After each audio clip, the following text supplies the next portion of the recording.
This is the most violent and dangerous prison in the world. For just a scrap of food, the entire crowd is willing to tear each other apart like wild beasts. In this hellscape, there is no law. Only the strong are right. Even the prison guards are just toys in the hands of the inmates to be tormented as they please. And yet, these inhuman monsters don't hesitate to kneel before an ordinary teacher. They even revere him as their leader. They worship him like young fans meeting their idol. This is all because he is the only person who can create mist crystals, a one-of-a-kind addictive drug that drives everyone mad. The story sounds a bit familiar, like a certain chemistry teacher, doesn't it? And so, the story begins. In a dark cell, Kang Dante slowly awakens, his eyes filled with confusion as he finds himself on the cold floor. In the corner, a stranger in an orange prison uniform sits motionless, his back turned to him enigmatically. His sharp eyes were hidden away. The man in the black mask suddenly stares intently at the ground, startling Dante and putting him on high alert. In the cramped, tiny darkness of the cell, Dante asks with a tremor in his voice, "Who are you?" His eyes scan the damp room. From the old sink to the tightly locked iron door, his heart fills with doubt and fear. Unable to remain calm, Dante yells, "What? Where is this?" In response, he receives only a short sentence from the man across from him, "My home." Dante, stunned, exclaims, "Your home? Who are you?" He notices the man also has a prisoner number, 0182. Horrifying memories of the riot begin to flood back. The order to open fire was given, and the guards were brutally massacred. Dante remembers collapsing in the darkness before waking up in this place. He hesitantly asks, "Is this inside the prison? I mean, inside the fogland?" After receiving a nod of confirmation, Dante asks suspiciously, "Don't tell me you're the one who brought me here." Faced with the mysterious prisoner's admission, Dante could only stand there, bewildered. Then, why? Before 1,000 questions could escape his lips, the masked man suddenly holds out a purple sweet potato towards Dante and implores him, "Please, tell me, how do I grow sweet potatoes? Please, teach me." Dante is dumbfounded by this bizarre request. He thinks to himself, "I thought this was just stupidity, but that only applies within the realm of common sense. This current, insane situation is simply inexplicable." Unable to suppress his outrage, Dante screams, "For a sweet potato? You dragged me into a den of madmen just for that?" Fear begins to creep into his mind. Dante realizes that people here are not human. They kill indiscriminately, and he'll soon lose his life too if he doesn't act. Suddenly, Dante's eyes fixate on the masked man's hand with suspicion. "Wait a minute. What are you hiding in your right hand? A gun?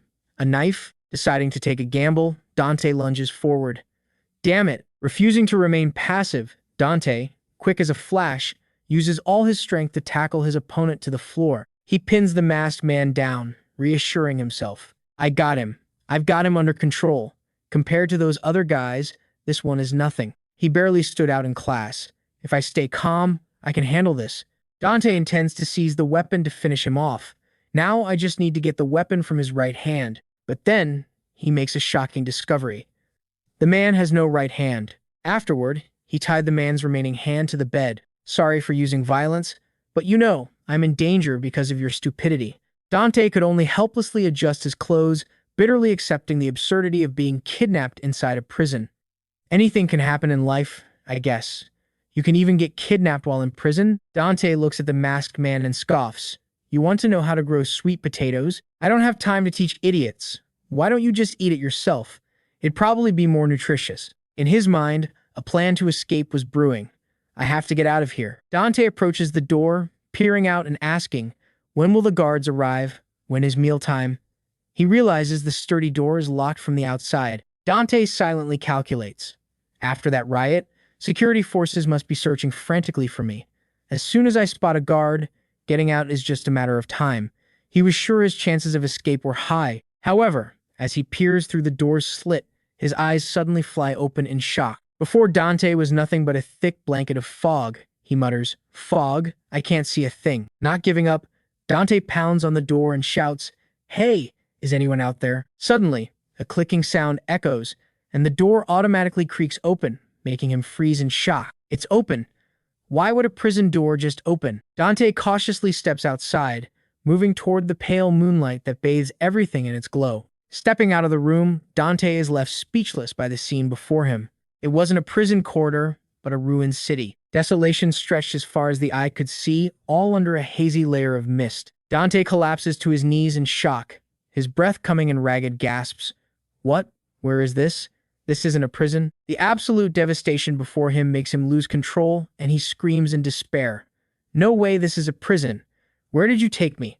Where did you take me? Instantly, a rough hand clamps over his mouth from behind. The masked man appears, looming over him and commanding coldly, "Be quiet. You've been screaming this whole time. You can't leave this place. Just live quietly." Dante pushes his hand away, trembling with frustration. Live? In this garbage heap? Are you insane? I'm a law-abiding citizen. I don't belong here. I'm not like you people. I'm different from societal trash like you. As if hearing his furious screams, something begins to appear in the distance. A colossal shadow with a massively muscular body looms out of the mist. Dante freezes and turns, cold sweat running down his face as he confronts this terrifying entity. And yet, the masked man remains completely unfazed. He stares straight at the monster and hurls an insult. "What are you looking at, you pig?" Insulted, the giant lets out a furious roar and swings a punch with the force of 1,000 tons. But the one who gets hit is Dante. How unreal is that? I told you to be quiet. Dante can only whisper in pain, You bastard." The masked man sighs with frustration. "It's your fault again. Now even my clothes are gone." Blamed for no reason and in pain from the masked man's reckless words, Dante furiously yells, "Why do you keep doing things like that? Being so stupid that you get us both into trouble? Do you really have no brain? Why would you pick a fight with a monster like that?" Seeing his opponent remain silent, Dante adds, "You don't even have an arm." When the masked man still doesn't reply, Dante suddenly stops. Did I go too far? Suddenly, the masked man begins to take off his prison uniform. Dante panics and screams, "Hey, what do you think you're doing?" But despite his protests, the man just mutters an apology and continues, leaving Dante to scream in despair.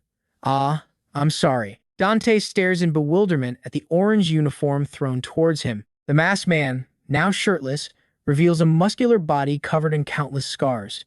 He orders, "Put it on." Dante can't believe his eyes. He stammers, "Are you serious?"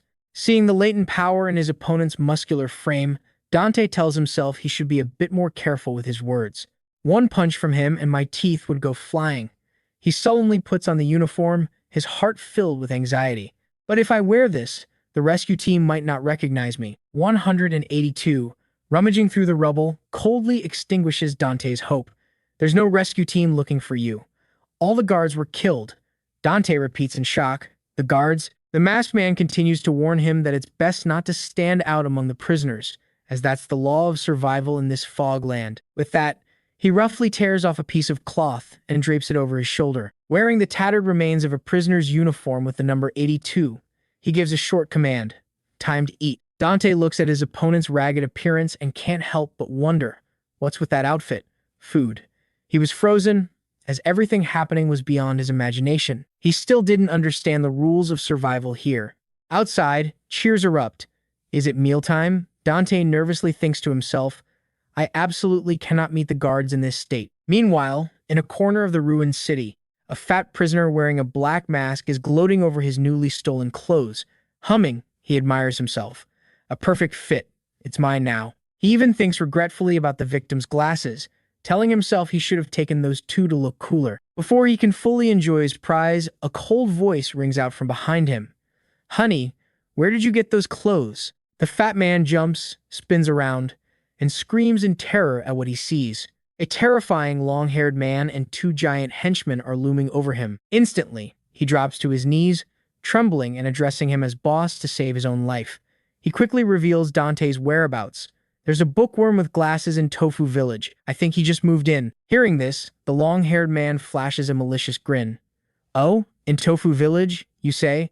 So that's where he is. The fat man, still unaware of the disaster about to befall him, thinks he's done a great deed. He continues chattering. Yes, yes.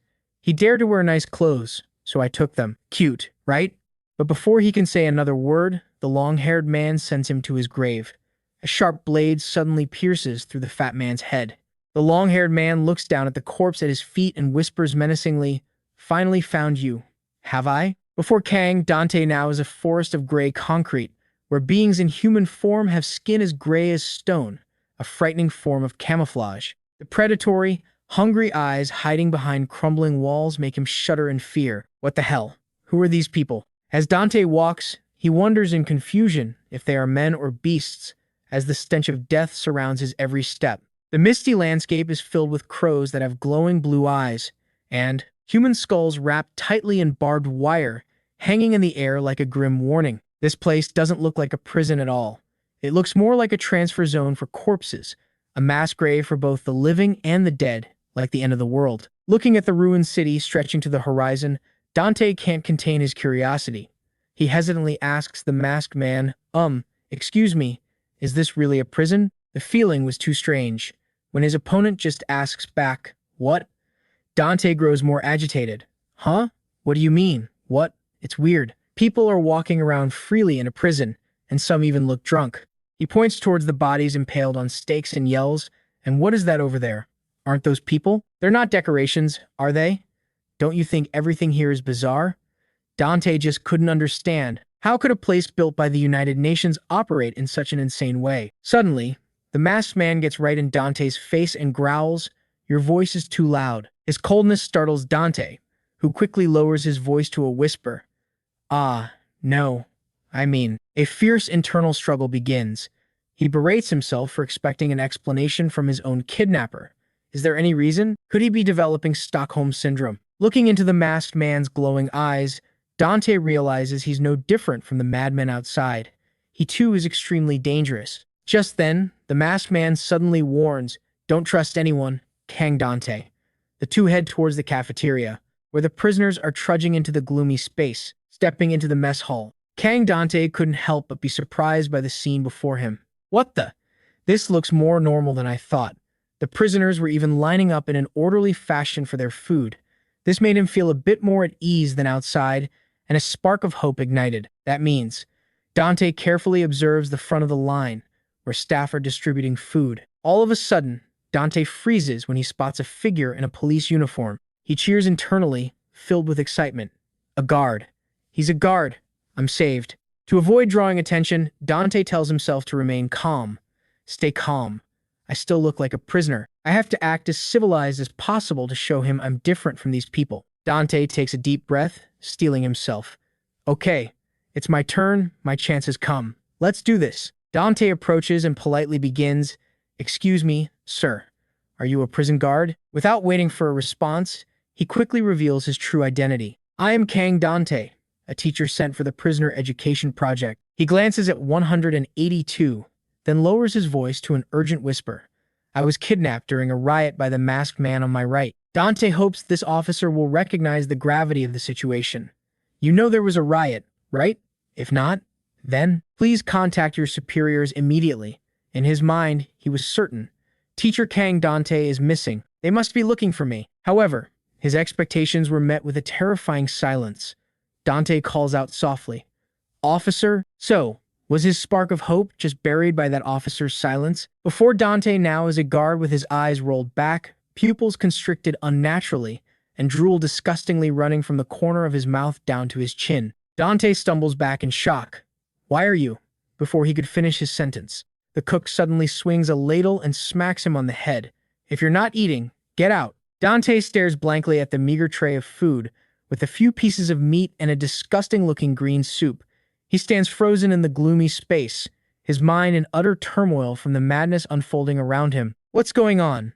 Where am I? Who am I? What are the rules? Dante, stunned, ponders the strange look in the guard's eyes. He realizes that even though the man wore a uniform and a badge, there wasn't a single other officer in sight. Fear rises as Dante realizes how truly terrible the situation is. He mutters in despair, "Something is wrong. Really wrong. I'm screwed. At this rate, I'll be stuck here forever." He suddenly remembers the warning from the masked man, 182. The man was currently enjoying his meal nonchalantly. Realizing this might be his only chance, Dante forces a smile and brings up their old conversation. "Sweet potatoes. You said you wanted to grow them, right?" He decides to play his final card.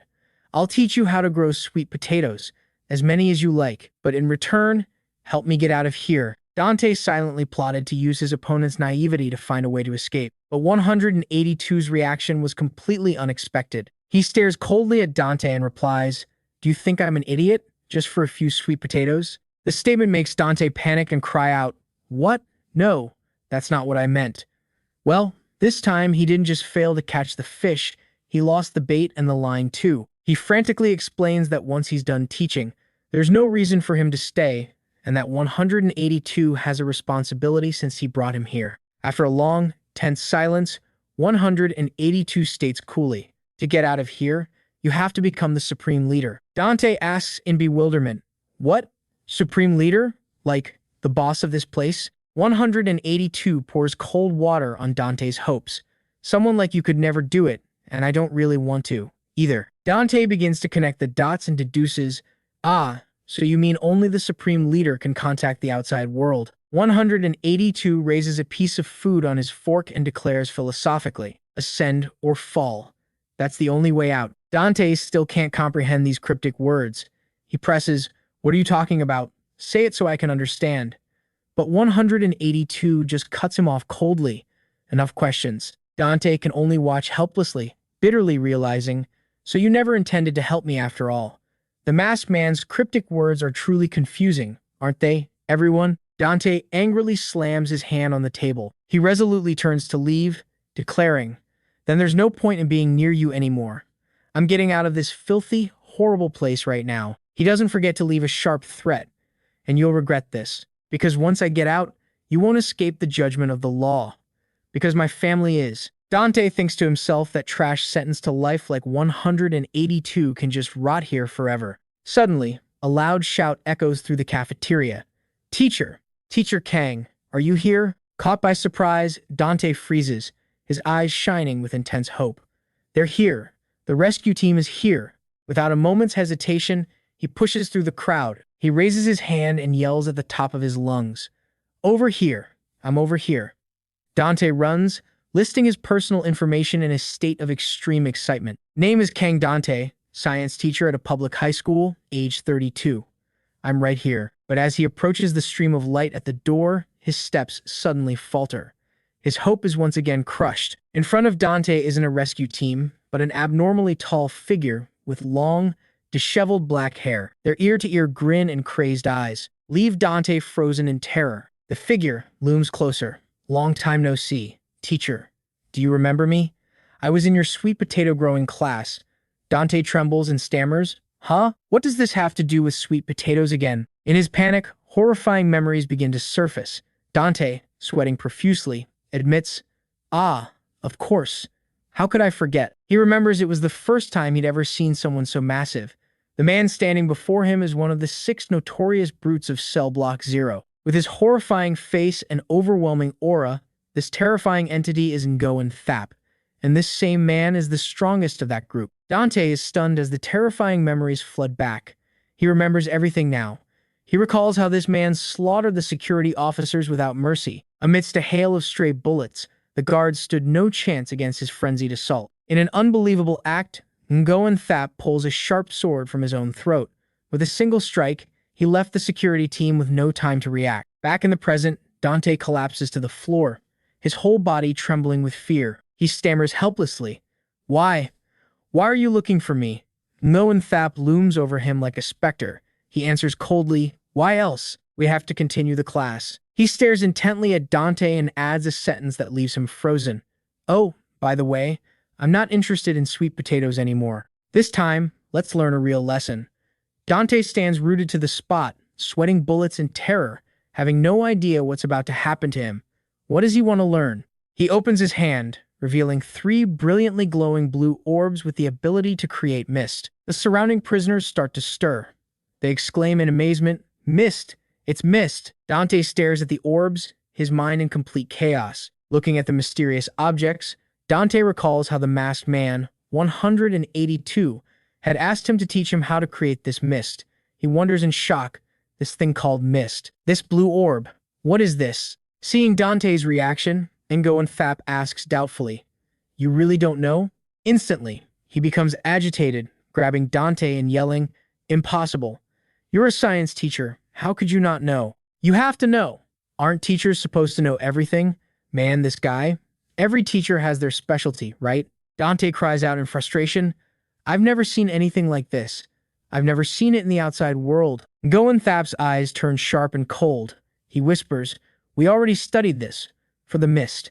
The six of us gathered just for your class, to bring you back." Dante is stunned by these cryptic words. Suddenly, Goenthap says coldly, "Whatever, forget it." He roughly grabs Dante's chin, forcing him to face him, and growls, "From now on, we'll study together, right?" He holds the blue orb right up to Dante's mouth, leaving him wide-eyed and trembling. Dante thinks in terror, "What the hell? What is this? If I knew, would I have given him the chance to threaten me like this?" Despite his resistance, Ngoenhap tries to force the object into his mouth. Dante screams internally in disgust. "I hate it. I hate this thing." All around, the pale-skinned prisoners watch with craving, drool running down their chins in hunger. Dante struggles with all his might and screams, "I said I don't want it." He knocks the blue orbs to the ground. They roll across the floor before the soulless eyes of the stunned prisoners. As soon as the blue orbs hit the ground, they seem to exert a magical force, some kind of thread that instantly drives the pale prisoners mad. They charge at each other like starving beasts, trampling and tearing just to get their hands on that mystical light. The screams of "Give it to me! It's mine! Mine!" echo deafeningly amidst the chaotic scene. Kang Dante stands frozen, horrified by the crowd's extreme frenzy, all because of the orbs he just threw away. Ngoenthap looms behind Dante, casually letting out a sarcastic remark. "See? Everyone wants the mist." He flashes a creepy smile, his eyes filled with reverence as he looks at the crowd. Mist is gold and a gift from the gods. Amidst the frenzied mob, the prisoners scream in frustration as an old man quickly swallows an orb. That old man swallowed it. He swallowed it. "Spit it out. Spit it out, you bastard." The old man stands tall as his entire body begins to radiate a brilliant blue mist from within. When there was no longer a chance to possess the blue orb, their craving turned into brutal action. Everyone started to rush in and tear at him, but strangely, he was still smiling, a content and unsettling grin on his face. Ngoenthap watches the scene with contempt. These filthy villagers. Just one orb of mist and they get this worked up. He casually remarks that the old man will probably ascend to heaven today or gain extraordinary powers, then poses a question. What if there was more mist? His greed wasn't limited to a few orbs. He wanted a lot more for some incomprehensible reason. "So, are you interested?" Dante can't stand this madness any longer. He bends over and vomits in pain and despair. His mind screams with belated regret. Why? Why did I come here? What was I doing coming to this horrible place? Dante whispers, pleading, "Home, let me go home. Please let me go home," before Ngoenthap's stunned expression. Dante shouts through his tears, "I can't do it. I've never seen anything like this. I'm not a scientist, I'm a teacher. A teacher." Ngoenthap lets out a furious roar, cutting off Dante's pleas. "Don't talk nonsense. I've seen it in the movies. I saw a teacher who made and sold good stuff. Have you been watching too many movies lately?" Dante desperately explains that man was a chemistry professor, and he is completely different. He screams through his tears before the watching crowd of prisoners. "I'm different. I said I'm different. I don't have a PhD. I'm just a high school teacher." Ngoenthap stares silently at Dante kneeling on the ground, then whispers in disappointment, "You mean you're useless?" He feels let down, thinking he had found a treasure that would help him climb to the top. "I was the first one to find you. I thought I had won. Thought I caught a big fish, but it turns out it's just a shrimp." Ngoenthap bitterly realizes his mistake. "I thought I could become the supreme leader." In a fit of rage, he slowly pulls a large blade from his mouth. He looks at Dante with utter contempt. "Turns out you're just completely useless." Ngoenthap raises the blade, standing tall, his shadow covering Dante, who is cowering in fear like a death sentence about to be carried out. Ngoenthap's insults accidentally trigger a deep-seated pain from Dante's past. Old memories suddenly flood back to when he had just finished his studies, the moment he held his teaching certificate only to be met with scorn from his own family. "What a useless bum. You got a teaching certificate? You're planning to teach kids?" In a gloomy room, his parents roared that no one in their family had less than a doctorate, and his becoming a teacher was just a cowardly escape after 6 years of failing to write his dissertation, despite his older sister speaking up for him, saying how much Dante had suffered. His parents still forced him to prepare his dissertation for another year. His father, a famous figure who frequently appeared on television, always reminded him to know his place. In that family, his mother was a prestigious doctor of law, and his older brother had become the president of the Psychological Association at a very young age. Dante bitterly realized that even though he was respected on the podium before his students, when he returned home, he was worth less than an animal. Dante always had to kneel before the giant shadows of expectation, where he was just a misfit and a complete failure. Living in such a perfectionistic family is truly heavy pressure. The mental torture must be exhausting, right? Dante's father held the document in his hand, muttering doubtfully, "IPAX, International Penal Code? What the hell is this, Dante?" Dante, now in a sharp suit, tried to explain his decision. "It's a UN prison.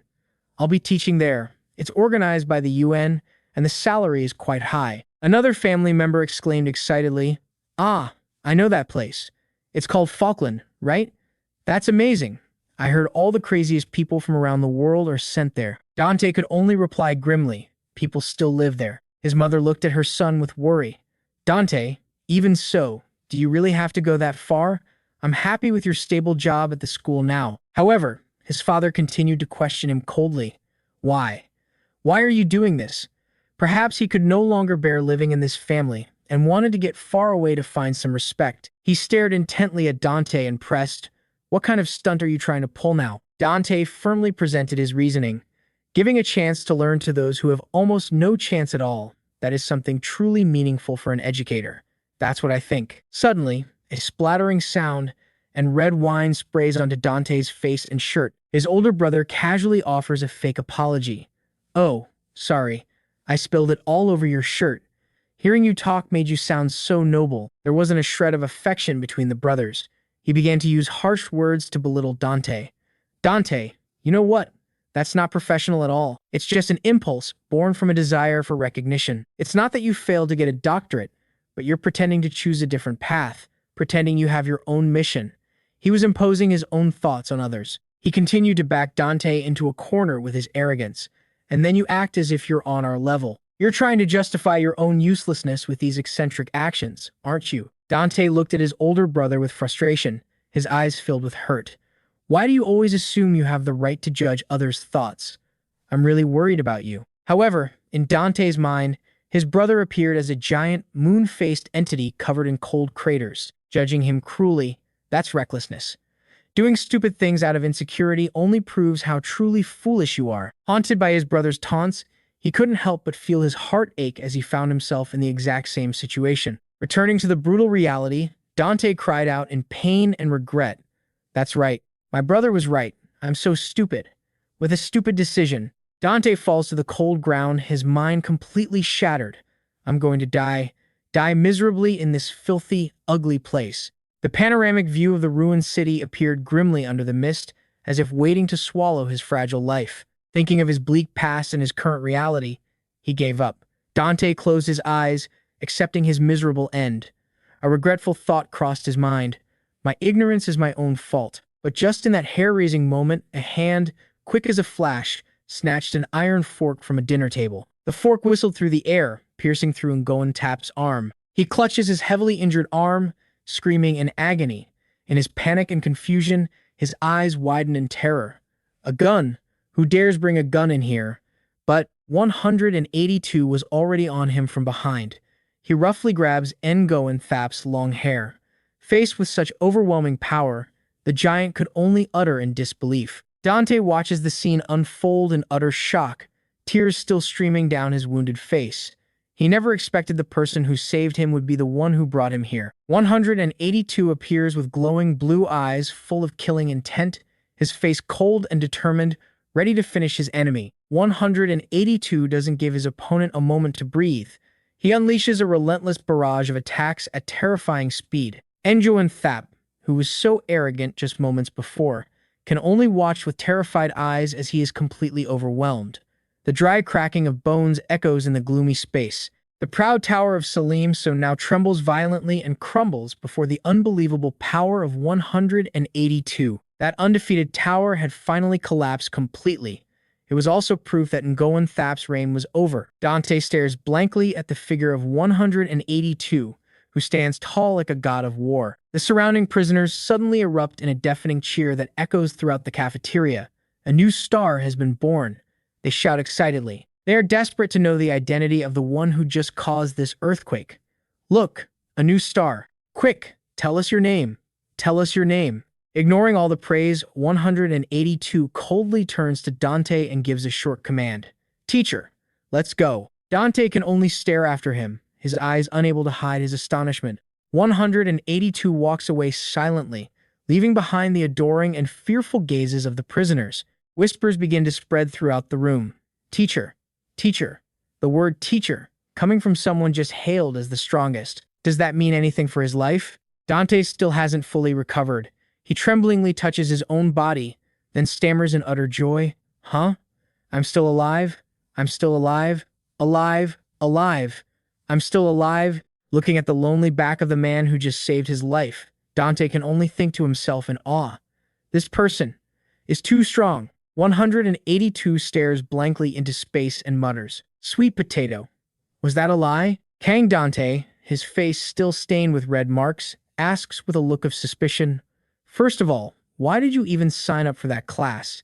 It was for the Miss too, wasn't it?" 182 suddenly turns and asks directly, "Can you make mist?" Dante jumps, waving his hands frantically in a panic. No. Please spare me. Please. I'm sorry. I'm sorry." He frantically explains that his original purpose for going was because he heard they'd be given new clothes. Remembering earlier, 182 had stopped when he saw a line of prisoners blocking his path. Not wanting to wait like this, 182 coldly ordered, "Move," causing the bald-headed prisoner in front to ask in confusion, "Huh?" The bald man reminded him irritably, "You're not in line, kid.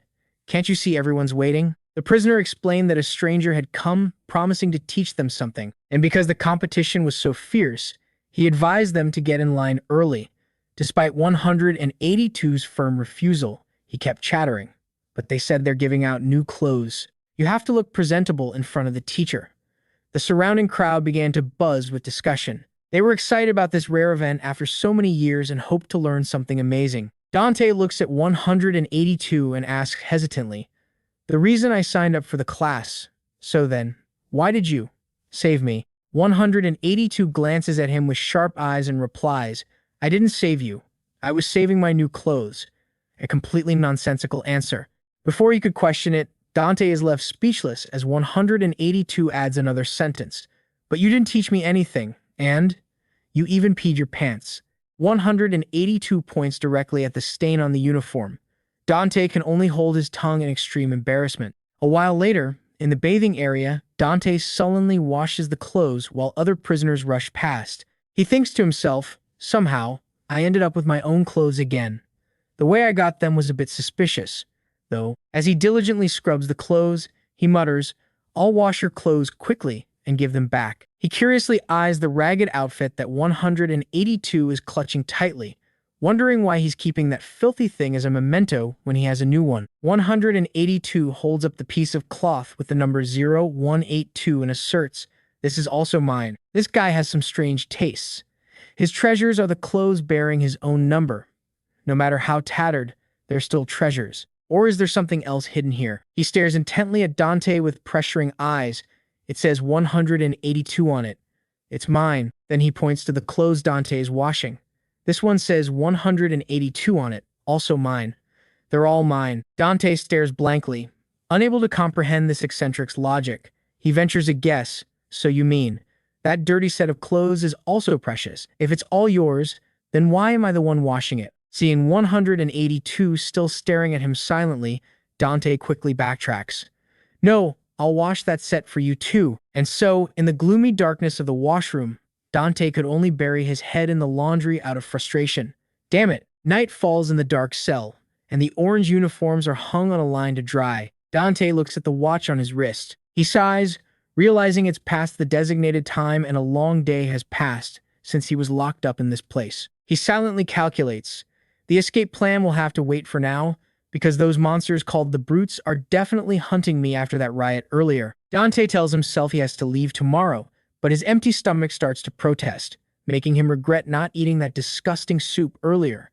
When you're hungry enough, even a rock tastes good, huh? Suddenly, he spots a strange object sticking out from under the bed. It's the purple sweet potato, held in 182's hand. He asks coldly, "Want a taste?" Even knowing this exchange would lead nowhere, survival instinct compelled Dante to grab the sweet potato for a quick bite. As he chews ravenously, he reassures himself that survival is paramount. However, while Dante is mid-bite, 182 suddenly snatches the sweet potato back with a murderous look on his face. He glares down at Dante from above and exclaims angrily, "You bastard!" Dante stammers in fear, explaining he was just so hungry he only wanted a little, but is met with a blunt refusal. No, 182 silently turns away, ignoring Dante's pleas for just one more bite to tide him over. After all, it was just a common root vegetable, but little did he know, the thing he ate was also branded. 182 holds up the sweet potato, revealing the number 182 carved deep into its skin, and states firmly, "It's mine." Dante is speechless at the utter absurdity of his cellmate. He sarcastically asks if he plans to grow it without knowing a thing about horticulture. Despite the mockery, 182 threatens to kill Dante if he dares to harm his child. Dante silently assesses that this guy's vocabulary is on a kindergarten level, and his behavior is no different from a caveman's. But that very naivety was an advantage he could exploit. He begins to play mind games, asking, "What if that sweet potato is already destined to die?" The question makes 182 freeze. Why would that be? Dante pushes up his glasses and begins to play the expert. "You cut it to carve your name, remember? The sweet potato is sick because of you." He continues to threaten that the sweet potato will contract a terrible disease called brown rot. Seeing 182's eyes widen through the mask's slit, Dante knows he's going crazy with worry. 182 is horrified to learn that he was the one who killed it. He quickly changes his attitude and asks if there's any way to revive it. Dante turns away, scratching his head in frustration at this communication breakdown. He felt it was difficult to explain things to such a stubborn person. Dante looks seriously at the masked man, 182, and begins his lecture. "I'll tell you just one thing, it needs sunlight." Seeing his opponent still looking confused and repeating the word, Dante explains further that under this mist, the thick fog blocks out the sun, so if 182 wants to grow potatoes, he has to go to a place where the mist is thinner. Only where there's enough light can the plant survive. He points to the hanging clothes and analyzes. This tofu village is the place with the thinnest mist around here. But no, it won't be enough. See? The clothes aren't even drying properly. Dante concludes with a risky suggestion. At the very least, you have to get to the front gate of the fortress. That's the entrance to the fogland. Before them stands a colossal iron gate, imposing and cold, leading into the mysterious core region. Meanwhile, in a dark corner of the prison, a prisoner is hammering a steel brace around Goen Thap's neck. As he works, he mutters about the difficulty. Goen Thap, his face twisted in pain, asks, "How long will it take to recover?" The mechanic reassures him that he brought the best architect, but a comrade standing by scoffs. "You should have brought a doctor, you idiot." Is he planning to demolish and rebuild Goen Thap's face? And Goen Thap exclaims in frustration, "Damn it, what the hell happened?" He thinks about the talent he had accumulated over a long time in the mist, about the strength of his spine, which was tougher than rebar, especially his extremely sturdy neck bones. Yet Goen Thap couldn't believe that 182 had broken it with just a single blow. Taking his anger out on Dante, he grinds his teeth in fury. "That stupid teacher is done for now. I have to catch that brat. He's definitely hoarding mist somewhere." Suddenly, a deep voice rumbles from behind. "So it's true, you did find the teacher." Goen Thap spins around, startled. Facing him is a muscular man with intricate tattoos on his arm, standing with his arms crossed authoritatively. The stranger scoffs that the rumors of Goen Thap's proud neck being broken were true. "You're still scurrying into others' hideouts like a rat." Goen Thap tries to bring up their old agreement. "We formed an alliance. We said we'd share if we found the teacher." Dante is like a juicy piece of bait that all the wild wolves are fighting over. He still harbors the crazy dream, "I will be the one to become the supreme leader." Hearing this, the tattooed man suddenly snatches the hammer from the mechanic's hand. His other hand grips Goen Thap's head as he growls, "Your dreams are too big for your talent." Goen Thap begins to panic, stammering, wait a minute," attacking an injured person. "Isn't that torture or is it?" The stranger's eyes narrow with killing intent. "When I see bastards like you, I just want to smash them." Instantly, a terrifying force descends. He swings his arm, shattering the steel frame protecting Goen Thap's neck. The scene becomes a bloodbath, with bodies strewn across the cold ground. Cho-san, with the tattoo of a bald wolf on his back, coldly orders his men, "Let's go." Their next target has been clearly identified, Tofu Village. The entire gang roars in unison, revving their motorcycles and speeding through the ruined buildings in the gray mist. They even have motorcycles for prisoners here? Meanwhile, Kang, Dante, and 182 are forced to carry heavy black sacks, walking through the desolate area. Dante pants as he walks, complaining, "What on earth is in this thing? It's so heavy." 182 replies curtly, "Mine." Dante thinks to himself, could it be that the number 182 is written inside too? As is this guy's possessive habit, he curiously asks about his companion's real identity. "Hey, 182, what's your name?" The answer he gets leaves Dante stunned. "One arm." Thinking the other man is joking, Dante is surprised when 182 confirms, "That's what they call me." Dante finds the name rude and comments, "Then 182 sounds better. In this dark place, even names aren't decent." Dante continues to fire off a series of questions. Why do you wear a mask? Are you a thief or a robber? How did you end up in Falkland? 182 answers with a mysterious statement. "I've always been here." Dante repeats in shock. "Always been here? What do you mean?" Seeing Dante asking so many questions, 182 snaps. "Why do you ask so much? You're the teacher.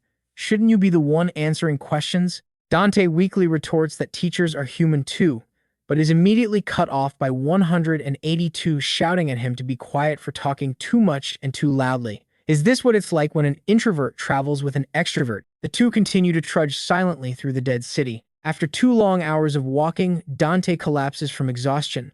"Let's rest a bit. I'm hungry and out of energy." He realizes they've been walking in circles on the same road and asks worriedly, how much farther to the entrance? Only then does 182 nonchalantly admit, "I don't know the way." Dante yells in frustration, "What? Why are you only telling me that now? So we've just been wandering aimlessly for the past 2 hours. I'm going to lose my mind." Having wasted his energy for nothing, he lies on the ground like a child, demanding that 182 carry him or find food to pay the price, if he wants to save his precious sweet potato. Suddenly, a loud noise makes 182 freeze and look ahead cautiously. Seeing 182 suddenly collapse to the ground, Kang Dante asks in confusion, "What are you doing?" Noticing the unusual silence, he rushes over to shake him, but 182 is now completely unconscious. His face is pale, his eyes are rolled back, and his breathing is frighteningly ragged. 182, are you hurt? What happened so suddenly? Don't do this. Wake up. Just when he had found someone to trust and rely on, he felt as if he'd lost a family member. Alone in the desolate, ruined city, Dante's cries for help echo in vain. "Don't leave me alone. Don't leave me alone here." He desperately shakes his companion's body. He screams until his voice is hoarse. "You bastard. Open your eyes. Please." Before one fear could subside, another horror arrived. Suddenly, a giant shadow descends from above, landing right behind him. It blocks out the light, enveloping Dante in absolute terror. A strange hand suddenly touches Dante's face, making him jump. His eyes go wide with shock. The stranger asks hesitantly, You're a normal person, right?" Dante stares blankly and exclaims, "What?" The person quickly withdraws their hand and apologizes. "Oh, sorry. The noise was so loud. I was just curious about what was happening." It was a young man with his hair in a topknot and a rather calm face, completely different from the lunatics outside. Dante is brought to a safe shelter, fully equipped with a gas stove and fuel canisters. There, he wolfs down pieces of bread as if he's been starved for days. Seeing this, a voice reminds him, "You're going to choke. Eat slowly, there's plenty more." Dante pauses, moved, and offers his sincere thanks. "Thank you. You saved my life." Looking at the 2 young people before him, he feels a sense of relief, realizing they are normal. Only now did he realize how special he was, living on an earth where normal people like him still existed. The young man smiles and introduces himself as Rambutan, and the girl with pale green hair next to him is Lai Chi. "I'm Kang Dante." He introduces himself hesitantly, feeling grateful that these are the first people he can actually talk to in this godforsaken place. Looking at the green-haired girl, Dante blurts out, "And there are women here, too." Lai Chi laughs at his stunned expression. She explains that she has to keep her hair short to look more like a man, because in this tofu village, being a woman who stands out is very dangerous. Rambutan adds that they came from the inside. He explains that the closer you get to the center, the less the concept of gangs exists. Dante curiously asks if there are many normal people like them there, but Rambutan just laughs loudly. Not really. He says that Tofu Village is actually a gathering place for the outcasts, those who have completely degenerated. So what about these two? Why are they here? Have they degenerated in some way? Rambutan looks at Dante and wonders, are you new here? Or someone who's never tasted the mist? Dante takes a deep breath and confesses a shocking truth. Well, actually, I'm not a prisoner. Rambutan is stunned, unable to believe his ears. Dante continues to explain that he can't go into detail, but he was kidnapped by the guy lying unconscious over there. Rambutan and Lai Chi's gazes shift to 182, who is passed out on the bed. They exclaim in unison, shocked. Wait a minute, you were kidnapped in the teacher kidnapping operation? Dante asks in bewilderment how they knew about it. Rambutan explains that everyone knew the top bosses had planned this in advance. They even blocked others from joining the class. He mutters to himself, wondering what those stupid bosses were planning, then suddenly realizes the main character of the whole affair is standing right in front of him. Rambutan suspiciously asks if Dante is a spy for one of the factions, but Lai Chi looks at 182 and asserts, he doesn't look like any kind of boss. When Dante reveals the real reason for the kidnapping, he captured me just to learn how to grow sweet potatoes. Rambutan bursts out laughing. Oh my god, can you believe it? He couldn't believe, even in his wildest dreams, that the huge kidnapping operation was just for a few sweet potatoes instead of the precious mist. Seeing Rambutan laughing his head off, Dante also finds himself smiling through his tears.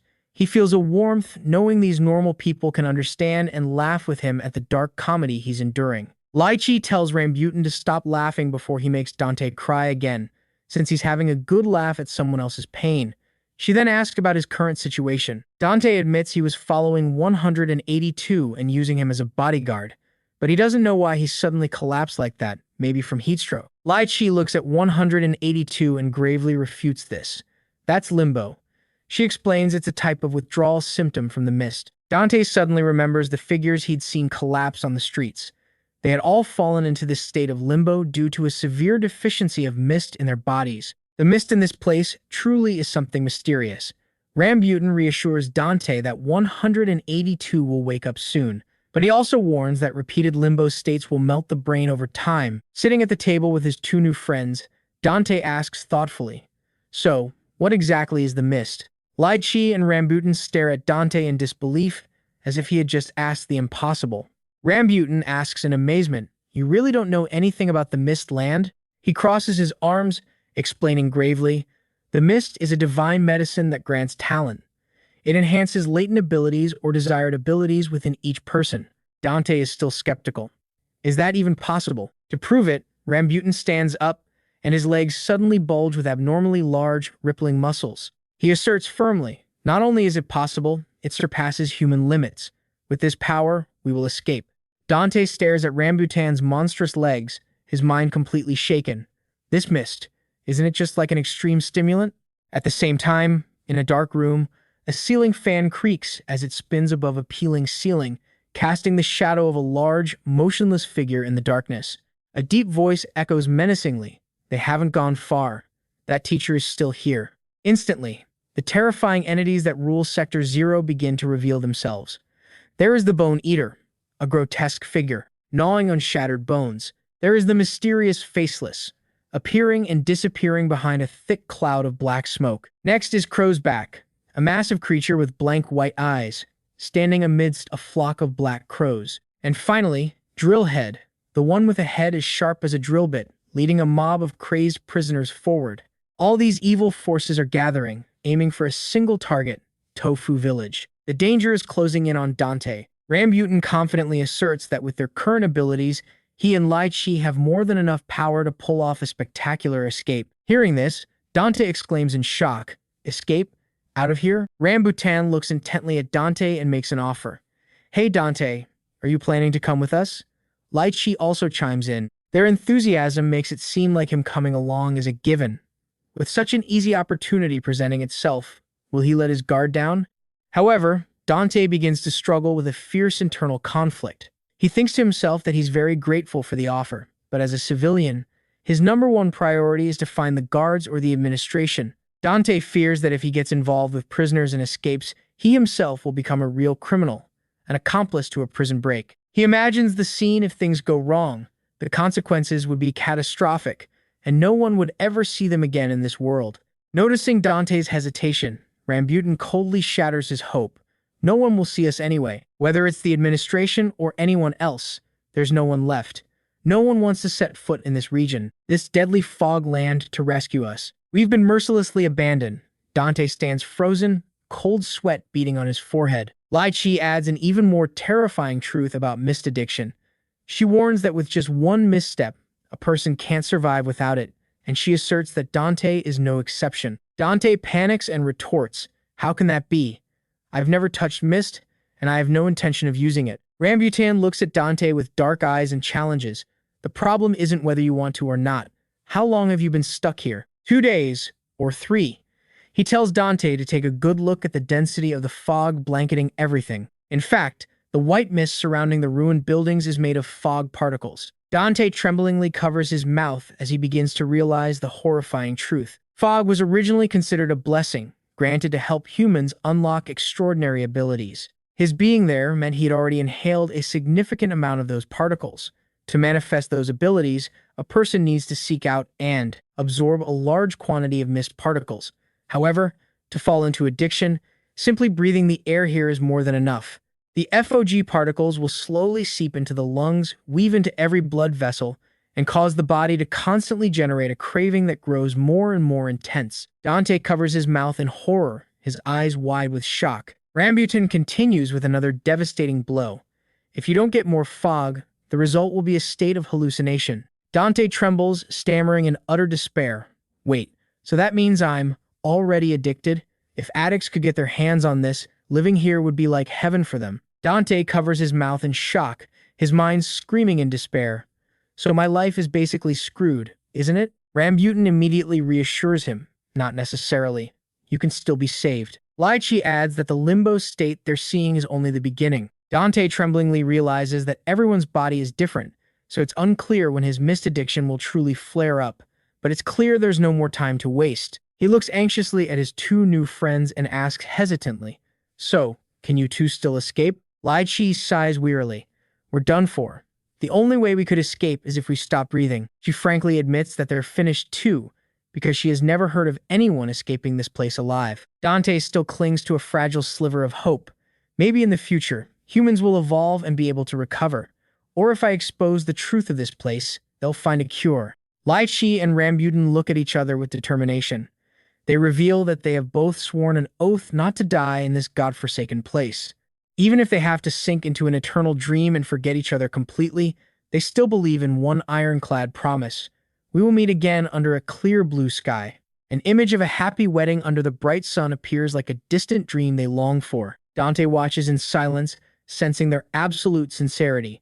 They truly want that. Rambutan and Lai Chi hold each other tightly, seeking a little warmth in the gloomy space, while he accepts his role as the third wheel, forced to watch their romance. All of a sudden, Dante jumps and exclaims.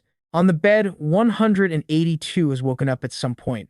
He sits motionless, his eyes dazed and soulless, hidden behind a faint haze of mist. All 3 of them are stunned, holding their breath as they watch the dark figure slowly move. He's awake. Dante breaks out in a cold sweat, his mind racing with calculations. Now what? I don't need to get involved with that idiot anymore. He resolves to sneak out of here with Lai Chi and Rambutan, but fear quickly rushes in. What if I tell him I'm leaving with these guys? Will he attack me? Will he kill them? He remembers how 182 shattered Ngoan Thap's neck with a single blow. 182 silently rummages through his belongings, then slowly raises the sweet potato. He asks coldly, "Is everything okay?" Dante is so scared he freezes, only able to stammer out a weak response. Seeing his pathetic state, Rambutan wonders, "Dante, why are you so scared?" He nonchalantly explains that 182 is now just a living corpse, heavily addicted to fog. Once trapped in a hallucination, he'll be at his weakest and stuck there until the next wave of mist. Rambutan turns to look at 182 provocatively and asks for confirmation, right? Dante breathes a sigh of relief. He raises a hand to wipe away his sweat, reassuring himself. That's a relief. I was afraid he'd beat you all to a pulp. Dante thinks to himself that if this 182 guy is truly no longer a threat, his plan has become much easier. Rambutan suddenly swings his leg, preparing to launch. A finishing kick at the motionless 182. He turns to Dante with a menacing look and asks, "So, should I finish him off nicely for you?" Seeing that 182 is completely defenseless, Dante quickly intervenes. "Whoa, calm down." He rushes to hold Rambutan back to prevent unnecessary bloodshed, while 182 just blankly holds his potato, not understanding what's happening. Right now, his face looks so innocent and dazed, it's hard to believe he could harm anyone. Dante asserts in a deep voice, "I don't think it's necessary to kill him." He walks silently towards the bunk bed where 182 is sitting listlessly under the old ceiling fan. Dante declares firmly, "Hey, I'm getting out of here. I have no interest in living here. From now on, we go our separate ways. Got it?" In response to this cold farewell, 182 just glances at him and asks about the fate of his only treasure, that sweet potato. No matter the situation or his condition, his sweet potato is still his top priority, which makes Dante sigh. He bends down, busying himself preparing something, then orders, "Pour water into the glass." Dante holds up the glass of water containing the sweet potato with the number 182 inches front of his opponent and explains, "Here, this way, the sweet potato will sprout on its own. Of course, it still needs sunlight. Now, you have to give your precious friend a sunbath, right?" But ignoring 182's dazed expression, Dante roughly shoves him towards the door and urges, "Hurry up before the sun sets." Hearing 182 meekly confess he's bad with directions, Dante shows no sympathy. "So am I." "Rambutan, hurry up and get this guy out of here," he says, despite 182's frantic yells. "I'll follow you." Dante remains determined to risk his life, even if there's gunfire outside or I get arrested for aiding an escape. "Let's just go." However, a dry cracking sound rings out, and the glass of water suddenly falls to the ground, shattering into pieces. Water and the sweet potato spill across the floor. Behind them, 182 collapses once more, lying completely motionless amidst the gray mist. His breathing becomes faint.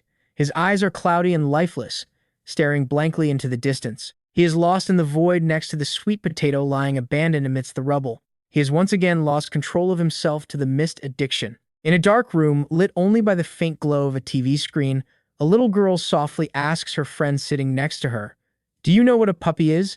The boy innocently replies, "Is it a type of cat?" The little girl smiles and explains that they are animals like crows, but their fur is soft, they're tiny, and incredibly cute. She excitedly explains that when they grow up, they can understand human language.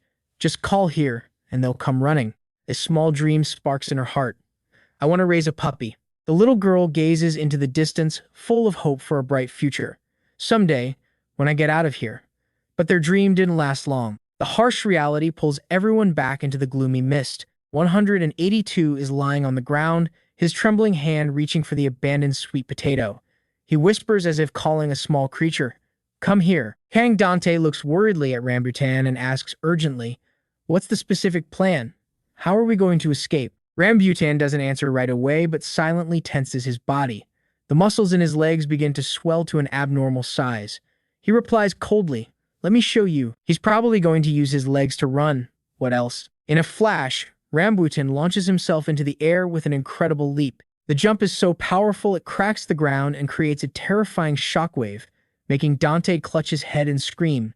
In shock, Dante looks up at the ceiling and stammers, "What the hell is going on? What was that?"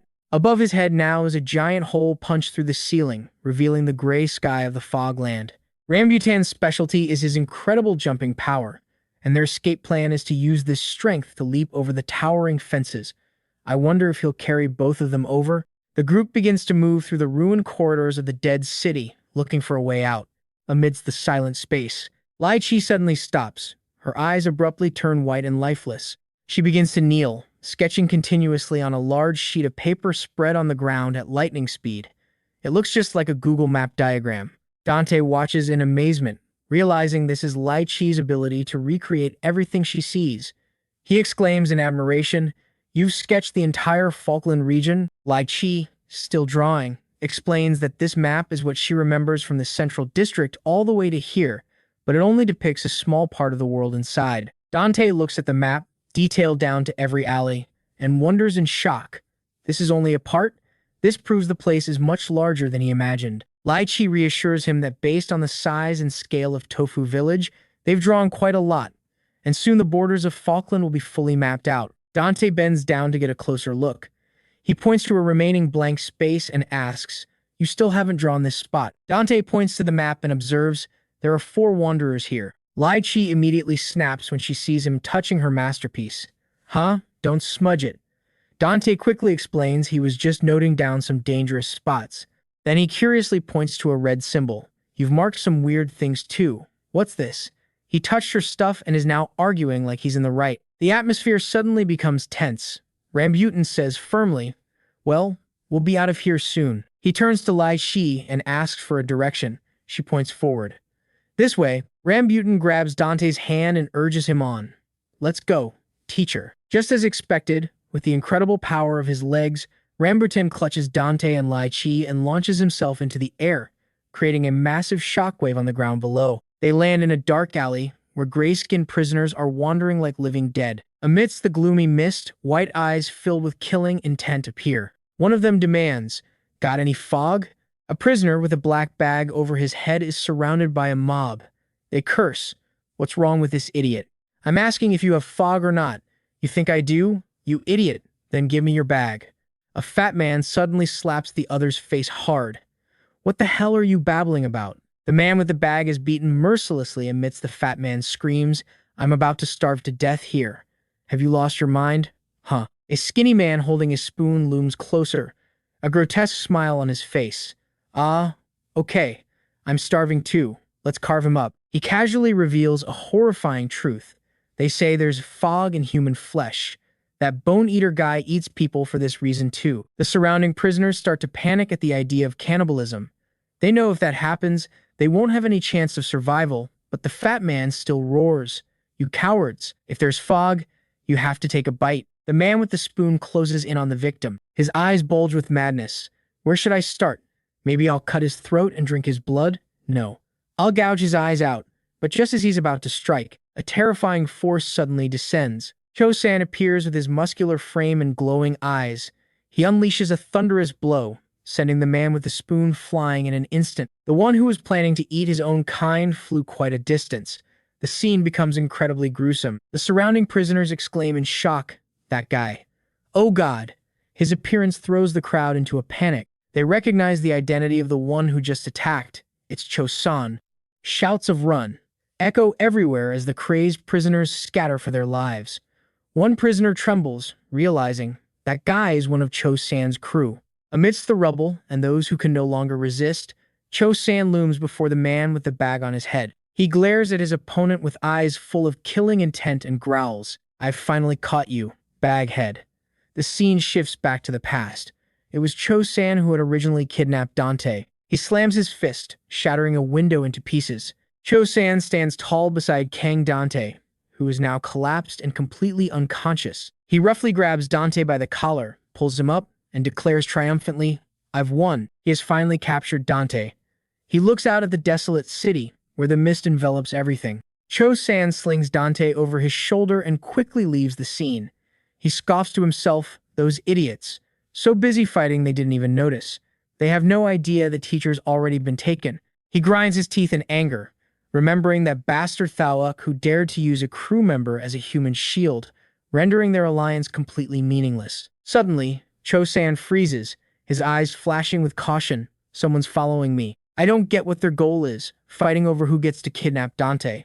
As Cho-san is carrying Dante on his shoulder, he is suddenly blocked by a stranger. He juts out his chin and asks warily, "What crew are you with? Bone Eaters or Dream Hacks?" The person opposite him is none other than 182, with his familiar black bag over his head. Instead of answering, he holds up a purple sweet potato and asks a nonsensical question.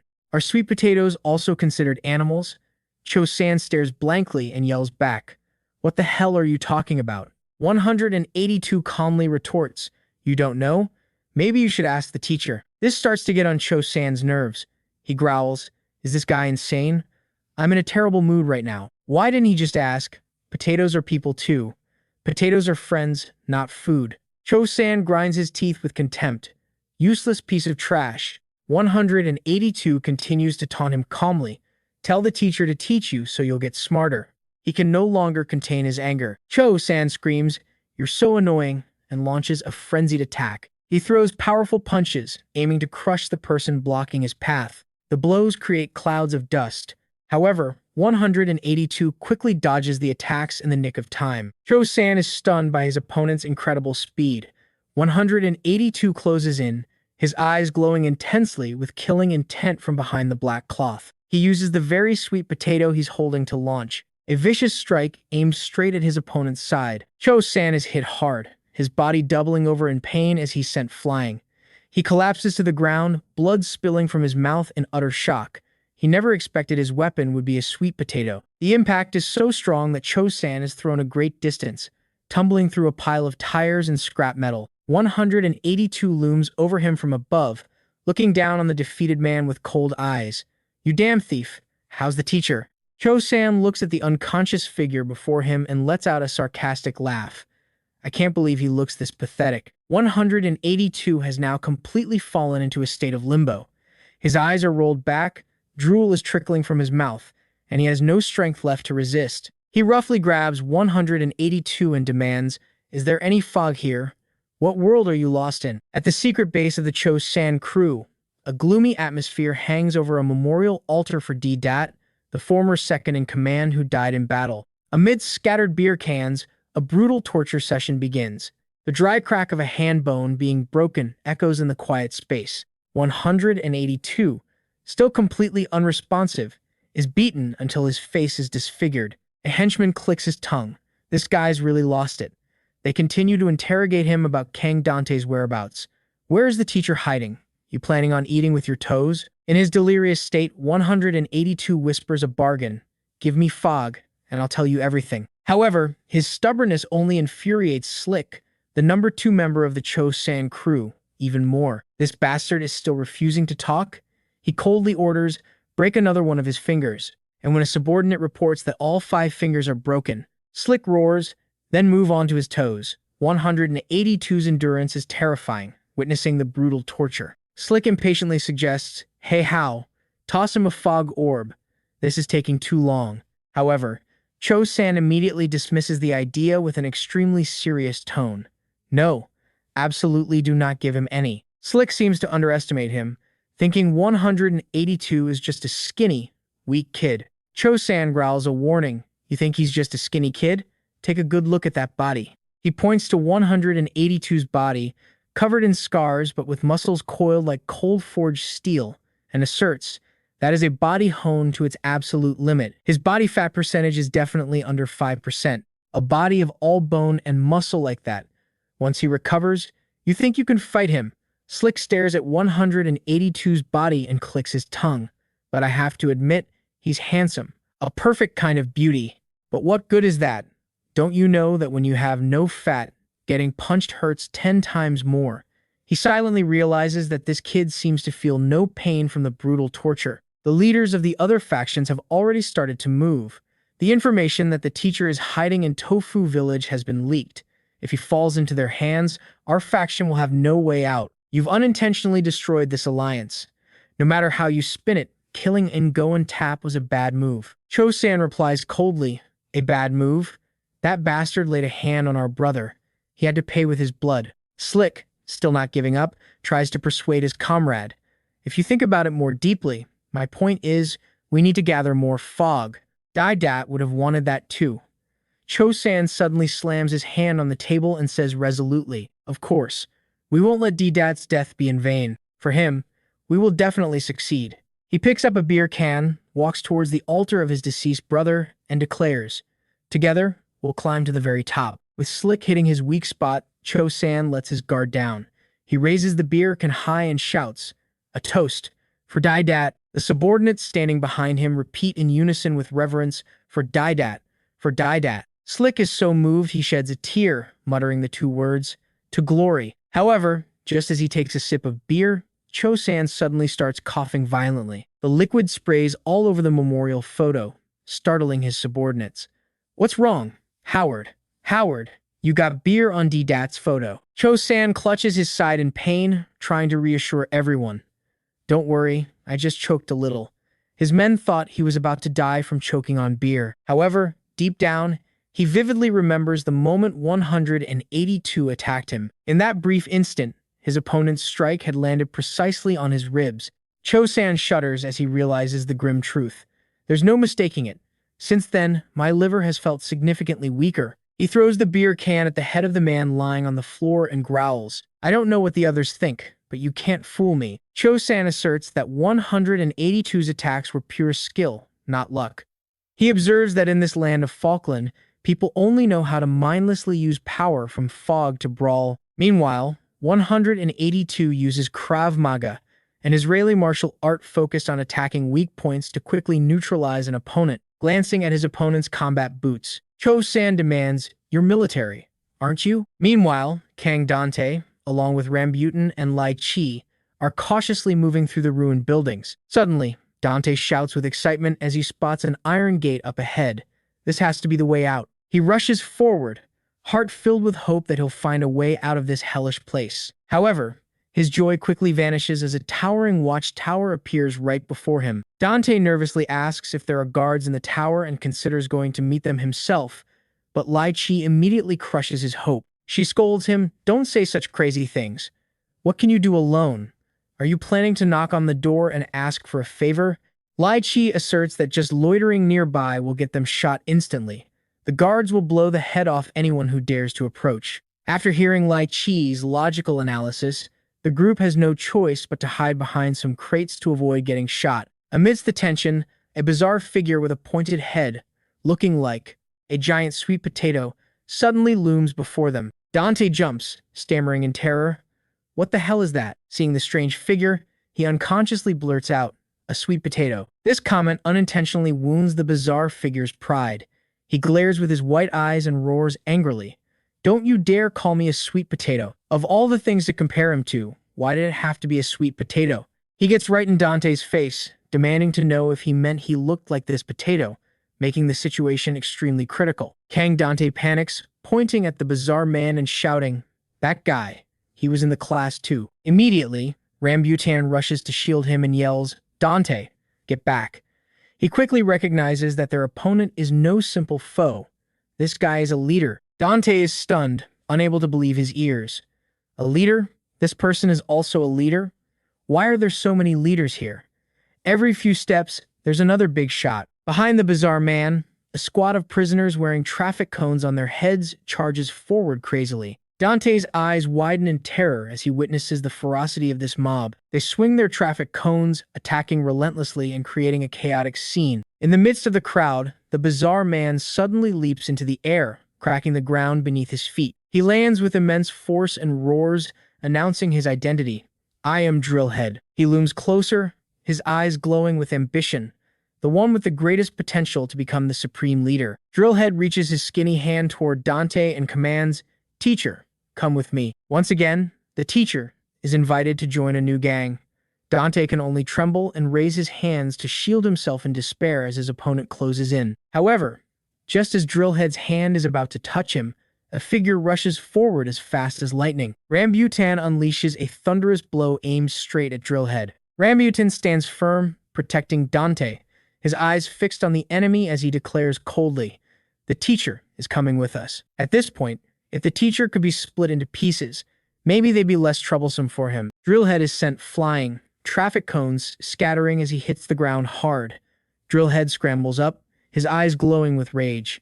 He growls, "What the hell are you?" Rambutan stands in front of Dante, growling a warning, "Don't stick your nose in this. We found him first." Insulted, Drillhead yells furiously, "What hole did this stray dog crawl out of?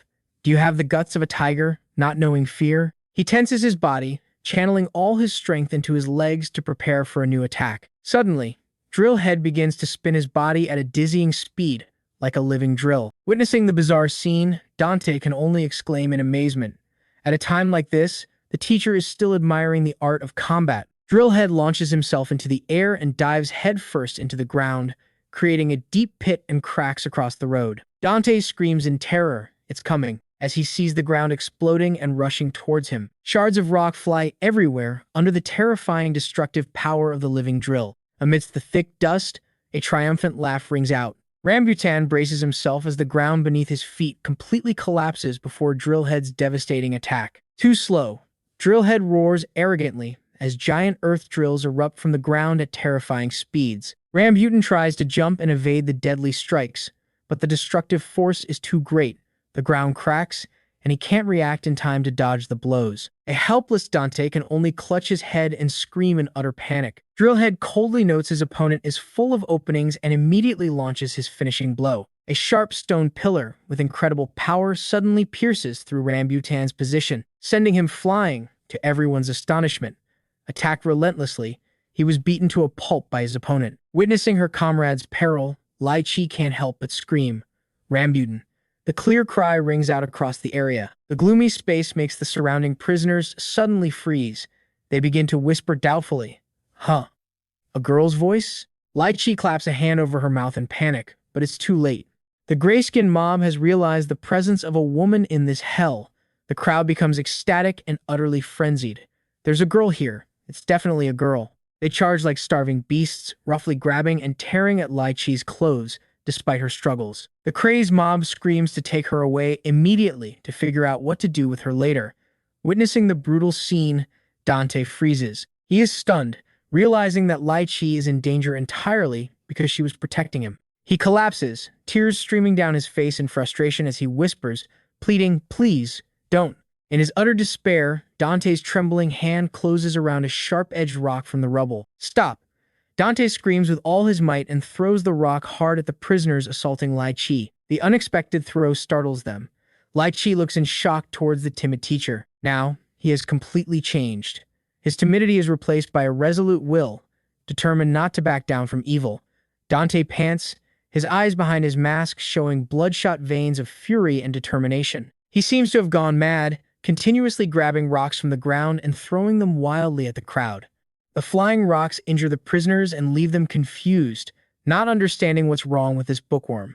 Lai Chi can only call Dante's name in shock as she sees him clutching the last rock in his hand with all his hatred. Lai Chi yells, "Snap out of it," to pull Dante from his panic. Dante asks with a tremor in his voice, "Are you okay?" Without a moment's hesitation, they both turn and flee at top speed. Behind them, a prisoner watches Lai Chi's retreating figure and sighs in admiration.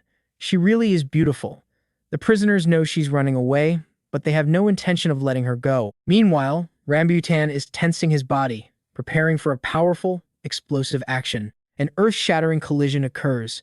Thick dust envelops the scene. However, just as the three are about to escape, Dante is suddenly caught by Drillhead. Before Rambutan's stunned eyes, he pulls Dante deep underground. At the Chosan crew's base, the interrogation of 182 continues in a tense atmosphere. Hal looks at the figure lying on the ground and presses, "You're ex-military, huh?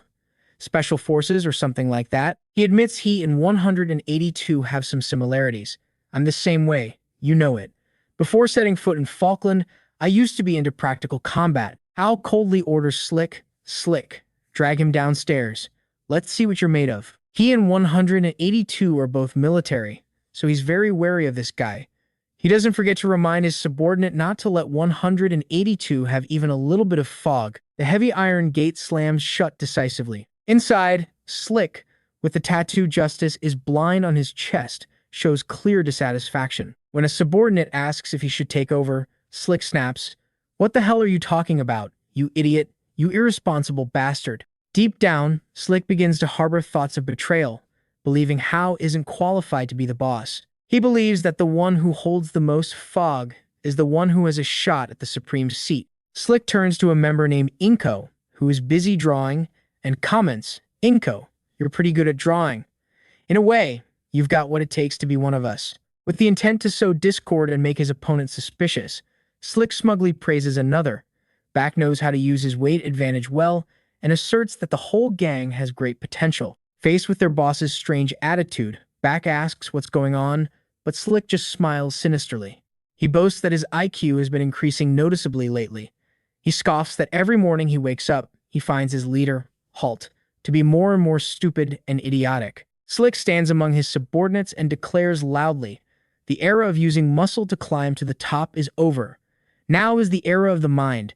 Intelligence is the real power." He decides he will find the hiding place of the teacher, Kang Dante, himself. He'll find a way to get the information from 182 and keep it a secret, absolutely not letting Halt know and leaving his subordinates to handle the rest. He looks down at 182 lying on the floor, his eyes filled with contempt as he asks if the kid really craves the power before him that much. Slick holds up a glowing blue fog orb and promises to bestow it upon 182. Meanwhile, in another development, Kang Dante is being led deep into a dark and damp brick tunnel by Drillhead. Drillhead flashes a sinister smile and utters a mysterious welcome as he leads him deeper inside. Drillhead declares that Dante is now standing in his underground territory and sets a condition. He must submit to him. Back at Chosan's base, Slick uses the fog orb to entice 182 into revealing information about the teacher, promising he'll never have to worry about a shortage of mist if he cooperates. He warns that he won't offer a second chance, then prepares to pop the orb into his mouth as a show of power. The moment Slick brings the mist orb to his mouth, he miscalculated this time. He's a goner. 182 lunges like a wild beast, his sharp teeth sinking into his opponent right as Slick is about to swallow the FOG. The surrounding subordinates freeze at this brutal outburst, their eyes wide with terror at the unbelievable scene unfolding before them. Slick collapses to the floor. The henchmen panic, screaming in horror. "Slick, what is this?" One of them realizes the grim truth in shock. His throat, it's been bitten clean off. One miscalculation, and he lost his pathetic life. 182 now stands up amidst the mist, his entire body radiating a cold, killing aura, his eyes glowing unnaturally after absorbing the fog. Meanwhile, elsewhere, Kang Dante is in utter despair, controlled by Drillhead. He thinks to himself, "Are Rambutan and Lai Chi planning to ditch me?" Seeing his own dire situation, Dante becomes bitter. He tells himself, "That guy was already crazy. You guys should just leave me behind and escape on your own." He walks silently among the traffic cone-headed prisoners and thinks, "You have no reason to wait for me. I'm done for. I don't know if my flesh is that tasty that everyone wants to capture me." Suddenly, Drillhead speaks with a tone of reverence. "Teacher, do you really know how to make fog?" He says that shocking rumors are spreading all over Tofu Village. Those Tofu Village guys are always spreading rumors. That in the blink of an eye, you created fog, swallowed it, and broke Thao's neck. Dante is stunned by the ridiculous rumors spreading like wildfire. When did that ridiculous rumor start? Faced with Drillhead's expectant questioning, "Is it true, teacher?" Dante can only think helplessly. "If I could create that and do things like that, would I have let you guys capture me for no reason? I'm completely useless." Kang Dante thinks to himself in despair as he faces Drillhead's cold eyes. He stands motionless, sweating profusely, surrounded by the traffic cone-headed prisoners. Pressed about the truth of the rumors, Dante has no choice but to risk it and exaggerate to save his life. "That's right. In a flash, I created a giant cloud of fog and swallowed it whole." Thao's neck collapsed just like the Leaning Tower of Pisa. Instantly, the traffic cone guards roar angrily, "Stop lying. Don't make things up. If you don't believe me, then why did you capture me?" Drillhead looms closer with his deformed face and growls, "I'm not stupid like the other leaders. I don't believe in superstitious nonsense like a science teacher knowing how to make fog. How could I?" Dante remains calm and retorts, "Superstition? If no one knew how to make it, then fog wouldn't exist, would it?" Drillhead's white eyes widen as he firmly asserts that fog cannot be created. He begins to tell of a mystical event. One day, suddenly, it fell from the sky, like a gift from God. Dante exclaims in shock, "What?" According to Drillhead, 50 years ago, a giant meteor crashed into the middle of the desert, creating an earth-shattering explosion. Dante freezes, speculating, could that meteor be the origin of fog? The image of a glowing blue orb lying deep within the meteor crater appears mysteriously. Drillhead gravely warns that 50 years have passed, and now there are rumors that the FOG is running out, signaling that the end is near. That's why they're desperately searching for someone who can create fog to sustain their lives here. Dante murmurs, "Fog. So it's a finite resource?" Drillhead confirms the grim reality that with the little mist left, all of humanity is fighting to the death over it. However, he suddenly mentions that fog can also be recycled and orders his men to bring something over. Before Dante now is the pale, lifeless corpse of a recently deceased prisoner. Dante stumbles back in horror, screaming, "What the hell is this?" Drillhead looks coldly at the corpse and reveals, this guy died right after using fog. Then he asks an unsettling question. From his blood, can fog be extracted? My God, it's unbelievable.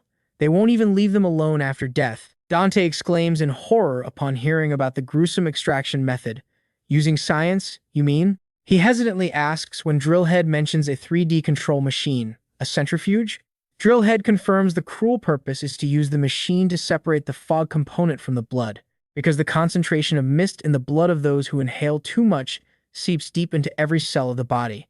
Dante trembles as he realizes the cruel truth.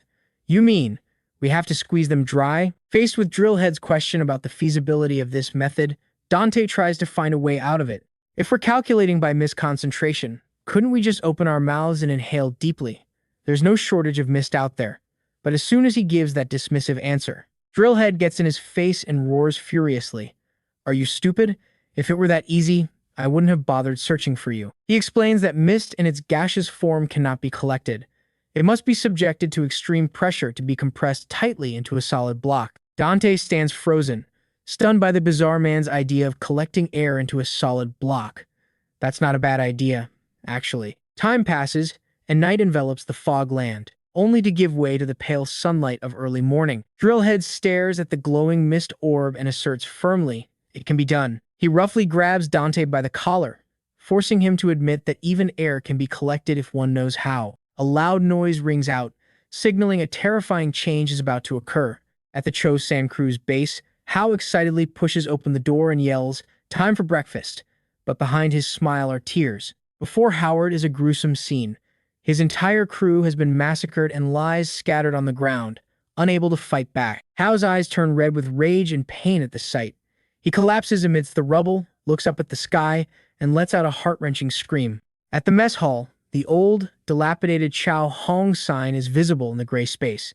182 looms into view in a tattered orange prison uniform, looking ferocious after the massacre at Cho San's base. The surrounding prisoners begin to whisper and gossip as they see this madman stagger towards the food counter. A man standing nearby snaps, "Is this guy crazy?" Ignoring the strange looks, 182 just whispers one word, "Water." The prisoner with a bucket on his head retorts irritably, "Don't cause trouble, get in line." 182 suddenly appearing and cutting in line has caused a wave of anger among those waiting. Curses fly nonstop. "Hey kid, can't you see I'm getting food? Get in line. Is this guy new here? Doesn't he know the cafeteria rules?" 182's gray hand suddenly clenches tight. In a furious outburst, he slams a thunderous punch down on the food counter, sending trays and food flying everywhere. Amidst the crashing sounds and the crowd's shock, everything falls silent. 182 raises his murderous eyes and repeats his cold demand. Water. In a dark room, the sweet potato with the number 182 still sits quietly in a glass of water, waiting for life to sprout. 182 sits motionless in a corner, his soulless eyes fixed on his only treasure. In another development, his face is tense behind his glasses. Drops of liquid slowly fall from above, landing in a container of glowing green solution. Dante holds his breath, watching each drop until he can no longer contain his excitement and cheers. It's working. Dante stands before a large plastic sheet that is collecting the glowing water droplets, shouting in a frenzy, "This is fog water." His smile becomes twisted and triumphant. "I'm a genius. I'm saved. No one will dare to touch me anymore." He's dreaming a little too early, but the reality is far more brutal. Back with 182, the sweet potato in the glass remains alone, not having grown even a little. Realizing he has been bitterly deceived, 182 radiates a chilling, killing intent. His eyes glow through the slit of his black bag as he growls, "Teacher, you dared to trick me. I'll kill you." "Cooperation? You mean you want us to escape together?" A prisoner with a strangely made-up face hesitantly asks Rambutan and Lai Chi. After receiving a firm nod from Rambutan that they would escape together, there's definitely a way out. But in a flash, the smile on his face vanishes. In its place is a cold, murderous gaze. He growls, "Escape? In your dreams. Stop fantasizing and get out of my sight. Lai Chi thoughtfully observes, he looks naive and dumb, but you can't trust anyone here. In this place, there's no one who doesn't know about that. Rambutan gazes into the distance, a suspicion about his new companion rising in his mind. Could he be the only one? The only one, Dante, who was completely clueless about its existence. Was getting to know each other and escaping together just an excuse for some other plot? Pushing aside his vague thoughts, Lai Chi focuses on the map and pinpoints the marked location, Drillhead's lair. In the dark lair, a strange miscondensing device has been set up.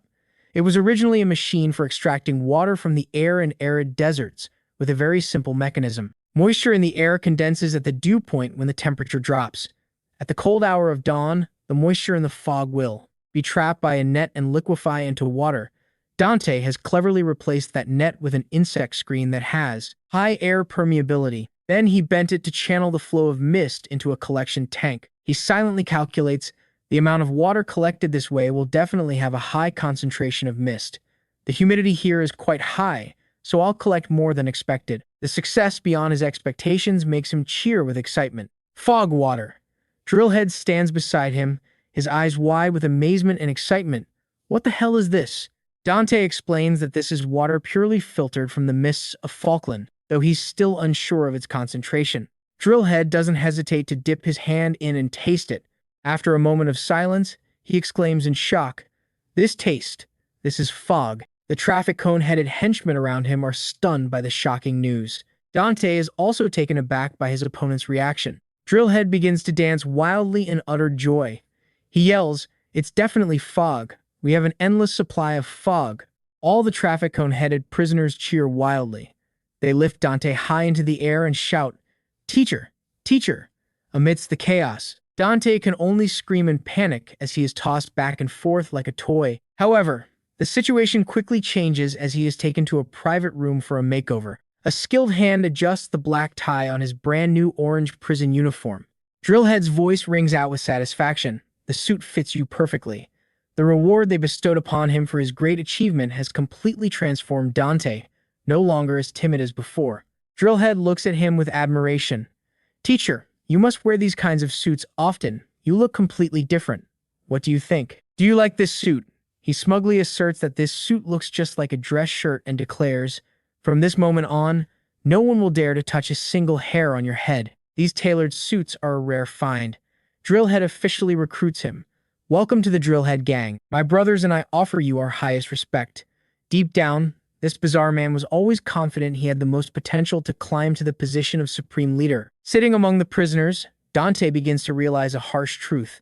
To escape from here, he must become the leader. I have to escape this place by any means.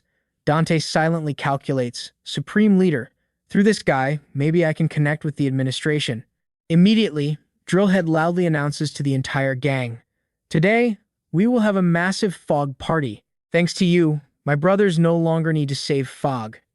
We'll use up our entire stored supply that we've been saving for so long. He looks at Dante with a crazed glint in his eyes, growling and affirming that this party is to serve his ascension. Dante can only ask back, bewildered, ascension, right after that. A massive amount of mist in the form of glowing blue orbs is poured out like a mountain. The sound of horns and drums echoes through the dark lair as the traffic cone-headed henchmen begin a bizarre ritual around the glowing pile of fog. One blows a horn, another beats a drum repeatedly, creating a fervent and haunting atmosphere. Drillhead raises his hand as a signal. That's enough. He stands tall beside Dante before the sparkling mountain of mist. Dante stares at the pile of strange objects, his mind reeling in shock. All of this is fog? Are they planning a group rave? If they consume all of this, they'll probably overdose and collapse in a pile. So much for celebrating. Drillhead stands tall on a platform, spreading his arms before the long line of traffic cone warriors and declaring loudly, I am the land. And to you, my warriors, this is the moment our efforts bear fruit. He looks down at the crowd with fiery eyes, asserting that with the amount of fog they've gathered for so long, today he will perform the ritual of ascension. The henchmen roar with excitement, placing their full trust in their leader. Yes, sir. Ascension. Ascension.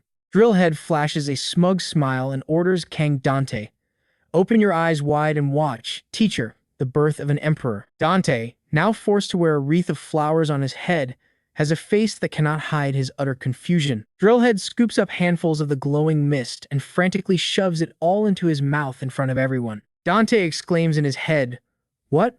He's planning to swallow all that fog by himself. The surrounding crowd cheers him on continuously, while Drillhead diligently consumes the entire pile of strange objects. This guy is a real glutton, not sparing a single bit for his disciples. However, his craving still seems unfulfilled. Drillhead roars in frustration. Still not enough. Will this work? He feels his limit approaching but stubbornly pushes himself to achieve ascension. All of a sudden, Drillhead collapses to the floor, his body convulsing, his stomach bloated and radiating a brilliant blue light. His subordinates rush over in panic, asking, "Sir, are you okay?" Drillhead whispers in disappointment, "I guess today is not my lucky day. I've clearly consumed the most fog I ever have in my life, so why? It's more likely he's just high as a kite now." The henchmen quickly console him, saying that perhaps because his being is so great, it requires more time, and they tell themselves that since their fog supply is now endless, there will be other opportunities. Suddenly, a guard yells, "Hey!" I think his head is longer than before. Drillhead freezes as he feels the transformation. He roars, "That's right, that's exactly it." His head begins to elongate unnaturally before the astonished crowd. It's getting longer. It's ascension. The entire lair erupts in cheers. He's ascending.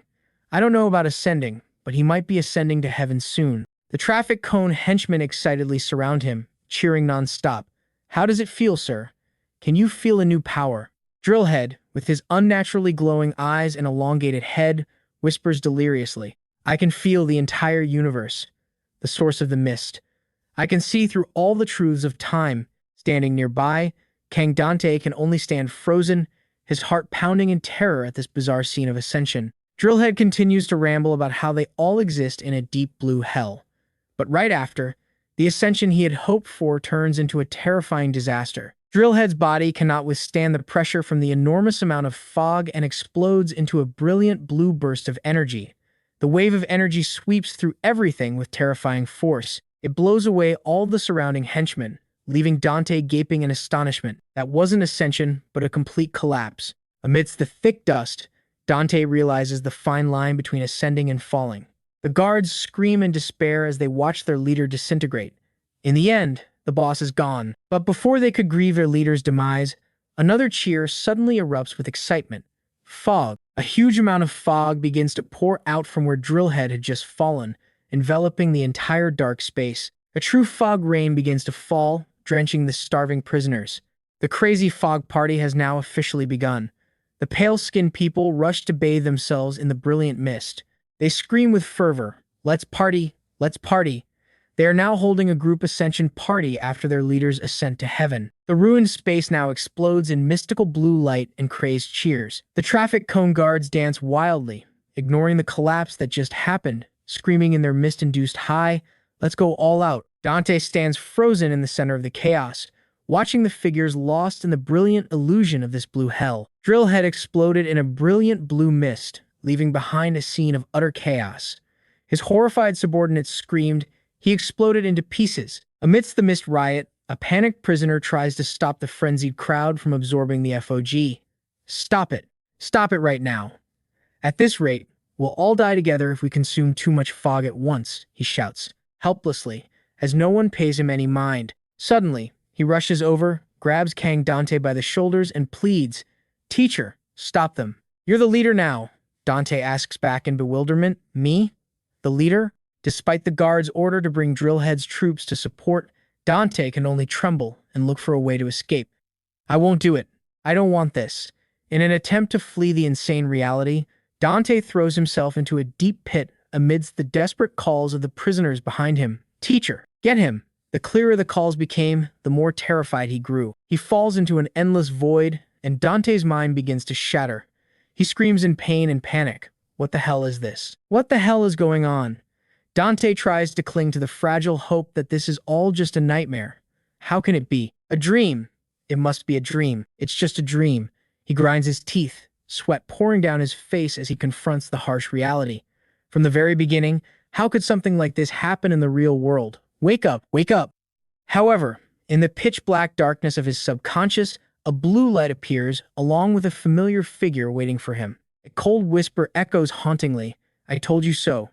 While he is lost in fear, the past resurfaces. The entity with the giant moon face looms from behind the light, passing judgment. "I told you so." Seeing the image of his older brother in the limbo dream, Dante cries out desperately, "Brother, save me, get me out of here."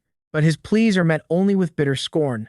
"You still don't get it, do you? What's on the outside doesn't matter." He approaches, staring at Dante's cowardice, because it's just a clumsy mask, a ridiculous and pathetic mask. Dante's eyes widen, tears streaming down his face at the cruelty of his own family.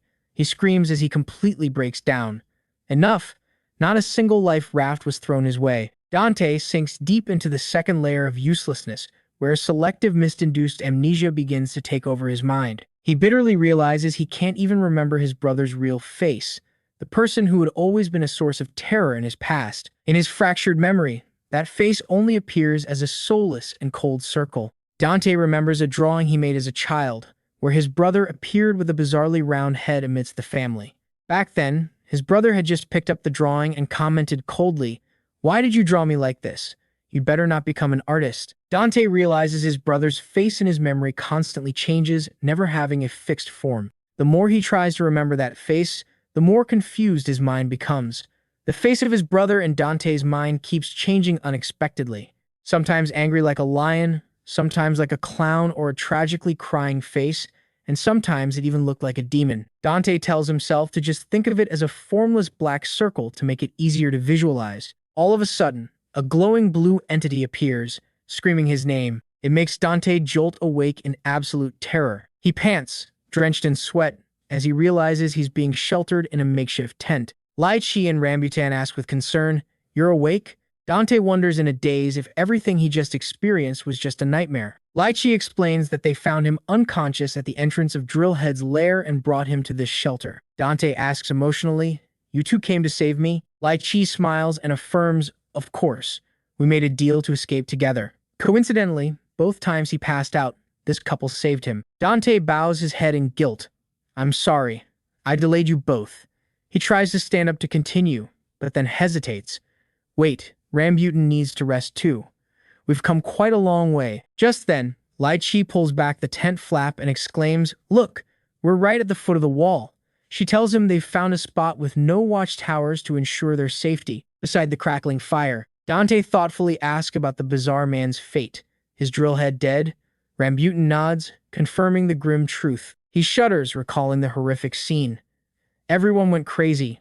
Everything was a complete mess, hazy, like a living hell. Rambutan explains gravely, that's called a collapse, death by fog overdose. He even jokes that he himself has taken too much fog, which startles Dante, but Lai Chi quickly clarifies that it was just a joke. Rambutan continues to analyze the rules of this land.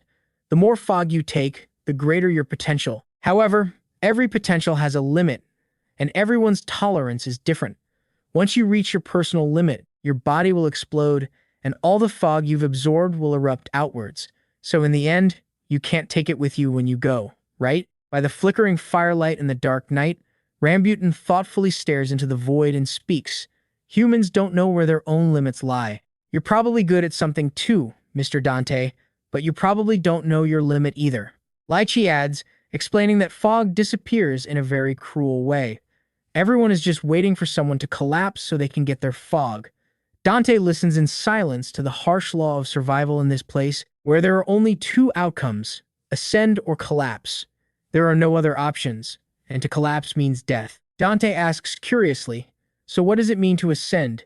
Isn't it just surpassing your limit?" Rambutan shakes his head, correcting him. "No, not exactly surpassing it. It's the emergence of a second talent. Someone who reaches their maximum threshold will gain another talent. The leaders already have a talent. Now, to continue leading, they have to find a way to get a second talent." Rambutan asserts that if someone achieves that, everyone will follow and worship them, and they will become the supreme leader. However, the reality is always harsh because ascension is extremely rare. Most will suffer the fate of collapse. Dante asks in shock, "And it's all just for that second talent? So everyone is willing to bet their lives on it?" He felt that all this sounded like a distant legend. Rambutan's gaze becomes distant. He speaks of the fervent belief of those trapped here. One fine day, suddenly, someone will appear, possessing infinite talent. We believe that person will break the rules of this world and set us all free, and will become a god.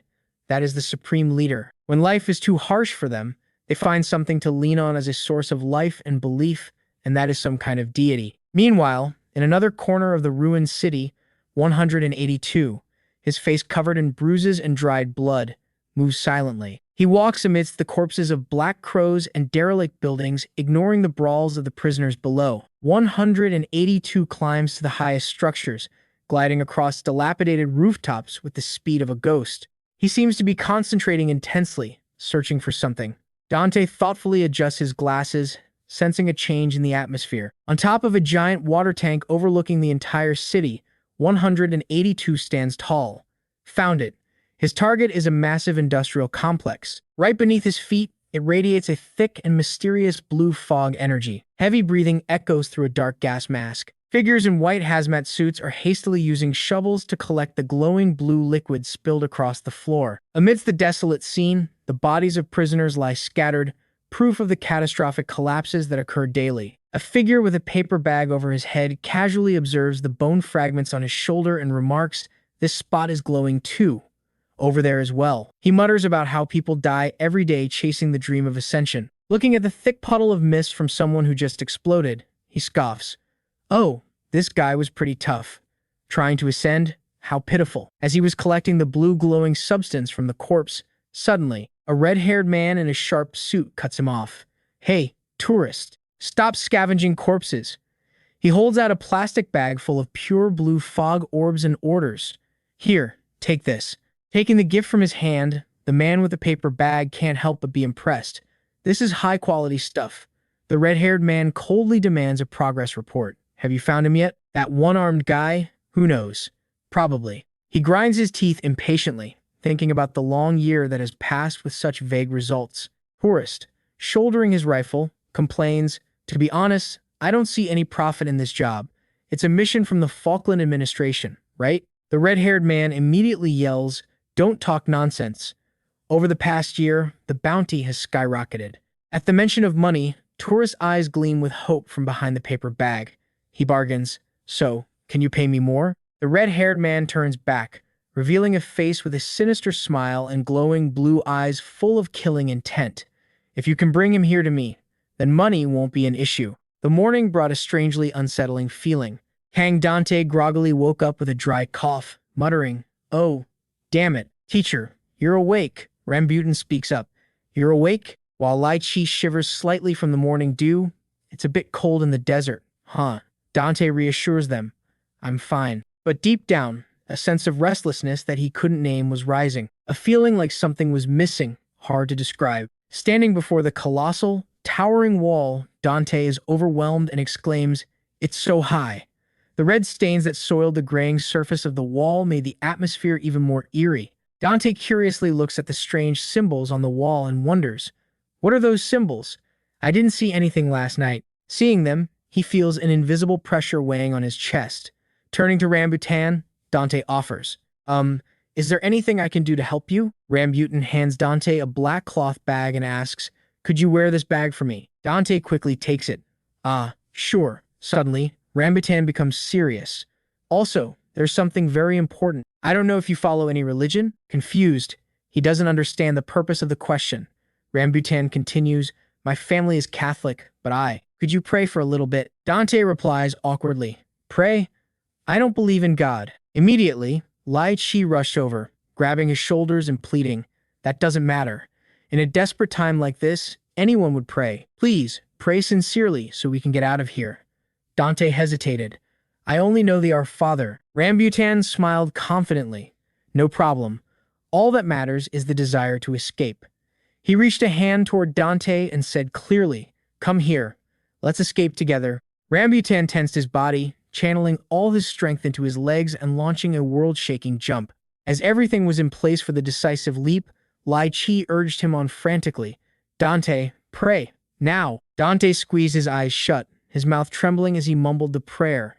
"Our Father, who art in heaven, hallowed be thy name." Rambutan tensed up, counting down for the life or death jump. 2, 3. Dante continued his prayer in abject fear. Thy kingdom come. Give us this day our daily bread, and forgive us our trespasses, and lead us not into temptation. At the decisive moment, a lightning-fast blow descended from above, striking Rambutan straight in the face before he could react. The impact was so powerful it sent all three of them plummeting from the sky, crashing to the ground in a massive cloud of dust. This time, not even the Lord's Prayer could save him.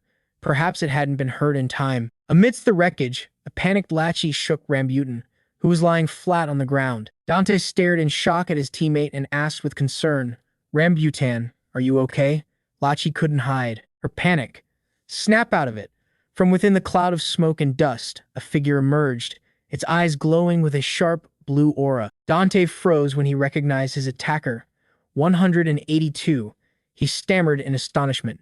"You, what are you doing here?" 182 approached, his face seething with rage. He stared daggers at Dante and growled, "You lied to me." Dante was utterly bewildered by his opponent's fury. What the hell? Why is he so agitated?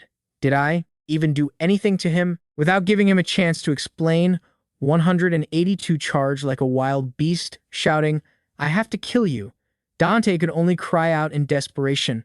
What? Why? 182 moved with such incredible speed that he was nothing more than a blur streaking through the air. Rambutan, though severely injured, tried to urge Lachi onward. "Forget him, let's just climb the wall."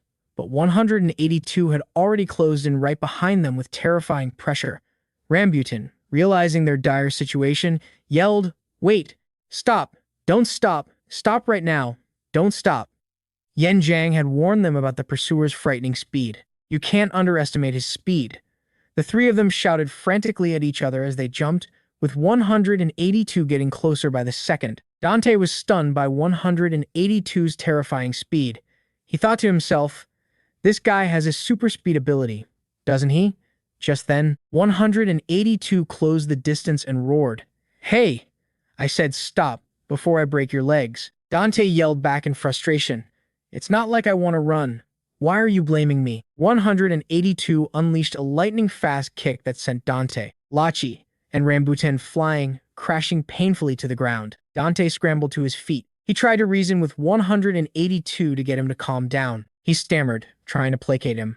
"Hold on. Calm down. What did I lie to you about? I told you everything. I even showed you how to plant sweet potatoes." 182 glared at Dante with murderous eyes and growled, "I watered it. I even put it in the sun, but it didn't sprout." Dante was speechless, sighing in utter helplessness. "Dude, it's only been one day. Even your dad needed time to grow up, let alone a plant." Dante tried to explain as logically as possible. How could it possibly sprout right away? But 182 wouldn't let it go. "Then why didn't it sprout? Are you just stalling for time?" Dante yelled in frustration. "Stalling for what?" 182 crossed his arms and commanded, "Explain." Dante ran his hands through his hair, wondering what kind of creature this guy was. Then he snapped, "Everything needs time to grow. That's just common sense. You have to wait at least a week to see if it'll grow or not." 182 mumbled, "So that's how it is." After a moment of silence, having understood Dante's explanation, he calmed down. He asked, "So, where are you planning to go now?" Dante said firmly, "I already told you. I'm getting out of here. You don't need me for anything else, right? I'll be back in a month." 182 glanced at Rambutan and Lai Chi, then asked, "Is it because of them?" Dante was startled and became defensive, quickly shielding his companions. What are you thinking? Don't you dare touch them." He pleaded, "Look, I've answered all your questions and told you everything I know. Please, just let me go." 182 looked at Dante with soulless eyes and asked, "Even if it means death? I thought you said you wanted to live." He glanced at Rambutan and Lai Chi, adding pressure with his next words. "And it's okay if they die? What's all this talk about life and death?" 182's cryptic words stirred an indescribable frustration in Kang Dante's heart. Just then, Rambutan unexpectedly stepped between Dante and 182 with a defiant look. "Looks like you're done here, right? Scram and stay out of it, got it?" He quickly grabbed Dante's shoulder and urged him on. "Come on, let's go, Dante." That feeling of frustration was growing stronger. Suddenly, a loud noise rang out, startling Dante. "Wait a minute, what was that sound?" "It's just the barking of some brain-dead idiot." We don't have any more time, Dante. Seeing the critical situation and fearing one of their plans was about to be exposed, Lai Chi urged, Rambutan, just carry him and let's run. Rambutan immediately grabbed Dante and Lai Chi, dashing off as Dante yelled in confusion. Wait, hold on. While carrying Dante up the giant wall, Rambutan yelled impatiently, Dante, hurry up and pray. Don't you want to get out of here anymore? Dante, now drenched in sweat, was in turmoil. I, I do want to get out, I really do, but he couldn't understand why they wanted him to pray every time they climbed the wall. That indescribable feeling of unease washed over him again as the three of them hung suspended on the gray wall, which was stained with tragic red marks. Dante wondered in shock, do they really need to care about me this much? Lachi looked at Dante with determination. We promised we'd go together, but Dante was mistaken. From the very beginning, the other two had only intended to use him as a stepping stone to escape this prison. The jump was so powerful it created a massive shockwave, causing Dante to scream in absolute terror. What the hell is this? Ever since he was thrown in here, he hadn't once been able to make his own decisions or choose where to go. Meanwhile, at Tofu Village, two inmates were using a ruler to measure a strange object and exclaimed in surprise, 30 centimeters today. It moved 30 centimeters. But the next second, they were shocked to find the object was gone. Huh? Hey, it vanished. A shout echoed through the gloomy space. Looks like someone's trying to escape again. But the real threat wasn't from the guards. From deep within the earth, a colossal entity with a pale face, multiple glowing blue eyes, and a wide mouth full of fangs was emerging. Poor little Dante was falling straight into that deadly maw in utter despair. In truth, the giant entity about to swallow Dante was the gargoyle, a great creature that guarded the fortress wall. Has he fallen into yet another conspiracy? While Lychee was engrossed in studying a detailed map, Rambutan curiously approached and touched its rough stone leg. He commented that, taken literally, it was just a lifeless stone statue. It was supposed to remain motionless unless someone tried to cross the wall. Rambutan struck the hard stone surface to test whether it was truly a living creature. Lychee sat behind him, flipping through documents and warning him not to touch it. She assumed Rambutan simply didn't believe this nonsense was enough to stop an escape attempt. Rambutan wondered what on earth it was, so Lai Chi explained the theories surrounding its origin. Some believed it was an alien creature that fell with the mist, while others said it was a device from the administration used to block mist from escaping. The gargoyle assumed anyone trying to leave was stealing mist, including the mist they breathed or carried within their bodies. Its sole function was to prevent the mist from spilling outside the wall, so even humans who had inhaled this mist had no chance of getting out. Rambutan shivered and asked if the thing could think and move on its own, and Lachi quietly replied, perhaps. Lachi looked at the stone entity with a sorrowful gaze. She asserted that the gargoyle could identify anyone stealing the mist, and see into the heart of anyone who harbored the intention to leave. She bitterly admitted that as long as this monster existed, they could never hope to escape this place. Tears began to streak down Lai Chi's face as she spoke of her desperate longing to escape and how her dreams of the world outside were fading. Rambutan immediately squeezed her hand to reassure her, promising there had to be a way. He looked deep into Lai Chi's eyes, repeating his vow to get her out of here at any cost, and desperately begged her to trust him. Why did they have to drag Dante into this? With a determined smile, Rambutan affirmed that for Lai Chi, he would do anything. Immediately, he tensed his body and performed a powerful leap, aiming straight for the monster. Just as Kang Dante was falling into the deadly mouth with its glowing blue eyes, Rambutan suddenly shouted with excitement.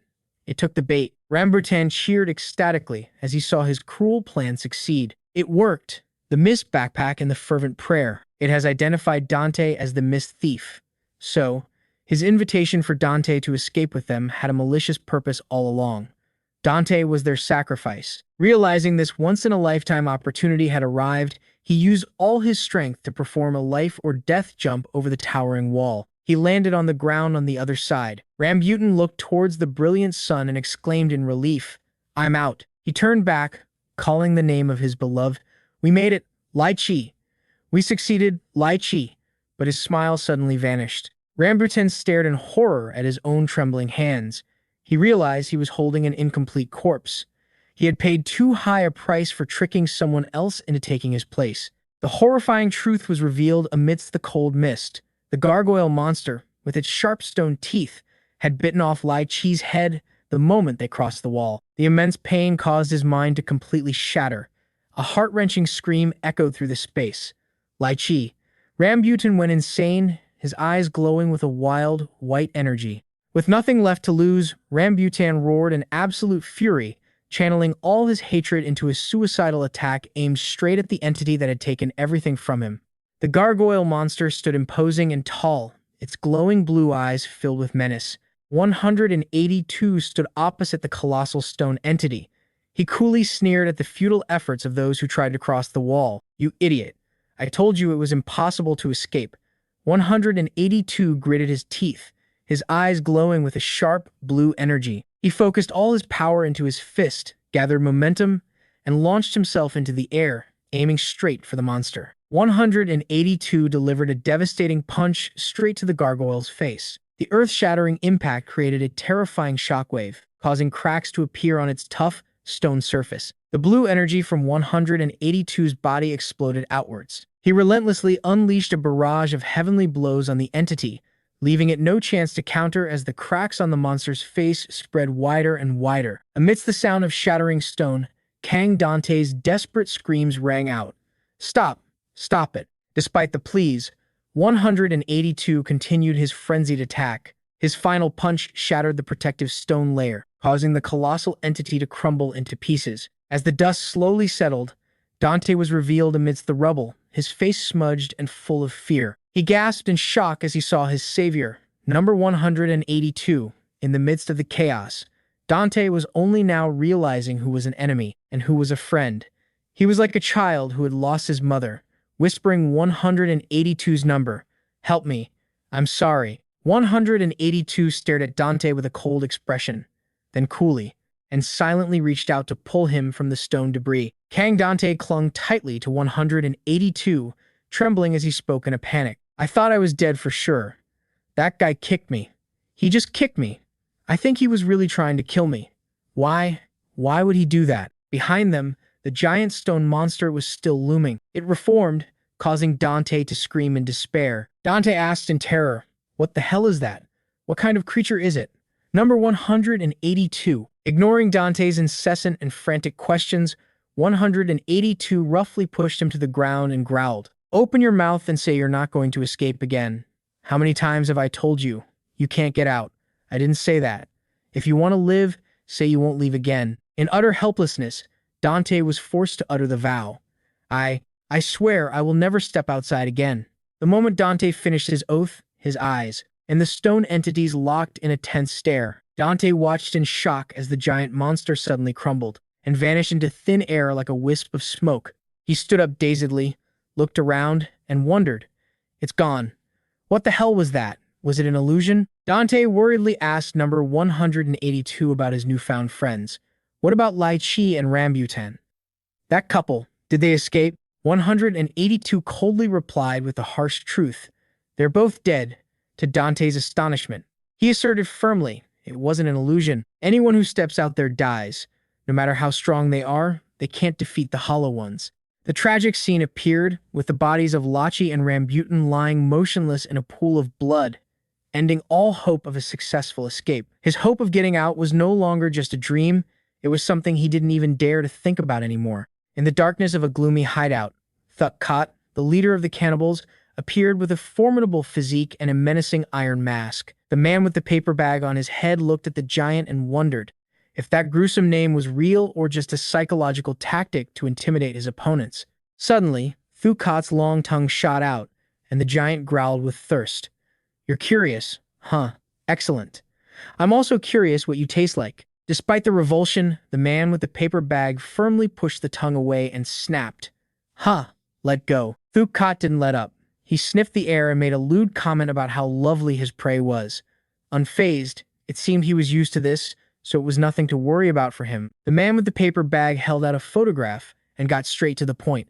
"Find someone for me. This guy." It was a wanted poster for inmate number 182, height 182 centimeters, with identifying marks of 2 moles on his right cheek and a missing right arm. Thuk Kot took the photo. He casually licked the image of 182 and exclaimed with excitement, "Ha! Looks delicious. You want me to devour him for you?" The man with the paper bag calmly replied that if his target suited Thukot's palate, he'd have no choice but to step aside. This calmness made the giant begin to question the true identity of the man standing before him. He asked sarcastically that he'd never met anyone so insolent, since the people in Area O were all just country bumpkins. Faced with this contempt, the man with the paper bag held his head high and declared loudly, "And I'm a top dog from Area A, where only the strongest survive." Amidst the ruined landscape, the inmates were stunned to see the stone entity, the gargoyle, now nothing but shattered fragments. They couldn't believe their eyes, trembling as they uttered, "It's back. What happened? Why is it shattered like this? Who could have such terrifying power?" Murmurs began to spread through the crowd as one of them wondered aloud, "The gargoyle can be injured? Can something so absurd really happen?" Suddenly, a mysterious figure in a black robe appeared, uttering a cold statement. "This is an omen." The inmates gasped in horror, recognizing the identity of the newcomer, Baba Yaga. She let out a hoarse laugh. It's been 5 years. The old woman had finally spoken after 5 years of silence. Her breath was truly foul. If she didn't open her mouth for 5 years, did she not brush her teeth either? Baba Yaga asserted this was an extremely significant omen, as she pointed to some strange marks. A crack has begun to appear on the chain itself. The surrounding crowd descended into chaos at her prophecy. "It's the prophecy. This is the prophecy. Write it down, quickly." In a state of utter reverence, she spread her arms and declared, "The birds have taken flight." From beneath her terrifying skull mask, Baba Yaga clearly proclaimed a dark future. That fateful day is drawing near. Meanwhile, in a sun-scorched desert area, Kang Dante was frantically asking 182 about the terrifying entity they had just encountered. The hollow one, that huge, white thing? He received a nod of confirmation. Dante asked, trembling, "That thing killed Lai Chi and Rambutan?" However, 182 coldly corrected him. "Not that one. A different one did it. There's more than just one hollow one." Dante was stunned as he heard the explanation of its nature. "It's a hunter that kills anyone who dares to leave Falkland. So for anyone who wants to escape this place, the only path is death." Dante shouted in denial. "That's ridiculous. Something like that can't exist. Lai Chi and Rambutan never mentioned it." 182 glanced at him with soulless eyes and replied, "Well, they were a bunch of liars, weren't they?" Dante still couldn't believe this cruel reality. "I find this much harder to believe. You get killed just for going outside? Killed by a monster? Why? How is that possible? How could something so terrifying exist without anyone on the outside knowing about it?" Dante completely broke down. He fell to the sandy ground and whispered in despair, "No way. Oh, there's no way. There's no way something like that could happen." Kang Dante yelled in desperate denial. Unable to stand the noise, the other one immediately. 182 swung his arm, knocking him to the ground. "I told you to be quiet." Returning to their gloomy cell, Dante silently stared at the sweet potato soaking in a cup of water. Sitting before his simple meal, his mind was tormented with questions about the monster that prevented escapes. Was it a security system, something that created illusions, or a sophisticated machine of this prison? Whatever its nature, Dante bitterly realized it was a system strong enough to imprison these strange inmates, and he himself was just pitiful prey. He shuddered, thinking that was too close. Dante suddenly realized that in a life-or-death struggle, a couple would never have time to worry about a stranger. From the very beginning, everything was wrong. His mind, so obsessed with escaping, was no longer clear. Luckily, he was still sitting here to complain and realize he had just been used. Dante looked over at 182 and wondered why this person had saved him. This time it wasn't for the sweet potato, nor for the clothes, or for help creating mist. In the quiet space, 182 simply uttered a short sentence, "Let's eat," leaving Dante to wonder. Could it be that this guy was simply a good person, even after Dante had been so cruel and cold to him? Suddenly, Dante saw 182 struggling to pick up food with his utensils. He was shocked to see that the other's arm was abnormally swollen and asked, what happened to your arm?" The only response to his concern was a nonchalant, "It's nothing." Dante was horrified when he saw the wound had become disfigured and severely swollen. He urged, "This needs immediate medical attention." 182 remained indifferent. "It's just a broken bone." Dante could only stare, exclaiming in astonishment, "Broken?" He said broken bone as simply as someone would say they broke a fingernail. Dante looked at 182's swollen arm with worry, But swelling like this is not normal at all. Don't you feel any pain? The only reply was a nonchalant grunt. Dante gently pressed on the wound and asked in amazement, "It really doesn't hurt?" He realized 182 was just gritting his teeth and enduring the excruciating pain. Dante quickly bandaged the wound and announced, "There, it's done." However, 182 immediately became irritated. "No, take it off." Dante snapped, "It's just a temporary fix. If you keep moving it, the pain will get much worse." But ignoring the warning, 182 stubbornly insisted, "Take it off. I still have to eat." Dante said sarcastically, "You won't be able to hold chopsticks even if I take it off." Hearing his companion use the excuse of needing to use the bathroom, Dante could only grit his teeth in helplessness. Dante, acting like a true relative, worriedly expressed his concern for the wound on his hand, sternly warning, "You don't understand how serious this is. Without proper treatment, that arm will be crippled for life. Do you think you can survive in this place with just your legs?" He looked at his companion sitting motionless with a cast on his arm. Dante sighed. "Now we've become two idiots who are both stupid and weak. Just a slight brush? No. An unlucky encounter with some Ducal out there, and we'll be dead in an instant." Suddenly, 182 spoke up. "So we have to go to the hospital." Dante was startled and asked, "Huh? Go where?" The reply was firm, "The hospital." Dante asked in disbelief, "There's a hospital in a place like this?" 182 confirmed it with certainty. Of course, Dante still couldn't believe it. "It's not some quack doctor in a closet, is it?" 182 reassured him.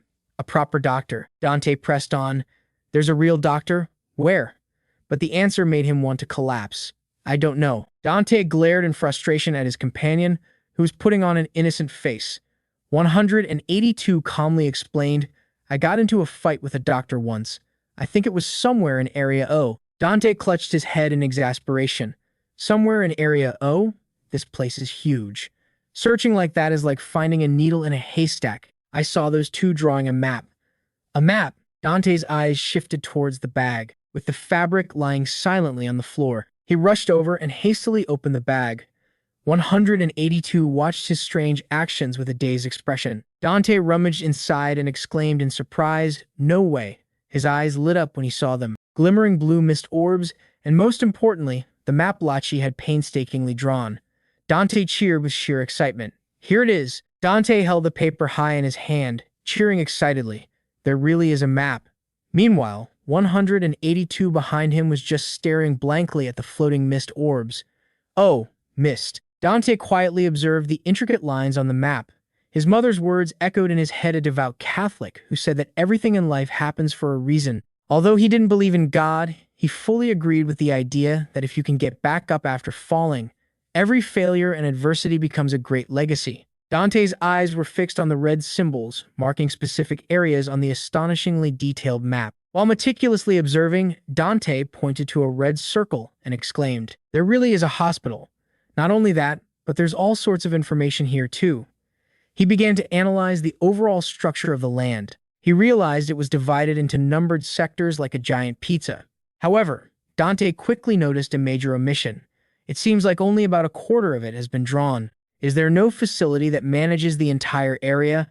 Yenrang was disappointed to see the most important part was missing. The map was missing its central section. Suddenly, Dante paused when he noticed a strange crease at the edge of the paper, as if it had been folded underneath. He carefully unfolded the hidden section of the paper and wondered in amazement, "What is this?" A smaller piece of the map fell out, revealing the image of a watchtower along with text confirming this was the command center. F.O.G. Korea. Dante's eyes widened behind his glasses. He whispered in shock, "The Central District." Unable to contain his joy, Dante yelled with extreme excitement, "Right in the middle of Falkland. The headquarters is right there." He immediately turned to call his companion. "Number 182. I've got a plan. We're going to the Central District." However, in response to his enthusiasm, 182 was in a bizarre posture, leaning back as if about to collapse. Dante could only stare, dumbfounded. What the hell is this? In the distance, the city of Falkland remained shrouded in a gloomy and eerily silent mist. In a hidden corner of Area O, Kasim's information brokerage was experiencing its most prosperous days ever. Kasim, the information broker with red hair and a white bucket hat, was smugly enjoying his success, holding extremely valuable information. As he sipped from a bag of glowing blue mist, he remarked that the place was as bustling as a burning bakery. The pursuers of Teacher Kang Dante were also frantically searching for the one-armed man, number 182. Little did they know that the two people they were hunting were actually together. However, that bustling atmosphere was suddenly extinguished by the appearance of an uninvited guest. It was Thukat, the most dangerous of the ringleaders in Area 2, who appeared with a menacing and formidable physique. He wore an iron lock on his head to restrain his insane gluttony. It caused Kasim to shudder in fear before this monstrous entity. As someone who rarely showed himself, Thukat's presence here signaled a bad omen. He silently placed a photo of a shackled number 182 on the table. Kasim quickly realized this was the person Hao was hunting, and the broker's mind started calculating a huge profit, as this information was in high demand. He confidently declared that he had finished his investigation and asked how much Thukat would pay for the information. In response to Kasim's greed, Thukat coldly stated that the price to be paid was his life. Despite the warning, he didn't believe Thukat would dare to be so reckless and try to invoke the unspoken rules with this beast. However, Thukat roughly grabbed the broker's ear, licking it with thirst and uttering gruesome words about wanting to taste this large ear. A heart-wrenching scream echoed through the gloomy space as Thukat acted with ruthless cruelty. Thukat calmly savored the flavor, which he compared to the taste of the sea, while Kasim's underlings could only scream in despair. Thukat ordered the remaining men to find number 182 for him immediately, unless they wanted to become the next delicious meal for his endless thirst. The brutal threat silenced Kasim's underlings. They fell silent, not daring to breathe loudly in front of this monstrous creature. Dante carefully observed the map, noticing that the area around the central F.O.G. Korea region was completely devoid of people. He wondered to himself, could it be that even Rambutan and Lychee have never set foot here? His eyes stopped on a section circled in blue labeled prison block. Dante wondered, is this the women's section? He guessed they must have been here before and began to search. An old memory surfaced as he looked over at number 182, who was resting with his arm in a cast. Speaking of which, the face of a beautiful blonde girl appeared in his mind. It was Lara. She gave a radiant smile and waved goodbye. See you later, Dante. Lara was also a science teacher, just like him. Dante reassured himself that she surely wasn't captured and brought here like him. He shook his head frantically in denial. No way. How could that happen? And yet, the reality at the women's prison was darker and more brutal than anything he could have imagined. The sounds of whips and beatings echoed sharply in the gloomy space. Shake those hips harder, sweetie. Harder. A tragic scene unfolded. The women were being brutally mistreated, forced to perform degrading acts for entertainment, amidst the mocking, insane laughter of the inmates. Among them, a girl with disheveled blonde hair, her face crudely painted with a fake smile like a clown, was sobbing in extreme pain. Why does all the most haunting suffering exist here? Lara bitterly realized, the place I'm in is the women's prison. She recalled the moment they parted ways. The route she was supposed to take was completely different from the other teachers. At that time, Lara was walking with a tall prison guard. The two of them were walking through a thick mist. She naively remarked, "Wow, the mist here is so thick, isn't it? We're clearly in the middle of a desert, yet there's mist. It's so strange." She even excitedly asked about her classroom, but the guard just coldly ordered her to get in the car. Lara asked dazedly, "Huh? Are you taking me to the classroom right now?" Her anticipation was met with only a contemptuous remark. "Get in the car, kiddo." Sitting in the car, Lara began to feel extremely uneasy. I should have been suspicious then. She wondered in shock why he had called her kiddo, and a bad feeling washed over her. Something's not right. You're the science teacher, right? The guard's voice rang out, full of scrutiny. Lara naively smiled in response. Yes, that's right. However, that smile quickly vanished when the guard suddenly burst into savage laughter. My little bird, from now on, we'll be together. An entity with fiery orange hair and a grin that stretched from ear to ear appeared, roaring a haunting vow. We will be together until this world collapses. Her initial caution came too late. Lara realized in shock that she had been kidnapped. She was taken to a giant, circular structure, a place where all her dignity would be stripped away. Here, she was forced to perform degrading acts for the inmates' entertainment. Mocking laughter echoed sharply. Lara could only sob in extreme agony, her beautiful face now crudely painted with a fake smile like a clown's. She bitterly realized that even though she had tried to remember her colleagues' names like Kang Dante in hopes of finding help, now there was nothing. Who could save her now?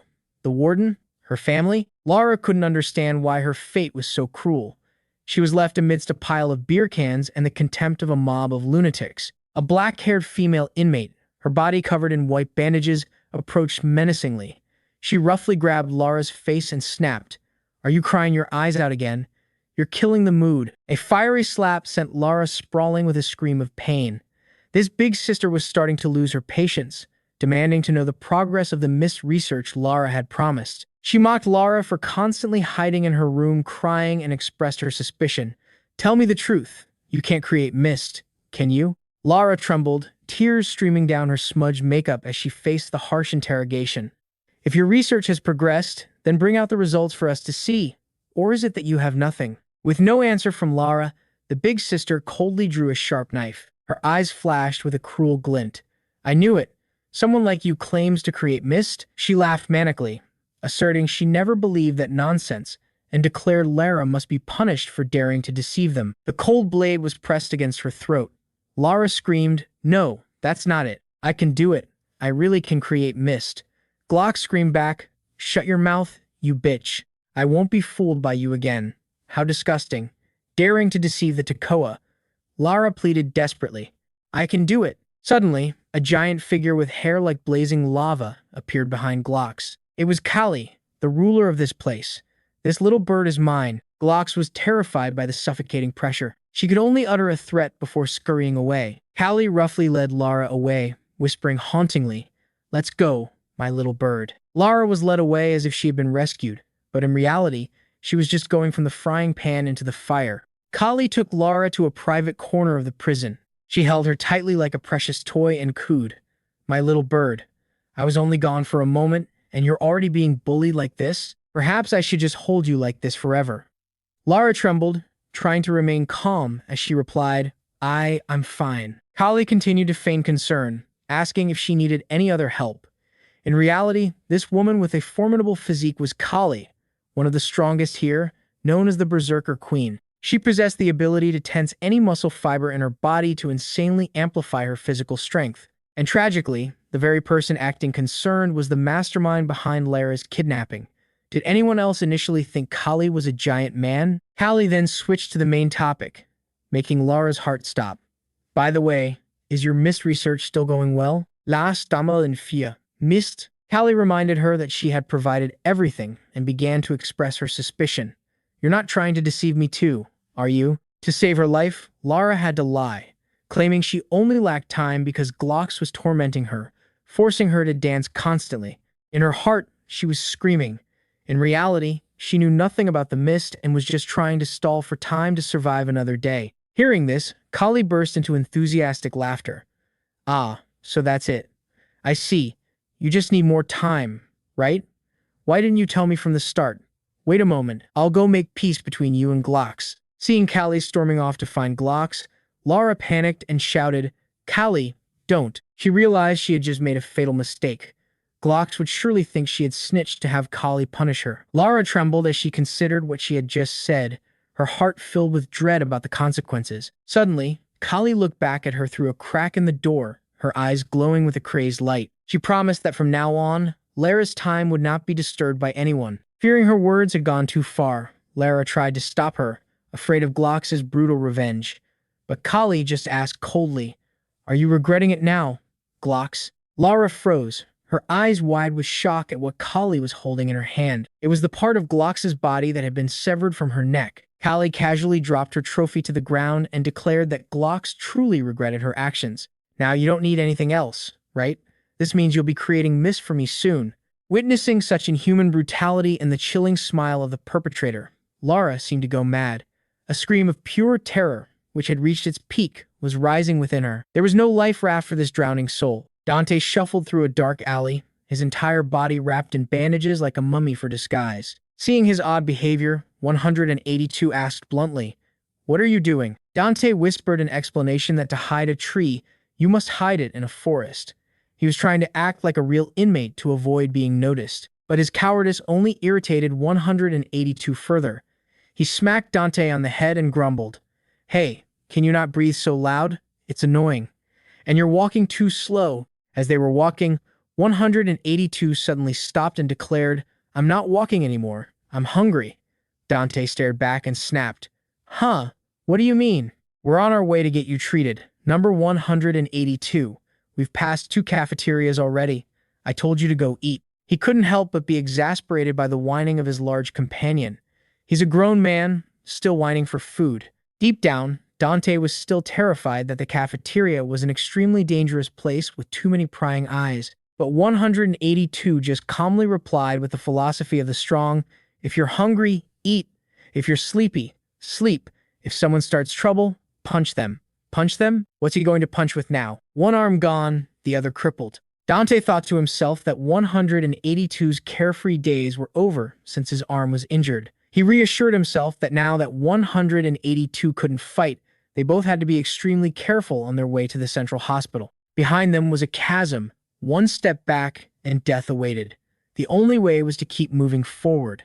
The two of them passed through rows of ruined streets, walking by the sign of a mysterious information broker amidst the gloomy atmosphere of the Land of Mist. The road ahead was long and perilous.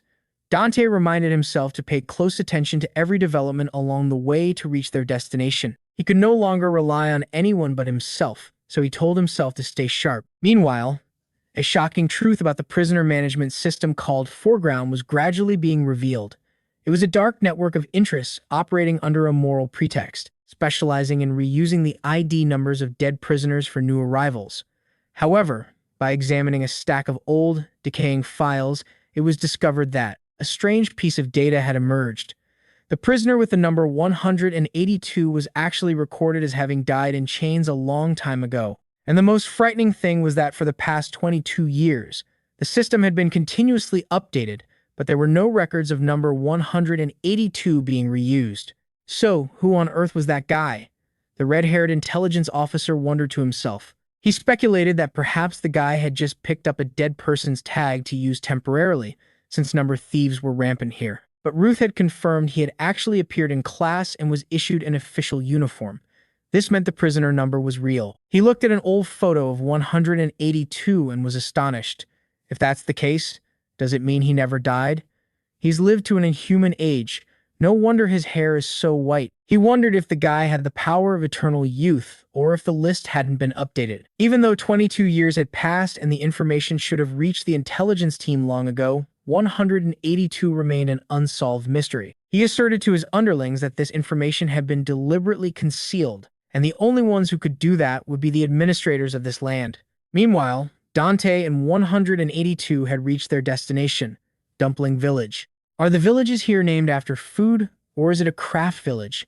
Standing before an area enclosed by black curtains and bright lights, Dante shouted, "Dumpling Village. This is it. The village with the hospital is here." He asked 182 if he remembered anything, but he just coldly replied, "No." Dante told himself this place must have what they needed, but 182 immediately warned, "Don't celebrate too soon. There are a lot of strong people here." The deeper we go, the more dangerous it gets. As soon as they stepped inside, Dante was completely stunned to realize this was clearly a bustling commercial district. A sign for the central market appeared amidst a lively trading scene. Dante was shocked to see this place had an electrical system and a complete, bustling economy. According to his map analysis, he realized that while all the other villages were under the control of leaders, for some reason, there were no records of any gang ruling this village. After nearly dying so many times from trusting strangers, Dante resolved not to be complacent no matter what, because the less information there was about an area, the more cautious he had to be. According to the map, this land was larger than he thought, with many sectors like Sunfield Village or the sports area. The most important destination was the medical center located in the middle of Mandu Village. Dante told himself the priority now was to get there immediately to get help, to treat number 182. He quickly signaled for number 182 to go into the alley first. However, Dante was shocked to realize number 182 had split off and was standing in front of a food stall. He calmly requested, "Just one would be fine." Dante screamed in his head, "Number 182, what is he doing?" The stall owner, with a formidable physique and a square face as hard as stone, coldly stated the price. One dumpling, 10 G of fog. In response, number 182 just gave a blunt reply. I don't have any money. Why does he become as innocent as a child whenever food is involved? Immediately, a loud noise erupted, sending the entire market into an uproar. The stall owner roared with fury. So you're a thief. The surrounding crowd began to whisper and gossip in amazement. A thief? He's a thief. How crazy. Is he trying to rob the famous ancestral dumpling shop? Dante panicked, clutching his head and frantically denying it. I'm being framed as a thief. It's not true. It wasn't me who did that. I didn't steal anything. The owner loomed over him, looking down menacingly. Are you trying to beg for a dumpling, the very soul and history of this village? You little brat. Do you think our dumplings are a joke? In this perilous situation, Dante rushed forward, bowing his head in apology. Sorry, I apologize on his behalf, but the owner refused to let it go. He raised a sharp knife and pointed it straight at Dante, snapping. And who are you? Are you his accomplice in theft? Dante desperately fabricated an excuse to salvage the situation. No, that's not it. My brother is very sick. He has a mental condition. However, the owner was still not appeased. He roared, if not a thief, then what? A robber? And with that suspicious mask. What's with that weird-looking mask? Dante could only cry out in his head as the owner incited the crowd to charge forward. You scoundrel! There's absolutely no place for villains in this village. Get him for me. Dante looked at the dozens of people rushing towards him with a bitter heart. Is this really how my life ends? That's enough. A powerful voice rang out, causing the furious owner to stop in his tracks. The crowd parted to make way for a small old woman with a strange, dumpling-shaped head, walking forward with her hands clasped behind her back. The owner bowed his head respectfully. Yes, ma'am. Greetings, elder of Dumpling Village. So the village name was indeed based on a traditional craft. The old woman approached Dante and asked kindly, Is your brother sick? Seeing Dante's dazed look. Her eyes fell on 182's bandaged arm, and she mused. So that's it. His arm is injured. The owner tried to argue, No, master. These kids were trying to steal dumplings. But the old woman immediately cut him off. Go away. She reasoned that in their pathetic state, they wouldn't have the strength to steal or rob. She ordered, You two, follow me. Although she noted the two looked rather scary in their masks, she could still sense the demeanor of good kids. She decided to overlook the earlier commotion and invited them both for a hearty dumpling meal. In a dimly lit room, Dante and 182 devoured the food like two starving ghosts. The old woman explained that she always tried to keep the village peaceful to maintain their livelihood of selling dumplings. Dante, while chewing, apologized profusely. We're sorry for causing a disturbance. He couldn't stop praising the rich flavor of the food and curiously asked about the source of the ingredients. The old woman calmly replied, From the cafeteria's leftover bin, of course. The old woman still proudly asserted that the dumplings were the pride of the village, causing many people to travel from all over to enjoy them. I wonder if these two would still be praising the taste or would dare to vomit it out in front of her.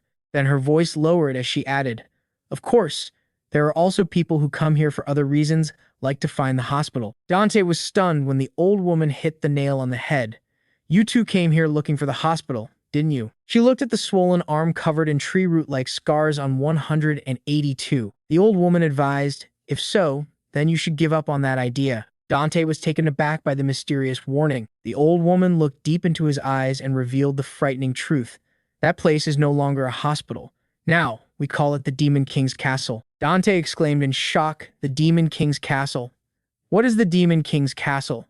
The old woman gravely warned that an extremely dangerous entity resided within it. It's the one that caused all the terrible things related to Uruk and the fortress wall. She advised, It's best if you two don't go near it, not even a little, because no one who has met the Demon King has ever returned alive.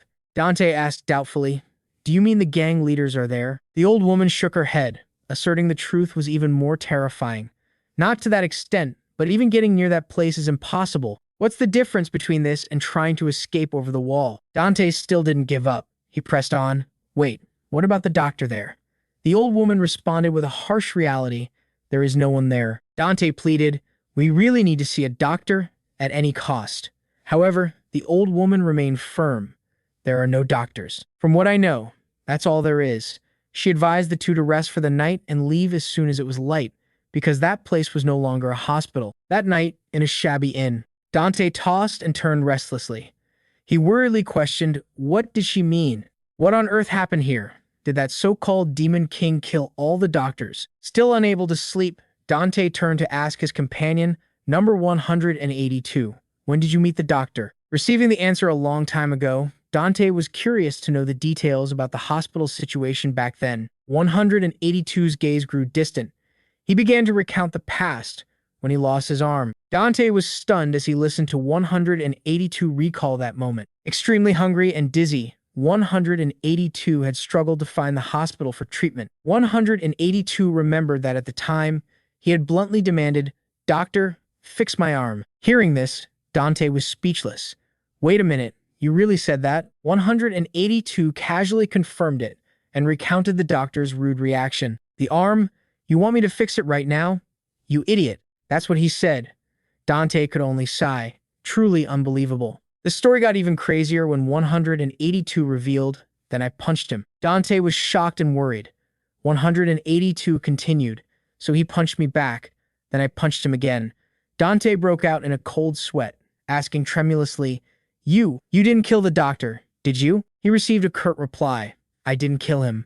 For a doctor and patient to be trading blows like that in a hospital, it's a miracle you're still alive.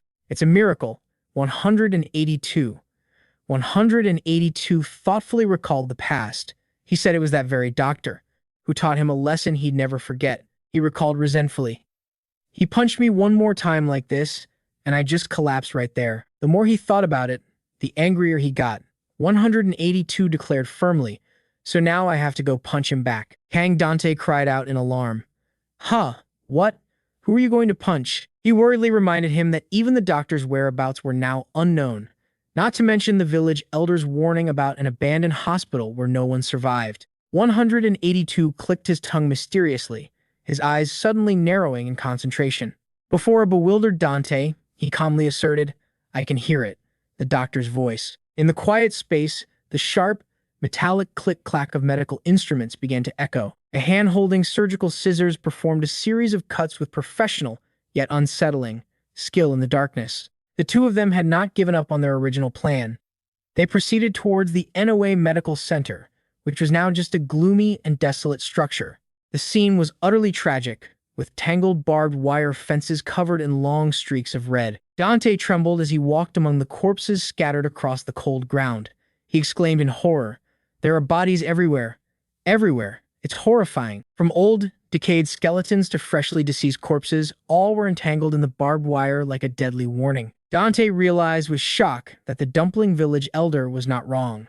This place had truly become a hell on earth, not a hospital anymore. He hesitated and asked for confirmation. "Hey, number 182, are you sure there's really a doctor here?" 182 still firmly asserted that he heard his voice. It was only then that Dante realized 182 possessed an absurdly keen sense of hearing, able to clearly hear even the smallest sounds from a distance. Standing before the closed door, Dante held his breath, listening to the strange noises coming from inside and wondering in confusion, "What is that sound? Is it the doctor's voice? How?" Dante looked skeptically at his companion, who was casually whistling. He asked hesitantly, "Is that really the doctor's voice?" 182 just gave a nonchalant reply, "I don't know." Dante began to suspect his companion's special ability. Or maybe you have some kind of talent, like abnormally sharp hearing. In response to his curiosity, 182 maintained his indifferent attitude. "I don't know. I don't have any of that stupid talent stuff." Dante didn't give up. He was certain 182 could hear sounds that normal people couldn't, which was why he always insisted he was fine. Faced with persistent questions about his true ability, 182 snapped, "I told you, I don't have it."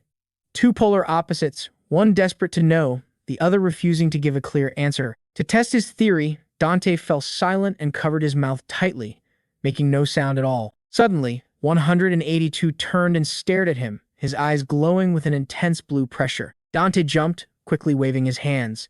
"I was just kidding." Dante realized with a shock that even though he had only mouthed the words and made almost no sound, 182 had heard him loud and clear. He confirmed to himself, "So it's clear now, You really do have super hearing. Standing at the threshold, Dante wondered if this place was now the Demon King's castle or truly a life-saving hospital. He told himself the only way to find out was to venture inside and get the answer himself. The NOA Medical Center appeared desolate, with red stains splattered all over the entrance. Dante quickly pulled 182 to hide behind a large rock. He cautiously observed, then whispered, "Can you hear anyone talking in there?"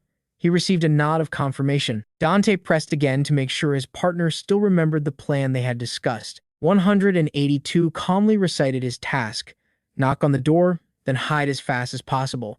If the person who comes out isn't the doctor, find the teacher, then run. Dante flashed a satisfied smile. Very good. Let's go then. The plan, dubbed Operation Ding Dong Ditch, was officially activated. This reminds me of when my friends and I used to ring people's doorbells for fun. Dante calculated that besides his sharp hearing, 182's speed was on par with Rambutan's, so letting him scout would be the safest way to check the situation inside. Hiding behind the rock, Dante's heart pounded as he watched 182's back silently approaching the gloomy hospital door. 182 rushed forward and delivered a powerful kick to the hospital door. Then he quickly retreated to their hiding spot, just as planned in their game of Ding Dong Ditch. Dante held his breath and watched from behind the rock, but absolutely no one emerged from the gloomy building. He asked impatiently, "No one's coming out?"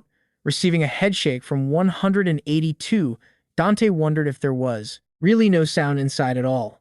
He urged, "Okay, try again. You have to knock harder this time." Heeding his words, 182 rushed off again. He delivered another kick and then dashed back to his original position. Their teamwork was like watching kids playing a prank on an adult. However, the Noah Medical Center remained eerily silent. Dante started to lose his patience. He snapped, "Still no sound from inside this time either?" He began to doubt the doctor's voice that 182 had been so certain about earlier. Thinking 182 hadn't done it properly, Dante decided, "Maybe I should try.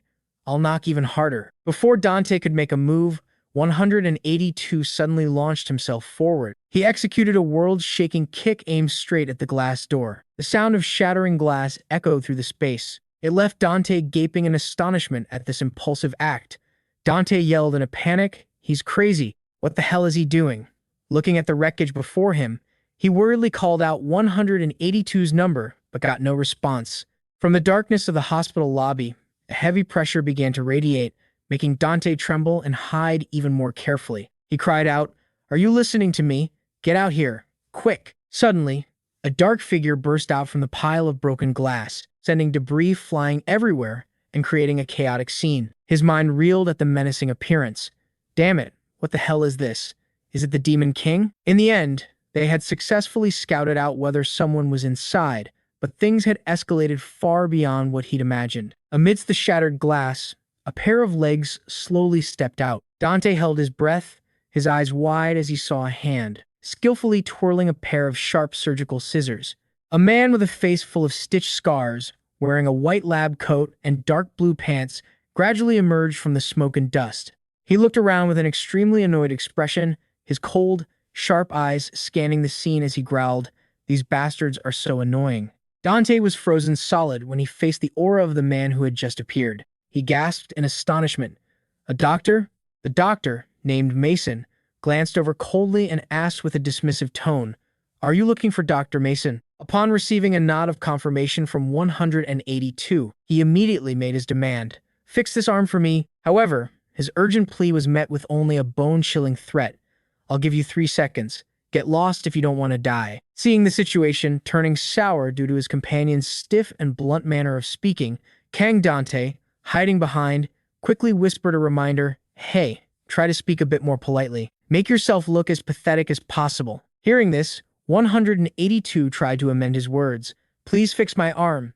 It hurts." The doctor silently observed, then mockingly asked why he should do that for free for a stranger. To the naive answer, "Because I'm in pain," Mason roughly grabbed 182's head and demanded to know about a thank you gift. He sneered, contemptuously asking if 182 thought he deserved to be treated like a human being, when in fact he was nothing more than a criminal. 182 stood firm with his simple reasoning. "You're a doctor," Mason glared back with murderous eyes. "So what? I'm a doctor.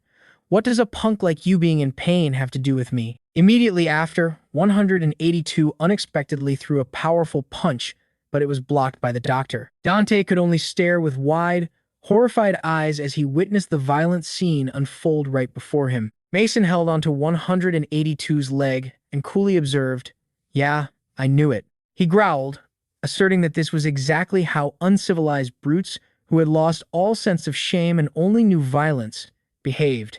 Mason unleashed a series of powerful attacks, creating clouds of dust and sending bricks and stones flying everywhere. Seeing that 182 managed to dodge despite his severe injuries, the doctor seemed quite surprised. "Oh ho, not bad. You can dodge?" He mockingly asked if 182 still had the strength to dodge his attacks with such a crippled arm. Then he immediately unleashed a vicious attack with terrifying speed and rotation. Mason coolly commented, "That was a decent kick." He was completely unfazed by 182's attack. He immediately grabbed 182's leg and violently slammed him to the ground. The impact created a massive shockwave, shattering the pavement. Kang Dante lay flat in a corner, his glasses knocked off, as he could only watch the one-sided battle in terror. Mason pinned 182 under the rubble and sneered, "But what now? Next, you won't be able to use your legs either. Now what the hell can you do, you broken-armed bastard?" However, in that moment of peril, 182 suddenly surged up with unbelievable speed. He closed the distance and grabbed onto Mason, forcing the doctor to exclaim in disbelief. Despite his severely injured arm, 182 used all his remaining strength to lunge forward and bite down hard on Mason's arm. When faced with life and death, those with a strong will to live will find any way to survive. Mason stared at the man frantically attacking him with his teeth, then smirked. "Biting my arm with your teeth, huh? Interesting." The doctor's eyes glowed with a sick, blue excitement at his opponent's fierce and wild resistance. Immediately, he drew out sharp surgical needles and stabbed them repeatedly into 182's body. After knocking his opponent away, Mason stood tall. He began to analyze 182's body structure from his jaw muscles to his obliques down to his glutes with a morbid thirst.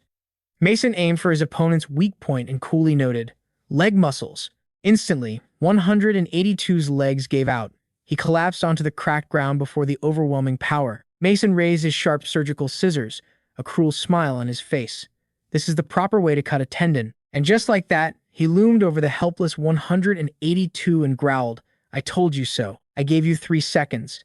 You should have gotten lost." Seeing his comrade completely defeated and hanging by a thread, he couldn't just stand by and watch any longer. Kang Dante rushed out, yelling, "Aha!" Mason paused in surprise. Dante desperately pleaded, "Doctor, please stop. Please calm down. We didn't come here to cause trouble. We came looking for a doctor for treatment." Mason looked at Dante with contempt. "And who are you? The same kind of vermin as him?" Dante stammered, Actually, I'm not sure if this is a hospital anymore." Mason coldly replied that if he was sick, he should just continue living his miserable life and die to get it over with, because a natural death was what prisoners truly deserved. Dante trembled as he realized the intense hatred this doctor held for those with serial numbers. In a final effort, Dante took a gamble. "What if I'm not a prisoner?" Mason was skeptical. "Are you starting to talk nonsense now?" Dante quickly pointed to his eyes and asserted, "Look at this. I've never been involved with fog. I'm 100% a normal person." This fact stunned Mason. "A normal person, huh? Then what's a normal person doing in this godforsaken place?" "Doing what? I was kidnapped and brought here, man." Dante quickly explained the prisoner education project he was part of, and how he got trapped due to the riot. He pleaded, "You're a doctor, right? I need your help." After hearing this, Mason suddenly burst out laughing. "A project? Teaching prisoners? Is that so? That's actually pretty damn interesting." Dante quickly presented his tie as proof. "It's true. See this tie? It's Stefan Louis. My pants too. How could a prisoner get things like these?" Mason stopped smiling and asked directly, "So, what exactly do you want help with?" Dante urgently requested the doctor to call the control center to rescue him, then pointed towards the barely conscious 182. "And if there's time, please treat this person as well." Mason looked at 182 and asked, "So this guy is a teacher too?" The unexpected question flustered him a bit. Desperate to save 182, Dante could only close his eyes and nod. "Yes, that's right. he's a teacher, a physical education teacher. He hoped this title would make the doctor less suspicious of 182's hidden strength. Meanwhile, in another dark area, the entity known as Thukat, with his formidable physique, appeared amidst the ruined structures. He muttered menacingly that the appointed day had come and the sea-flavored delicacy he craved was nearby. Facing the suffocating pressure, Kasim tremblingly argued that they had never set a clear appointment. But Thukat just coldly replied with a haunting declaration, "I already told you. I'll come when I remember your taste." Cold sweat dripped down Kasim's face. He had no choice but to play his final card to save his life. It's Gyo Village. There's an informant in Gyo Village who reported that he's there. Immediately, Thukat roared with excitement, his eyes glowing with a crazed blue light upon learning his prey was in Dumpling Village. He led his henchmen away, leaving a deadly cloud of blue mist enveloping the area. Only when Thukat's group was gone did Kasim's underling dare to speak, worriedly asking if it was okay to give away high-level information for free to Thukat, especially when they were working for Hao. Kasim snapped in utter terror, "Anything is fine. Why? You want me to serve myself up for him to eat?" Despite his subordinates' attempts to persuade him about Kasim's position as the exclusive information distributor at Building 10, he couldn't help but shudder. Kasim was haunted by the strange sounds coming from Thukat's stomach and insisted he was in no state of mind to think things through. He knew full well that all unwritten rules or control from the center were meaningless in front of that terrifying entity, because the only thing that could control and guide that monster was pure gluttony. Thukat led an army of followers wearing grotesque masks, frantically charging through the desolate streets in the gloomy mist. He extended his long, thirsty tongue, ready to tear apart anyone who stood in his way to satisfy his endless hunger. He was like a beast starved for 1,000 years that had just escaped its cage. Entering the grounds of the Manhwa Medical Center, the tragic scene with red streaks splattered right at the entrance made Kang Dante shudder. His eyes widened in horror as he observed the desolation of the place. Stepping inside, the gloomy space with cracked walls and thick cobwebs made Dante assess. This place looked so old, like a decaying abandoned house. He sat quietly beside number 182, who was lying motionless on the operating table, his heart full of doubt. Can a rundown place like this really be a hospital? What the hell did they build here? Suddenly, Dante jumped as a figure appeared. The doctor, while putting on medical gloves, calmly remarked, "This wound isn't too serious. We just need to treat it so it can heal back to its original state, right?" Dante quickly shot to his feet, fumbling with his introduction. "My introduction is a bit late. My name is Dante Kang." Seeing Dante about to touch the equipment, the doctor immediately warned, "Don't touch that. You'll be killed by an infection," he clarified, leaving Dante to only exclaim in confusion. Dante looked at the man's scarred face and said politely, "It's a pleasure to meet you, Dr. Ha Yirlin." The doctor waved his hand. "Just use my name. No need to be so formal." He glanced at the barely conscious 182 and asked, "What's that person's name?" Dante, who had been chatting cheerfully, froze at the question. He didn't know 182's name either. He only ever called him by his prisoner number. Dante looked at a nearby stone statue and came up with a name. Dante pointed at 182 and answered clearly, "His name is David." The doctor squinted suspiciously. "A PE teacher, you say? Why does he talk so aggressively?" Dante awkwardly tried to change the subject. "Actually, I've heard some strange rumors about this place." To Ha Yurlin's question, "Rumors about what?" Dante hesitantly revealed, "Something about a demon king hiding here. Also, this hospital looks too run down. Did something happen here?" The doctor's face suddenly became serious. "Yes, something did happen here. And for that reason, I must refuse your request to contact the administration." Dante was stunned by the firm refusal, while Ha Yirlin added gravely, "Because my situation here is no different from yours. Even I myself." The doctor looked straight at Dante and revealed the shocking truth. "And being held captive in this place. A normal person like himself?" Dante exclaimed in shock. "What? Wait a minute. What do you mean you're trapped here? Aren't you working for the administration bureau? Then why are you?" Ha Yurlin explained as he rearranged his sharp surgical instruments. "It's true, I'm an employee of the administration bureau, but you're mistaken. I was just dispatched here on a mission. It must have been about 4 years ago. I came here to practice my surgical skills." Ha Yurlin recounted the past gravely. "At that time, many people came here, including medical interns like myself and doctors transferred from other departments. But shortly after, all of them were killed by a death row inmate who suddenly went insane. Dante was stunned when the doctor confirmed the only survivor was me. He hesitantly asked what happened after that. Didn't they try to rescue you? Ha, Yerlin looked at him with sharp eyes. Huh, if they had rescued me, do you think I would have been stuck here for 4 years? Dante wondered. I heard that rescue efforts were hampered because the mist was too thick. Ha, Yerlin looked at him meaningfully. Because of the mist? You still don't get it. Dante, being new, was truly naive. He didn't know much about this bizarre place yet. He revealed a cruel truth about those who truly belonged to the Administration Bureau, the ones who walked around wearing masks as if it were a daily routine. Dante stood silently in the darkness as he realized the bitter truth. It's not that they couldn't find us, it's that they deliberately abandoned us here. The scene outside the hospital was desolate, with name tags hanging like anonymous graves in the mist and smoke. Dante sat with his head in his hands in front of the operating room, bitterly admitting, it's true. Right from the entrance, the mist was thick, but we weren't equipped with any protective gear at all. All the people present at that time had inhaled that toxic mist. So from the very beginning, innocent people like him had been mercilessly thrown in here. Dante recalled the pale faces in the mist. He had never seen a single gas mask. The things the soldiers used were just ordinary face masks. He wondered who those people were. Could it be they weren't from the Administration Bureau? Hai Yerlin held a scalpel, reiterating his abandoned status. Belong to the Administration Bureau? I was just sent here on orders like everyone else. They all died. Dante could only stand there in absolute silence. Dante sat motionless in the dark, his mind reeling. What if even those people were deceived? He asked himself in despair. Why was I brought here? Then, memories of that fateful day flooded back, when they said they were short one teacher and needed someone with real ability, someone who can adapt and start over in any situation.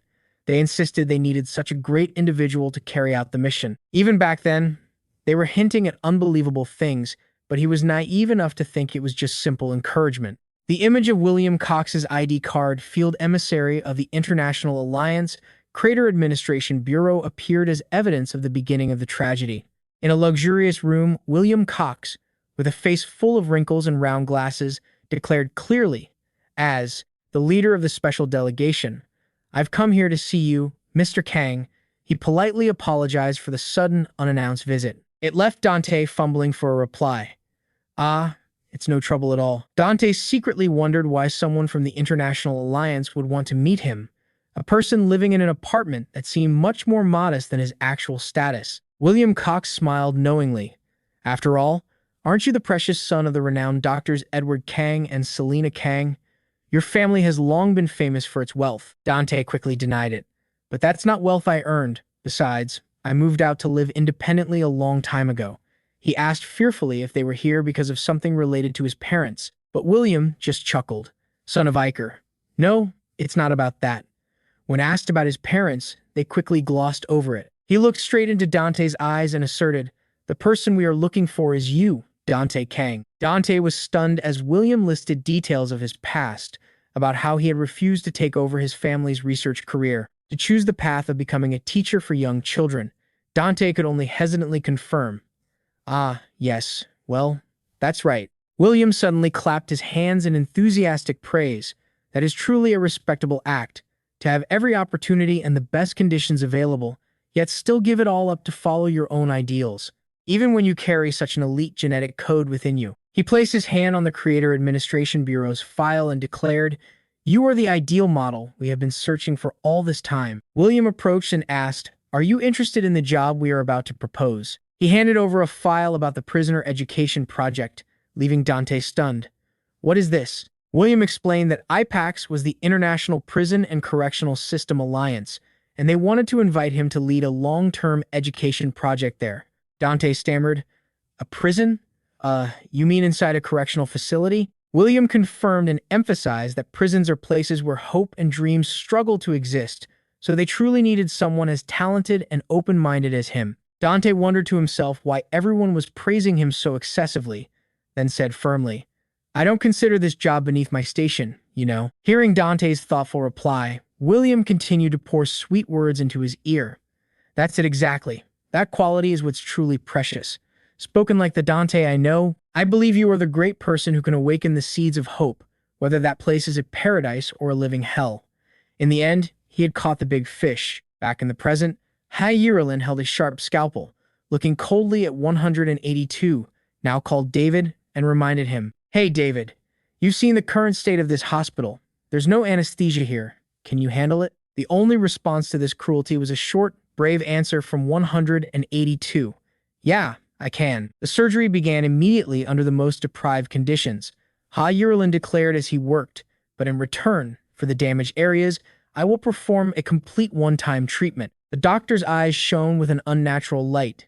He focused intensely on every cut, performing movements so fast they were difficult for the naked eye to follow. Time passed quietly as Hyerilin worked frantically on the surgery like a robot, intervening in every muscle fiber, blood vessel, and structure of 182's body with unsettling precision. The scene became incredibly gruesome as the doctor performed horrifying medical techniques, reconstructing the severely damaged parts of his opponent's body. The dry clash of metal rang out as Hyerilin finished his work and placed the instrument on the tray. 182's entire body, from his neck and abdominal muscles to his adductors and calf muscles, was wrapped in white bandages to immobilize the areas that had just been thoroughly treated. Hyerilin put down his instruments and coolly announced, "Everything has been reconnected." He looked at 182 lying motionless with his eyes rolled back and asked quietly, "You haven't passed out yet, have you? Not a single complaint. Not bad." However, the doctor's gaze suddenly stopped on 182's swollen arm. He pressed, "That arm, you said it was broken, right? It looks a bit swollen." Since the X-ray machine had been broken for a while, Hyerilin decided to open the wound to check it directly. He ordered 182, "Open your mouth wide." Hyerilin began to lower the scalpel and reminded him, "Try to grit your teeth and bear it." However, as soon as the wound was opened, Hyerilin was completely shocked by the sight inside. He was stunned to find the bone was completely shattered, as if it had suffered other powerful impacts after the initial injury. Witnessing the scene, Hyerilin couldn't help but feel for him, gritting his teeth and cursing. "What the hell did you do to get yourself into this state?" He began to examine the soft tissues and used forceps to remove the bone fragments. Suddenly, Hyerilin froze in utter amazement. What is happening here? He couldn't believe his eyes when he saw the fragments reattaching themselves to the bone. But then he realized the truth was even more terrifying. No, that's not it. Those fragments, they are automatically finding their way back to their original positions. Hyerilin stood frozen before the inhuman regenerative ability of the person lying on his operating table. Outside the operating room, Kang Dante was waiting anxiously on a long bench. Seeing the door open, he quickly shot to his feet. "Is the surgery over?"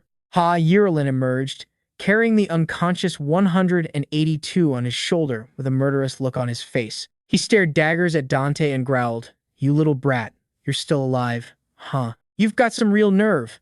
How dare you lie to me about having to treat prisoners?" Dante froze, cold sweat pouring down his face as he realized his lie had been completely exposed. Dante frantically rushed to stop Hyerilin, who was carrying number 182 on his shoulder with malicious intent. "Wait a minute. Doctor, what are you doing?" The doctor roared in anger, "Get out of my way. I'm throwing this thing out to be done with it." Dante was frozen, cold sweat dripping as he realized his lie had been completely exposed. His mind raced. How could he know that? Did number 182 say something? No, he can't even talk right now. Dante realized an even more terrifying truth.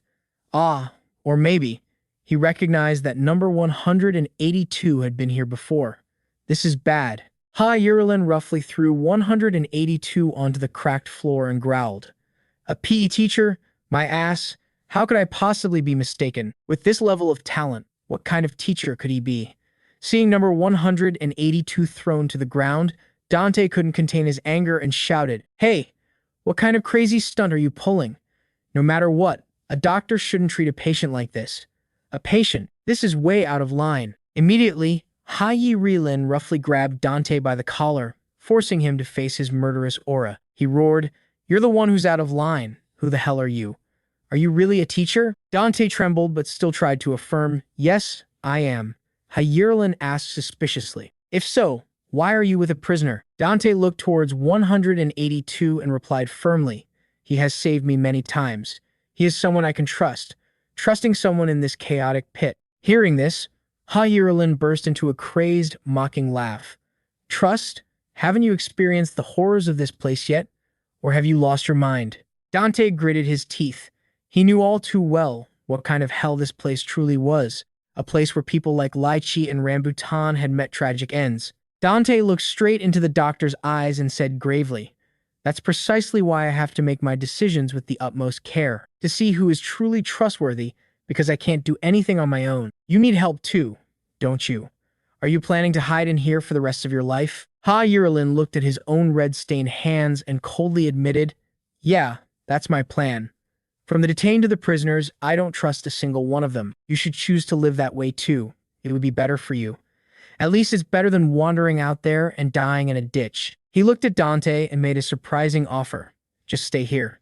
If you want shelter, I'll clear a corner for you. Your safety will be absolutely guaranteed, of course." Ha Yuralin coldly asserted that trusting a prisoner was something that would never happen. He looked at 182 with contempt and told Dante to use his head and think things through instead of rushing to his death. In Dante's mind, warnings from the past about his slowness and foolishness returned like haunting ghosts, reminding him of his irreversible mistakes. Immediately after, the escape from the hospital was an extreme struggle. Dante had to carry 182 on his back, laboriously climbing a steep, blood-soaked slope. He panted and asked resentfully, "What the hell did you do to make that old doctor find out?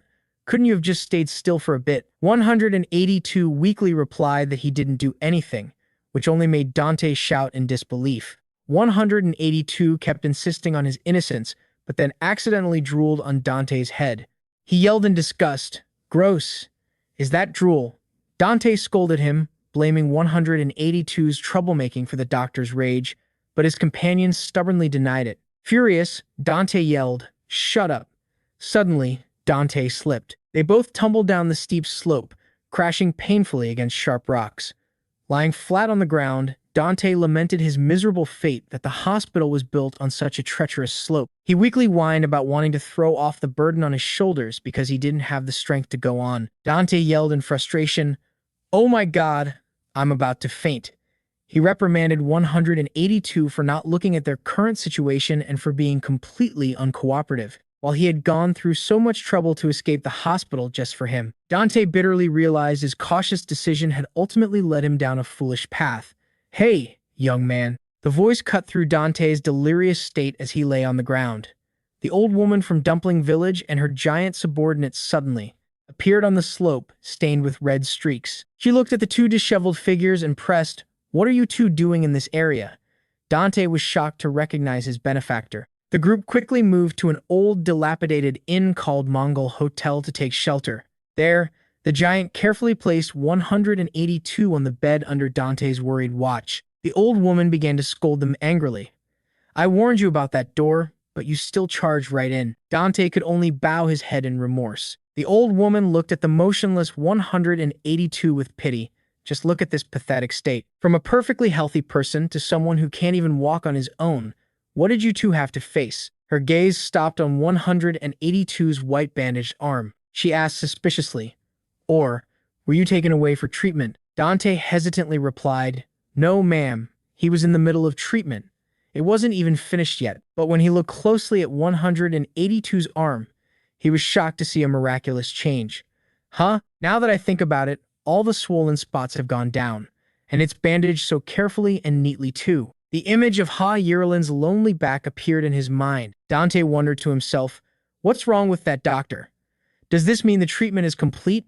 How on earth did he do it? The old woman slowly revealed, "Normally, Ha Yuralin would absolutely never agree to treat any prisoner." Dante asked curiously, "It seems you know Dr. Ha Yuralin very well." He turned to question the old woman.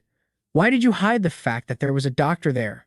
What was all that about a Demon King's castle?" It showed that he wasn't as fierce as the rumors claimed. He even showed us the way out himself. The rumors really exaggerated things. He seemed pretty chill once we met him. The old woman sighed, her eyes gazing into the distance with a sorrowful look.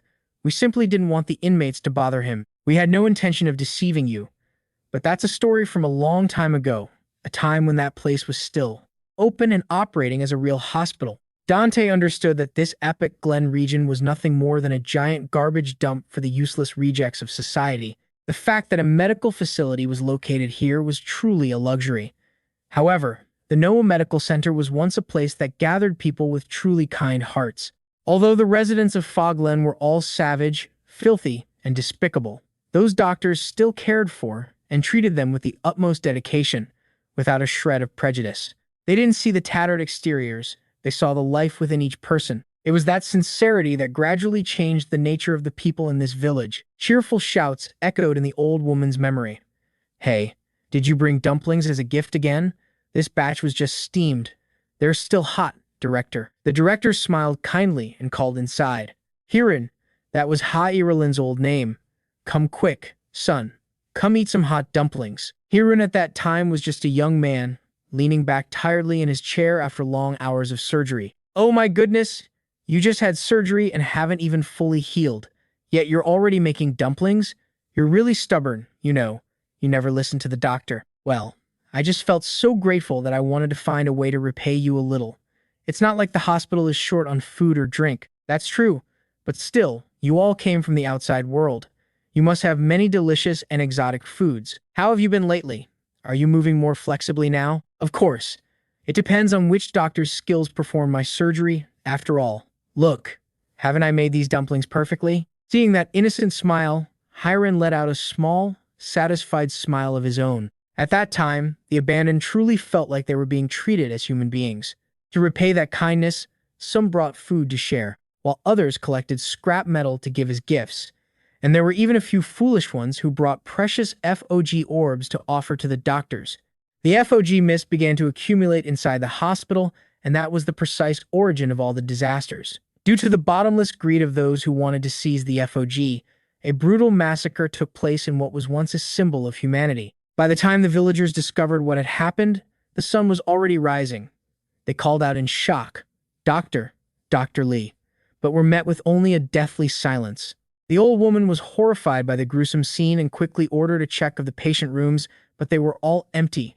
The inmates had vanished without a trace. The old woman bitterly realized this was surely the work of the inmates being treated here, those ungrateful bastards who bit the hand that fed them. They had been ruthless to the very people who saved their lives. In her desperation, she pleaded with everyone to search for survivors. And finally, they found Hirun. He lay there in a truly pitiful state. Though the villagers rushed to find a way to stop the bleeding, their only hope was to save him at all costs. But Hirun tremblingly pushed them away. "Don't touch me. Get away from me." The pain was so intense that even being saved felt like being stabbed. He screamed in agony, "Get out of my sight, you evil demons." His mind and spirit had completely shattered into 100 pieces. The old woman painfully admitted that in the end, they could do nothing to help him, and that state has continued to this day. Hearing this, Dante asked in shock, but in that situation, how could he have survived? The old woman gravely explained that it was because he had been exposed to fog. He escaped death only to be trapped in a harder level. Though it was unclear what strange ability he received, in the end, Hirun overcame death on his own to survive. He struggled so hard to hold onto his life, yet he had to endure a suffering worse than death itself. Amidst the gloomy and lonely hospital building, Hai Yirlin was now just a shadow of his former self. He sat silently amidst a pile of old, empty cans. He listlessly shoveled food into his mouth in the darkness with soulless eyes, carrying a hatred and a wound in his heart that would never heal. In the memory of those rare, peaceful days at the hospital, the doctors were enjoying crispy dumplings together. One of them quietly remarked, "Food recycled from leftovers, but the taste is quite decent. Don't call it trash. I heard they carefully selected the good ingredients to cook with." The head doctor, wearing glasses, calmly reminded them, "In this place, everything is scarce. For them to do this shows great care. You should watch what you say, lest a patient overhears and gets their feelings hurt." Hiram just sighed softly. He felt unaccustomed to such genuine sounds after a long time in prison and wondered why they had to put on such a useless display. His gaze drifted to the pile of glowing blue mist stacked high as a mountain in the corner of the room. The conversation shifted to the mysterious nature of fog. One doctor wondered, "They say when it activates, it creates tremendous energy. What kind of ideology is this fog that makes the world so obsessed with it?" His colleague could only shake his head, as even scientists were still struggling to understand it. They wondered why that pile of fog wasn't being cleaned up and worried that the delusional inmates out there would cause negative effects. Outside the window, a figure in a gas mask silently passed by. A doctor clicked his tongue. Why should we worry ourselves with such deep matters? That's the International Alliance's responsibility. They must have a plan. The peaceful atmosphere was suddenly shattered by the blaring of an alarm. The loudspeaker blared, "Code Blue, Code Blue." A patient is in critical condition. A doctor frantically rushed down the hallway towards room 203. A shout rang out, "What's the pulse?" A panicked nurse reported, "Very weak, it's dropped below 40." The head doctor urgently ordered, "Increase the dopamine dose." Looking at the patient who was beyond saving, Hirin asked distractedly, "In this case, is there any chance? I'm afraid the equipment here isn't capable of handling it." The remark infuriated the head doctor. He yelled, "What did you say? The person is still clinging to life right in front of us. We have to fight until the very last second, no matter what." He then ordered, "Hiren, follow me to the ER.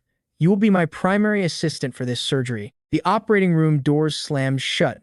Inside, a breathless battle for life was being waged. The massive blood loss sent the situation into utter chaos. The surgical team reported in a panic, "Too much bleeding. We've used the last bag of blood. Keep suctioning. I can't see anything inside." The director gritted his teeth in helplessness.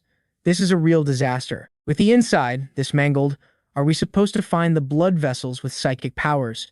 It's here, sir.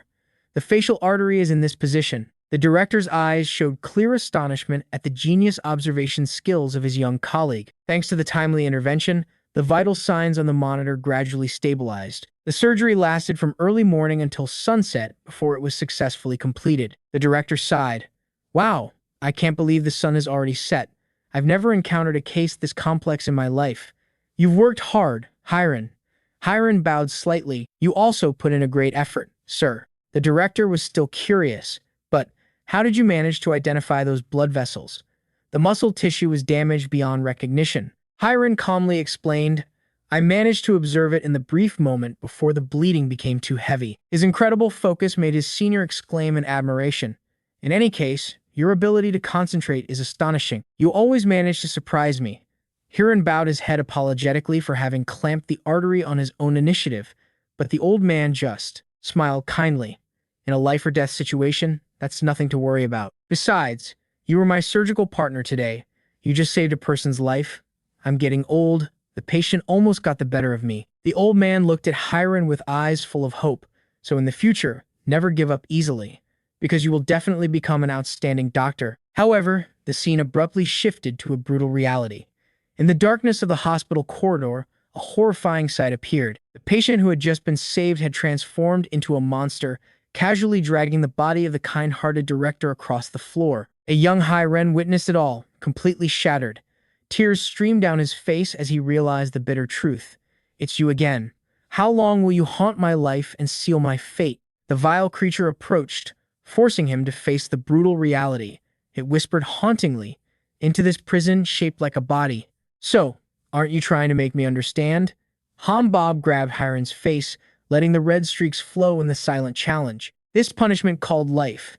Hiren had survived, but his soul was forever trapped in that horrific night. Back in the present, Yurlin sat alone in a dark room full of trash, his face a web of stitched scars.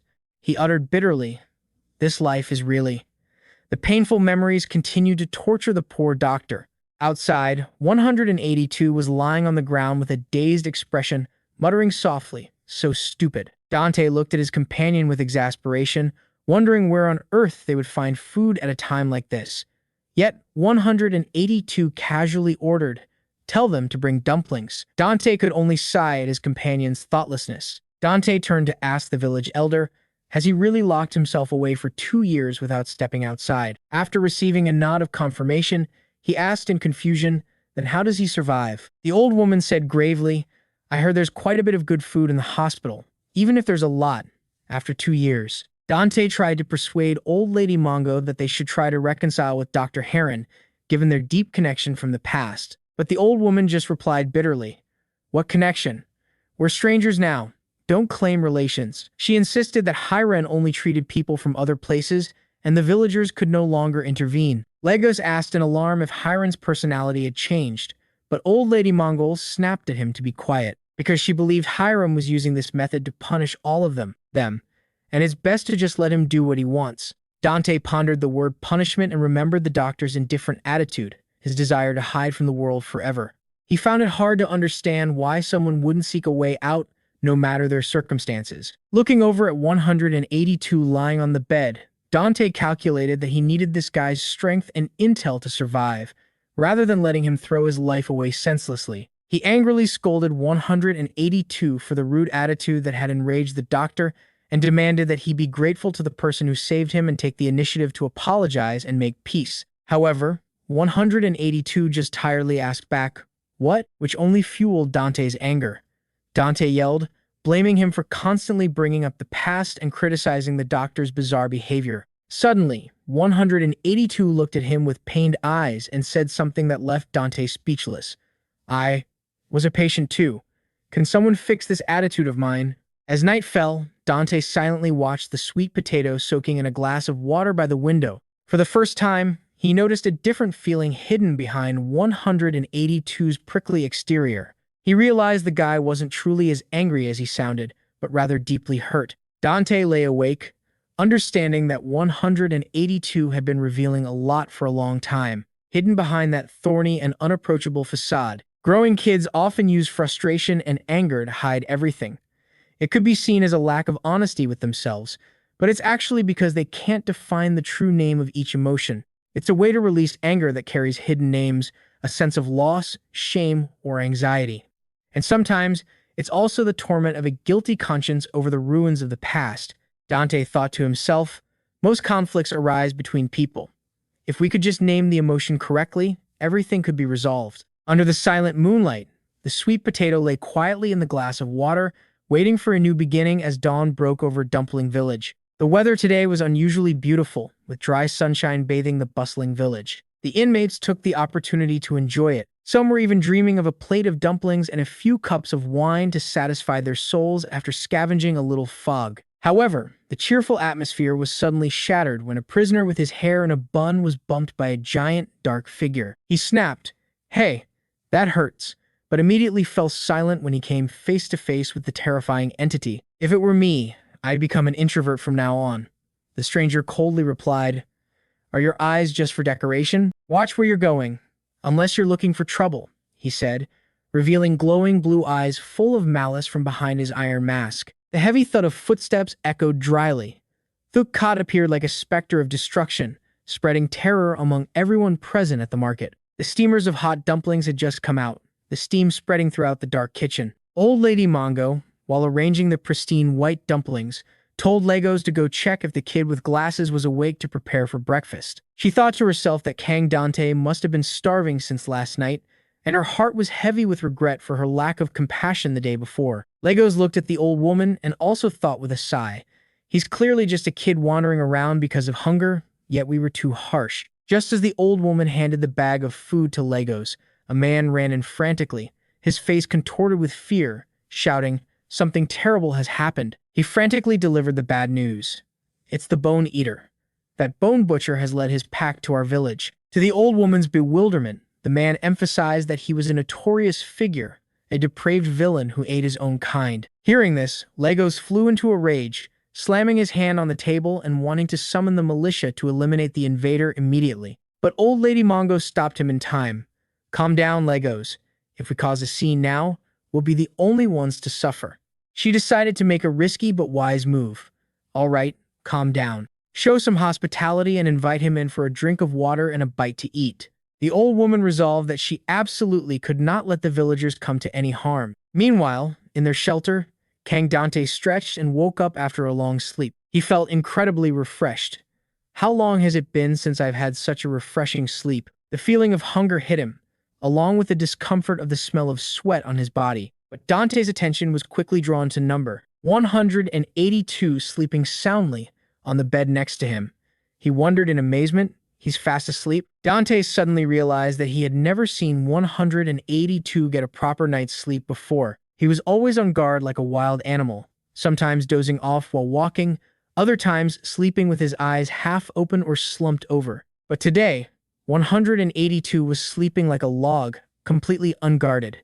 Dante worriedly reached out to check, thinking, hello? Don't tell me you died in your sleep." Seeing that 182 was still breathing, he let out a soft sigh and realized, So, in the end, he's just a normal person like everyone else. In the quiet space, the heavy footsteps of someone slowly approaching could be heard. Dante cracked open the door and politely asked to borrow the bathroom.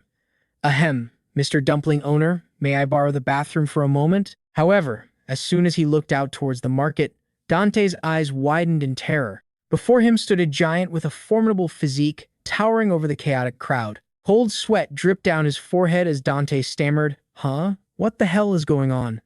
That man. He immediately recognized that familiar build as the bastard who had appeared during the riot. Wait, this vibe is so familiar. It's that same unlucky bastard from back then. Looking at his broad back and iron mask, Dante trembled and thought, that build, that face, he's definitely a big shot. Could it be he tracked me all the way to this corner of the world to hunt me down? Suddenly, he saw an old photo in the giant's hand, showing a white-haired child in chains. He coldly questioned the village elder. Have you ever seen this face before? Dante froze when he recognized the person in the photo. 182. That's number 182. His heart pounded in his chest. He realized the situation was out of control and told himself, this is bad. I need to get this guy, number 182, out of here immediately. Faced with the intense questioning, the village elder calmly replied, I don't know anything about this person. The giant began to lose his patience, drool dripping from his mouth with thirst as he muttered about his gnawing hunger. Is that so?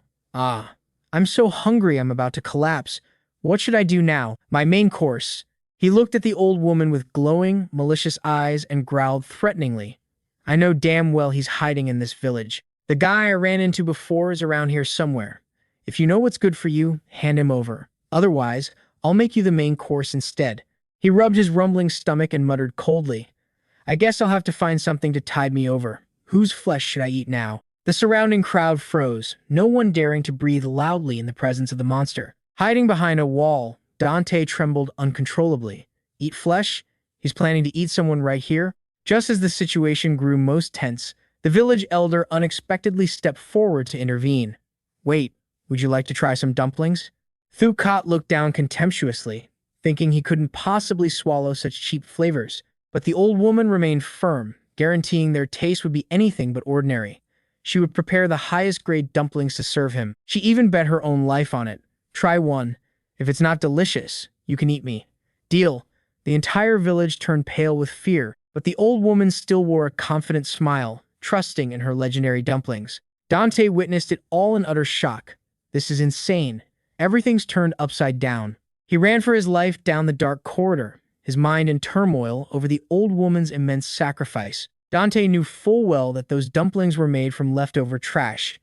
How could they possibly be considered a delicacy to deal with that monster? Rushing into the room, Dante was furious to see his companions still sound asleep. We're screwed, Professor. How can you be sleeping like the dead when all hell is breaking loose? He rushed over and shook him violently. Wake up, for God's sake. 182 startled awake, his eyes glowing with a sharp, blue light. They suddenly opened wide, causing Dante to freeze. In a flash, 182 lunged and tackled Dante to the floor with lightning speed. Dante could only exclaim in surprise before being completely subdued by his opponent's overwhelming strength. 182 stared down at him, his cold breath filling the silent space. Dante asked worriedly, What's wrong? Did you have a nightmare? He noticed that 182's bandaged arm was trembling uncontrollably, so he pressed, Are you still feeling really unwell? 182 coldly replied that it was nothing, but Dante was still skeptical. When are you ever normal? Seeing his companion's weakened state, Dante hesitantly asked if he could still walk and requested, Try to stand up for me. If you're this weak, how am I supposed to carry you? 182 struggled to his feet, his legs unsteady. He trembled and sarcastically asked Dante if he was satisfied now. Seeing 182 unable to stand steady, Dante clicked his tongue. Ugh, this is so troublesome. But right after, his gaze became incredibly determined.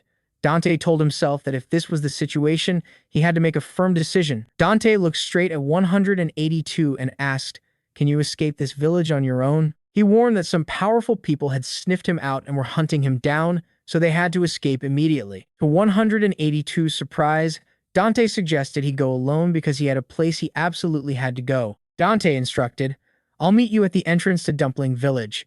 Climb through that window so no one sees you. He even thoughtfully reminded him, if your luggage is too heavy, just leave it. I'll clean up later. However, 182 looked at him with suspicious, glowing eyes and demanded, why? 182 growled, questioning him. Are you planning to ditch me again like last time? Dante was startled and denied it, insisting this was purely to save 182's life. Dante trudged off, carrying his luggage. He confessed that his past mistakes were because he was clueless and didn't know the truth, that 182 wasn't actually a bad person. Dante admitted, I never expected that I would end up owing you my life like this. He recalled the philosophy of debt that 182 had once mentioned and asserted that the Dumpling Village elder was now in danger because of them, so he couldn't just ignore it. Dante firmly told 182 to go on ahead while he stayed behind. Meanwhile, in the dumpling shop's kitchen, the atmosphere was extremely tense. A shout rang out, bring me all the best quality meat. Right away, the village elder was kneading dough with her team. Preparing ingredients at lightning speed, she asked about the remaining vegetables and was told only onions and carrots were left. While the village held its breath waiting for the masterpiece, Dante had climbed the high fortress walls. He raced against time, his hurried footsteps mixing with his heavy, ragged breaths in the gloomy mist. The village elder watched King Dante's retreating figure with worry and warned, You're going to take him on alone? You'll be wiped out in an instant. Ignoring the warning, Dante carried his luggage and ran for his life on the road stained with red streaks, heading towards the hospital. He yelled the doctor's name in desperation. What's a little shame at a time like this? Right, guys? Dante believed that only with the help of that strange doctor could they salvage the situation. Meanwhile, back at the shelter, number 182 was still standing silently by the window. However, he had no intention of waiting to die. Number 182 began to prepare for his own battle with frightening focus. He used his teeth to tear off the gauze bandages to resecure his wound. His hands, covered in stitches, were still shaking violently after the surgery. 182 silently knelt down, rummaging through the black luggage Dante had left behind. He pulled out a sharp military combat knife, its polished black blade reflecting the coldness of a true assassin. 182's face was now crazed and full of determination. He bit down hard on a piece of cloth to suppress the pain, his white bandaged hand gripping the knife's hilt tightly. In the dark room of the hunting gang, Hao glared at Kasim and demanded, I heard you leaked the data on 182 to that Thukat guy. Is that true, Kasim? He calmly replied that it was Hao himself who had initiated the search. Hao let out a dry, sarcastic laugh about the profit the broker had just made from this betrayal. Kasim sighed wearily. It's not that great. Take a good look. I only did it to save my own skin. Suddenly, Howard lunged forward, grabbing Kasim by the collar and roaring, You'd sell information just because of a small wound on your ear? Halt's fury reached its peak. He got in Kasim's face and threatened, Choose. Do you want to lose your nose or your eyes first to please me? Kasim trembled and begged, Halt. Please calm down and respect the rules of the information trade. He explained that it was Thukat who broke the rules first, turning everything upside down. Kasim screamed resentfully in his face. What do you take us information brokers for? Hao slammed Kasim onto the table and growled. You think I act without thinking ahead? He stared daggers at Kasim, demanding to know how much this broker really knew about Thukat's abilities, besides the long tongue everyone knew about. Kasim suddenly broke into a sinister smile. Hey, is that all? I heard you were fierce, but all you've been doing is preaching. To Howard's confusion, the surrounding lackeys began to gossip about Thukat's tongue being as strong as an anaconda's leg or the acid in his mouth being stronger than sulfuric acid. Kasim smirked, asserting that no one really knew the truth. He revealed that after tasting his ear, Thukat had commented on the warm taste of the Latin American sea, which was the origin of Kasim's seafaring ancestors. Howard was stunned when he realized that monster possessed a terrifying power far beyond what he had imagined. The true power of Thukat was the ability to gather extreme data through taste. Kasim asserted that all the information on 182 that Hao craved, Thukat could easily dig up just by tasting him. Howard was shocked to realize Kasim had deliberately let the information fall into his rival's hands as part of a deeper scheme. The underlings were amazed at the broker's calculations, but Howard immediately dismissed it, fearing his target would be swallowed by Thukat before he could get to him. Hao gritted his teeth in resentment, his eyes glowing with a murderous light as he vowed to torture his enemies until they begged for death. Then he would personally send them on their way. Kasim spoke up to calm his opponent's rage. Don't worry too much. It's still salvageable. I've planted my eyes and ears on Thukat's side. He revealed they weren't just ordinary informants, but a whole troop of elite mercenaries from Area G, a fully armed combat team, secretly monitoring Thukat's every move. Meanwhile, in Dumpling Village, a mountain of hot dumplings was placed before the butcher. Old Lady Mongo earnestly invited him. Here are 10 servings of special Mongo dumplings. This dish is made from the finest ingredients in our village. Please, enjoy. Thukat let out a short, dismissive grunt. He began to remove the iron lock protecting his mouth, revealing a long, disgusting tongue constantly dripping saliva. Under the worried gazes of the old woman and Legos, Thukat's grotesque tongue licked all over the pile of dumplings. His eyes suddenly flashed with a crazed blue light as he activated his special tasting ability. After a moment of sensing, he coldly delivered a verdict that stunned everyone. It's all garbage. The old woman was stunned, unable to believe her ears at the blunt rejection. The old woman protested resentfully, "How can you judge with just a touch of your tongue? Try eating it properly." However, Thukat had already discerned the entire origin of the dish. Rotten fruit from yesterday. Carrots and onions picked from the market's trash bin. The rest tastes no different than pig feed. He stated firmly, "Stop acting. Rotten fruit and onions from the trash. And you call this a specialty? In short, it's all trash. You don't understand anything. That's why you say such things. I have had to endure hunger for so many days and months." The elder recounted her harsh past, about 10 years spent wandering the streets, where stealing from others to fill one's stomach was just a common occurrence. Memories returned of a bitterly cold winter, when the elder was just a hungry child running for her life with a bag of stolen dumplings. Despite the shouts chasing after her, why make such a fuss over dumplings? With a catch like this, today's a bad day. However, instead of a beating, the woman chasing her gently gave her another bag of food and said, "Take this and eat." The dumpling that day was truly warm, and it was the most wonderful gift the elder had ever received. The elder ate while crying with overwhelming emotion, then resolved to give that same warmth to others. The elder believed that if both body and soul were warmed, evil thoughts would naturally disappear. Back in the present, Thukat's eyes glowed with a crazed light. But Mongo still spoke gently. "Please, just try one."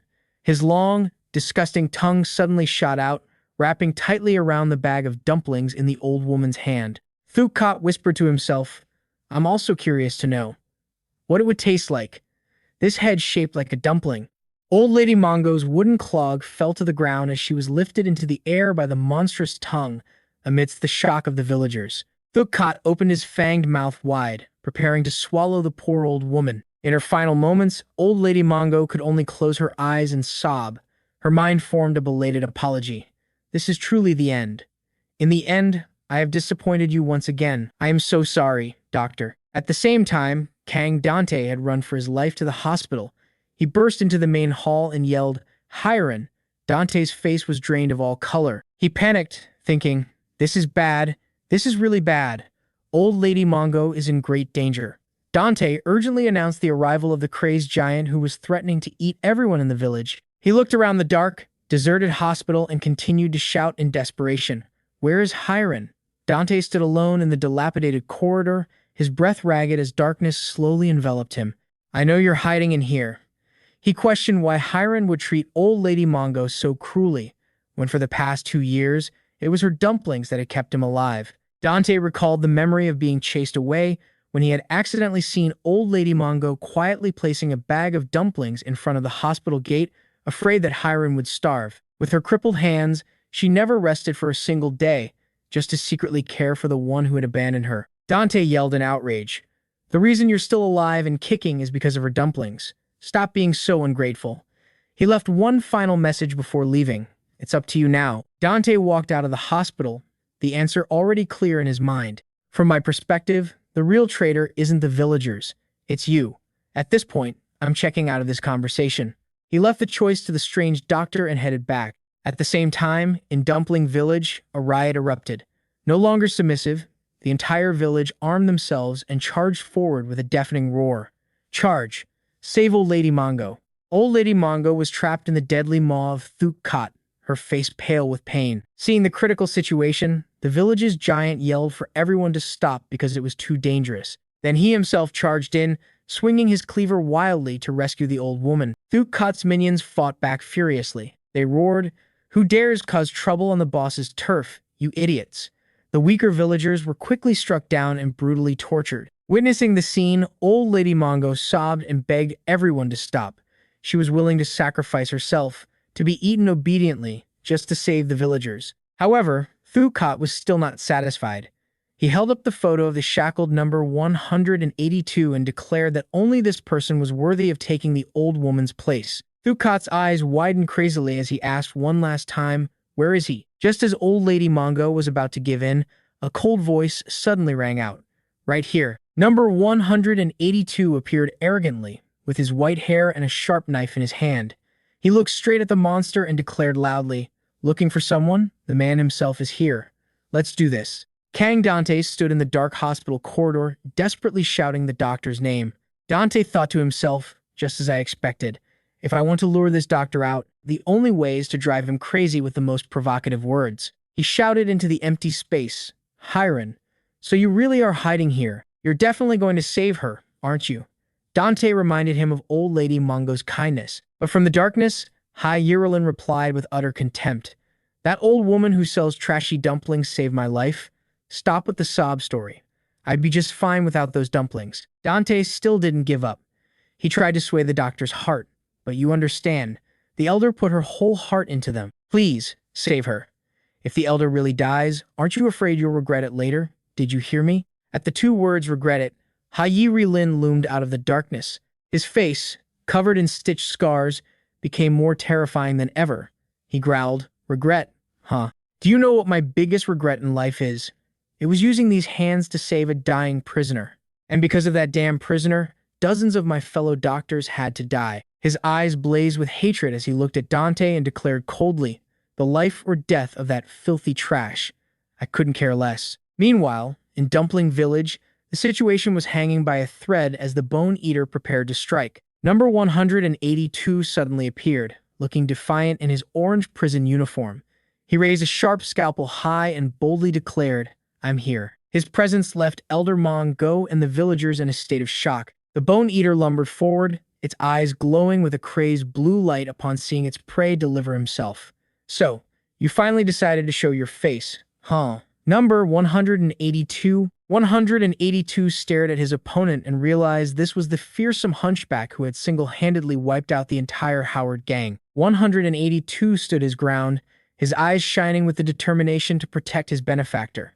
He growled threateningly, "If you dare lay a single finger on the old man who sells dumplings, I'll end you." Elder Mongo cried out in a panic, tearfully urging 182 to run because his opponent was an extremely dangerous entity targeting him directly. However, the Bone Eater had lost its patience. It extended a brutal hand and its long, slimy tongue, roaring with insane thirst. "What a tasty treat. Let's see what you taste like after I've been searching for you for so long." The Bone Eater showed no mercy. Its massive, slimy tongue shot forward, wrapping tightly around number 182's head to perform its special tasting technique. Elder Mongo watched in terror, holding his breath. Meanwhile, the butcher's underlings were just as anxious, watching their boss let out an excited scream. "You got a taste," a nearby henchman urged, holding a notepad and pen ready to record the flavor. "Bone Eater, hurry up and use your analysis skill to tell us what it's like." The Bone Eater shut its eyes, focusing all of its senses to extract information from 182. But suddenly, its eyes flared with an unusual blue light before it collapsed to the floor. A thick blue mist billowed out, stunning everyone present. The lackeys screamed in panic, not understanding what had just happened. One even worried their boss was dead and demanded he spit out the fog in his body before he kicked the bucket. Elder Mongo and the villagers were frozen, completely bewildered by this bizarre turn of events. The henchman with the notepad came closer to check and confirm the Bone Eater was only unconscious. He angrily cursed the useless trash for failing the flavor assessment mission at the most crucial moment. However, his gaze turned sinister as he stared at the target, thinking to himself that experiencing this sensation personally seemed just as interesting. He immediately ordered his comrades to capture number 182 at all costs, because if the target escaped, they would be the next ones carved up to atone for their failure. The terrified prisoners called out 182's name in desperation. With terrifying speed, 182 charged through the encirclement. He left his enemies severely wounded and collapsing one after another, the scene stained with gruesome streaks of red. Witnessing that overwhelming power, the elder of Dumpling Village exclaimed in amazement, "This is unreal. Where's your usual troublemaking self? Why are you suddenly so incredible, son?" Right behind him, a guard screamed, intending to launch a sneak attack. He aimed straight for 182's injured right arm and laughed triumphantly. "Your time is up, boy. Let's see how you're going to block with that crippled arm." The man frantically accepted, sacrificing himself just to take his opponent's life. However, 182 was one step ahead. He kicked the falling knife, sending it stabbing into his opponent's stomach. 182 stood tall amidst the grim scene, surrounded by the bodies of those who dared to oppose him. He told himself he had to stop there. Suddenly, a stranger in a mysterious black mask appeared. He was holding the elder of Dumpling Village hostage and remarked, "Your swordsmanship is quite sharp. Just as the rumors about the one who destroyed the Howard gang said, I'm starting to get curious. What is your true power?" 182 lunged forward to attack, but the stranger skillfully dodged. He growled, "You should learn to let people finish talking first." The man in the black mask calmly explained that he wasn't with those low-level bone eaters.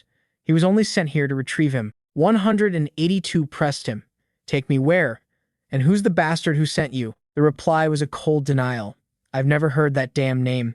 I cannot reveal the identity of my employer." The mysterious assassin advised 182 that it would be wiser to come along quietly, as this was his only chance to escape the savage bone eaters. He coldly stated he didn't care how strong 182 was, but with that shattered, useless arm, he had absolutely no chance of defeating the bone eater. "Look at your busted-up appearance, and you still want to play the hero." He mockingly asked if 182 was dreaming, then asserted that he had to stop this suicidal act. The assassin let out a faint smile and decided to remove his mask, revealing a face with purple hair, tied in a high bun and eyes that shone brightly. He introduced himself as part of the Kuzi mercenary group, an armed special ops team, with the versatile combat codename Maltiger. Maltiger asserted that he had never considered himself weaker than the useless guy knocked out on the ground, and in truth, he couldn't care less about the lives of the trashy prisoners. Meanwhile, at the hospital, Kang Dante was beginning to regret his hastiness. He realized this Dr. Hiram was colder than he'd imagined, but the fact that he agreed to treat 182 made Dante believe that deep down, Hiram was still a soft-hearted person. Seeing Dante's silence, Hiram snapped, asking if sticking his nose into other people's business was just in his blood. Dante stammered an explanation, saying that it was their fault the Dumpling Village was in such a miserable state. It seemed trouble just followed them. Dante insisted the villagers were genuinely good people, but Hiram just laughed mockingly. He asked, "How long are you going to play the good guy? Have you forgotten why a teacher like you ended up in this dump?" Hiram questioned if Dante had learned any lessons for himself after everything that had happened. Enraged by his cold-bloodedness, Dante shouted, calling Hiram a bastard. He asserted that to him, decent people were far more important and questioned the doctor's fake nobility. Dante criticized Hiram for imprisoning himself in solitude and pushing away those who wanted to help, calling it a foolish act. He argued that what happened at the hospital back then wasn't the old man's fault, and he asked if Hiram intended to wait here to die just because of some petty grudge. Hiram was silent for a moment, then growled for Dante to stop deluding himself. He revealed the real reason wasn't hatred, but an overwhelming sense of guilt for being the only survivor.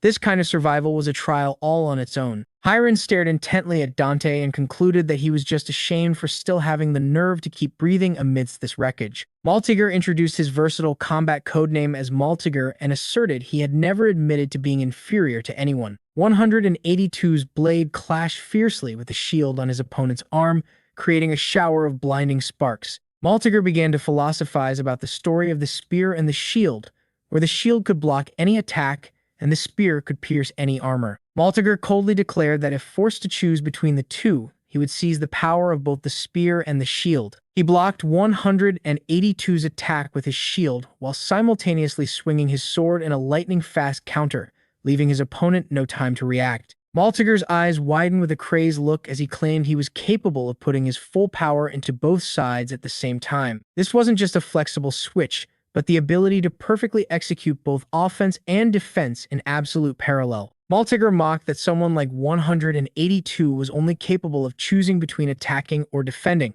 He relentlessly launched feint attacks from multiple directions, completely disorienting his opponent. Then he suddenly unleashed a simultaneous hand and foot attack, landing a thunderous kick that sent 182 flying. The powerful impact sent number 182 flying, smashing through the wooden crates behind him. Witnessing the scene, Elder Mongo and the villagers could only exclaim in despair that all was truly lost. Maltiger stood amidst the wreckage, smugly declaring that he could easily use his footwork to attack at the same time. However, his smile vanished when he noticed 182's knife had somehow been embedded in his thigh. Maltiger was stunned, wondering to himself, is he hacking?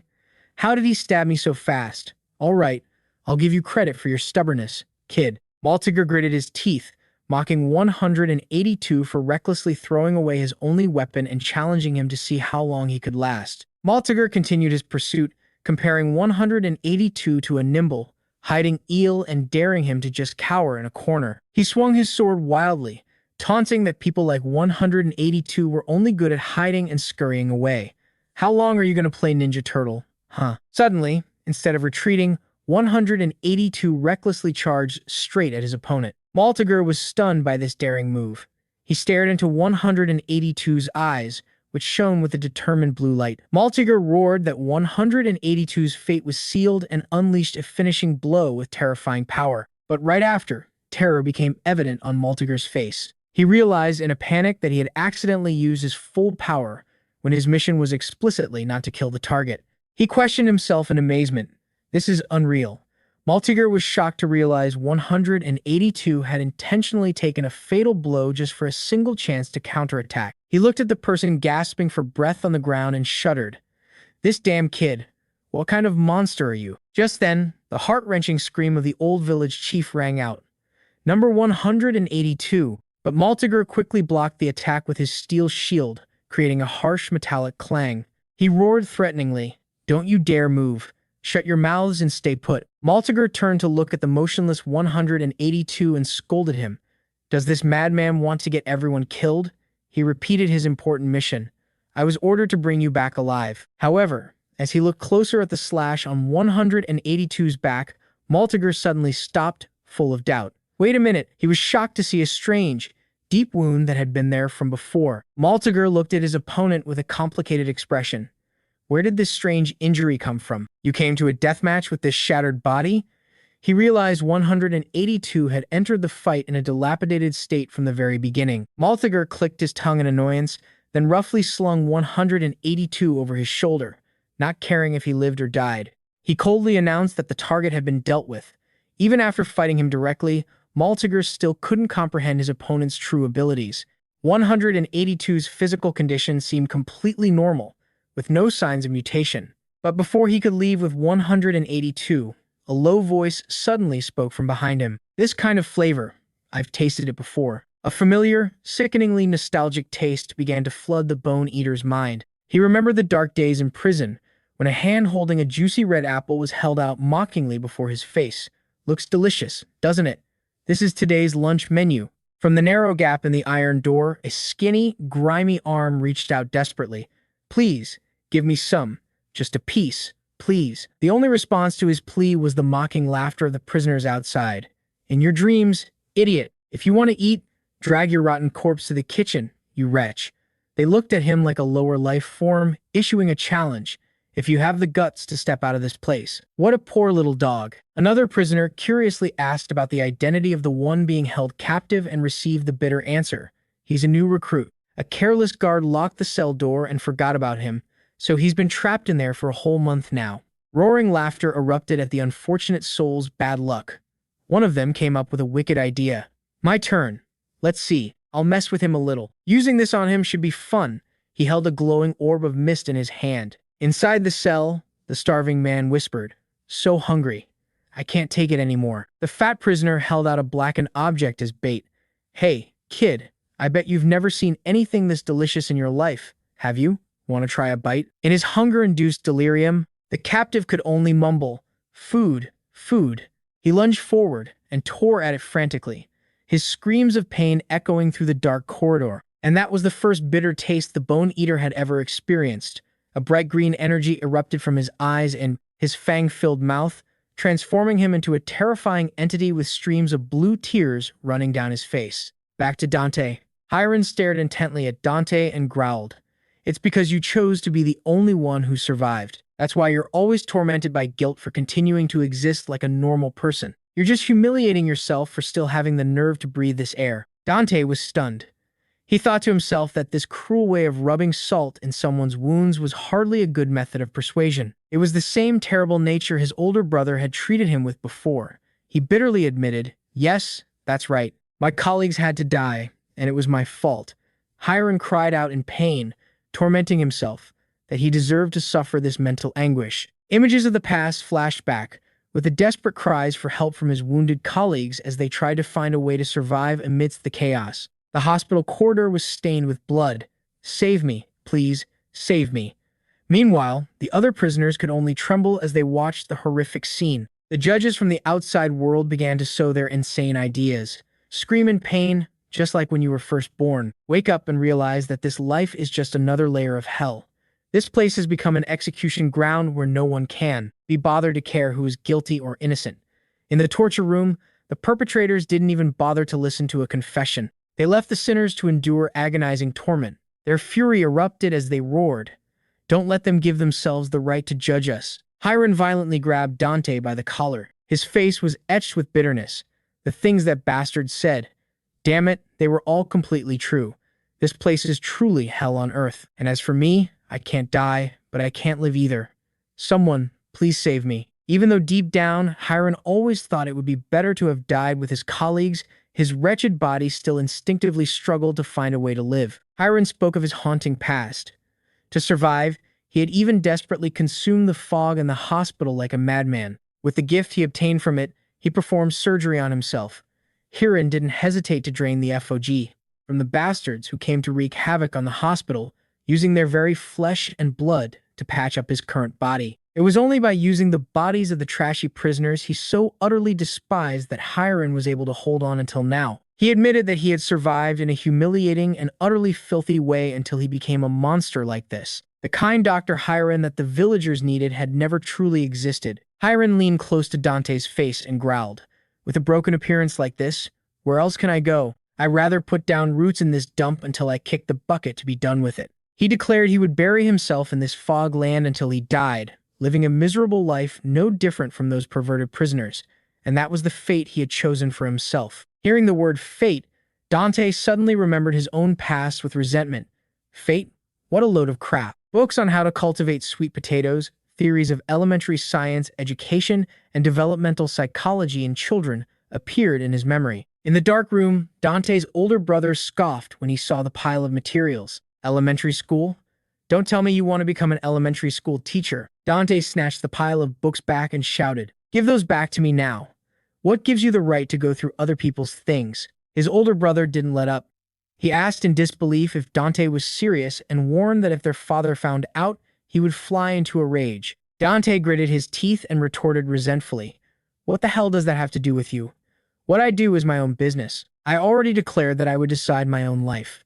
What right do you people have to decide everything for me like this? I'm just giving my opinion because I'm worried." He casually threw out a cruel remark, belittling Dante's efforts. Studying so hard just to become a nanny, little brother? That job of teaching kids looks so pathetic.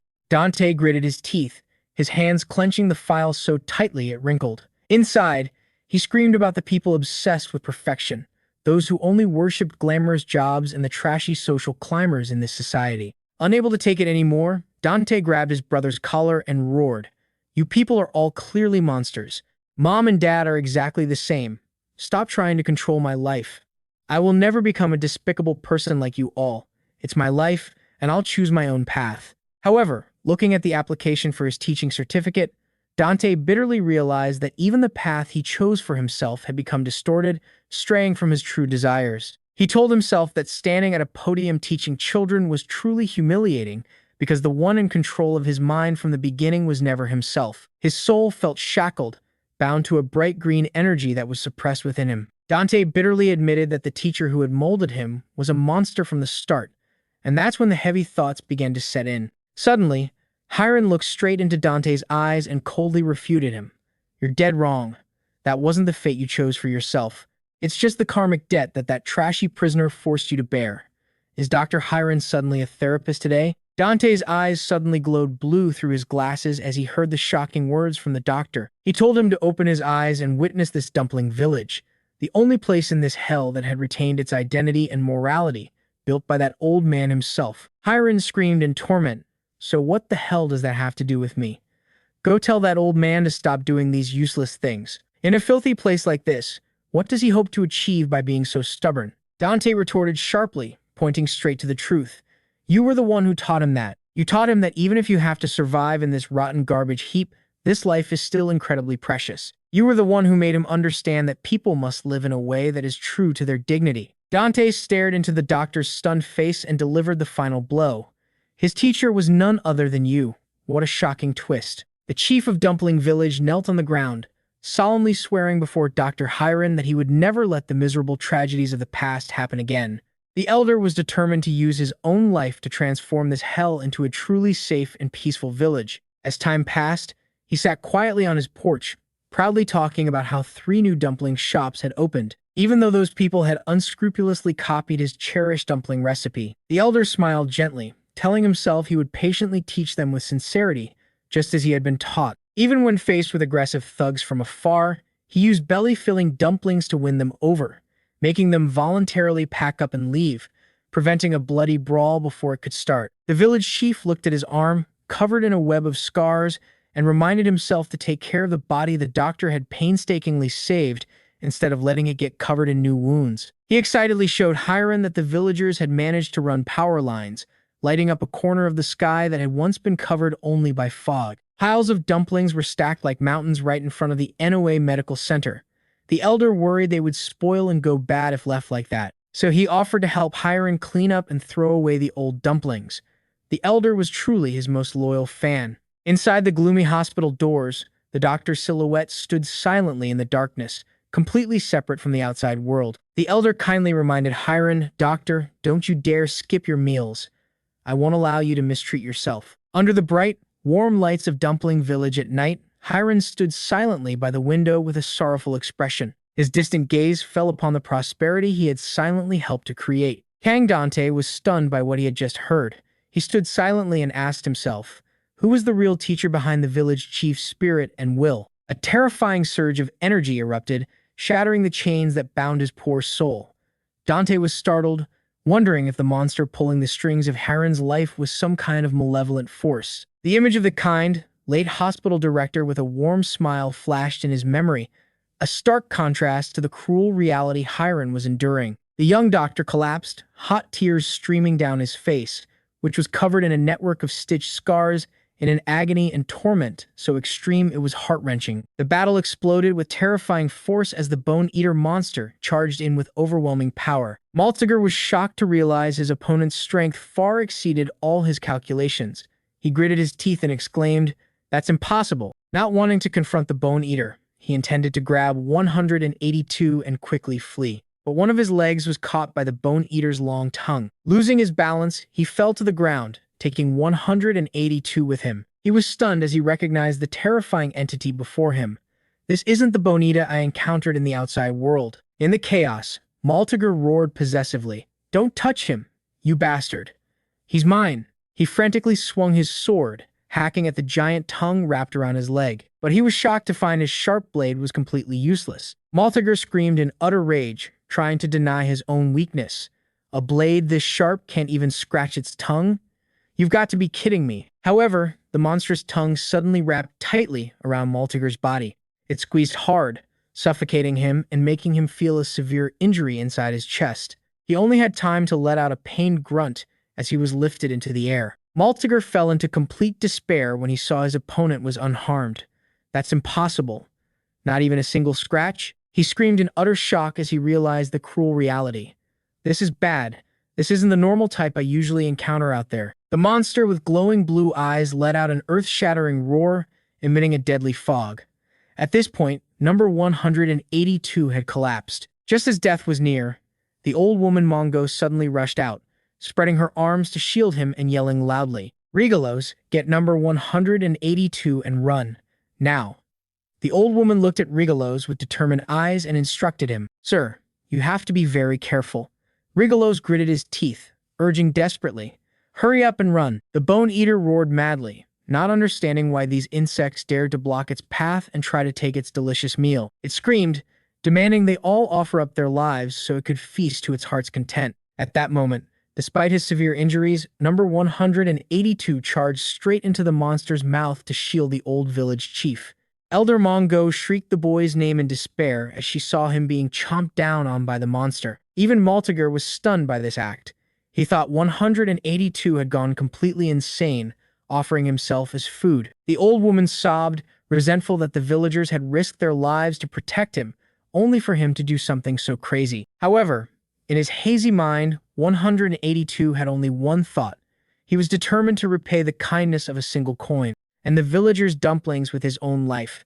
The old woman sobbed, calling 182 a fool. As the bone eater began to crush his body in its sharp teeth, it believed this was the supreme flavor it had been searching for, a gift from God to pull it out of its endless hunger. However, its excitement soon turned to confusion when it realized something strange. 182's body was impossibly tough. The bone eater was stunned. It chewed and chewed, but couldn't even tear a bit of his flesh. It began to feel fear as its jaw went numb, trembling violently from the strain and unable to move any further.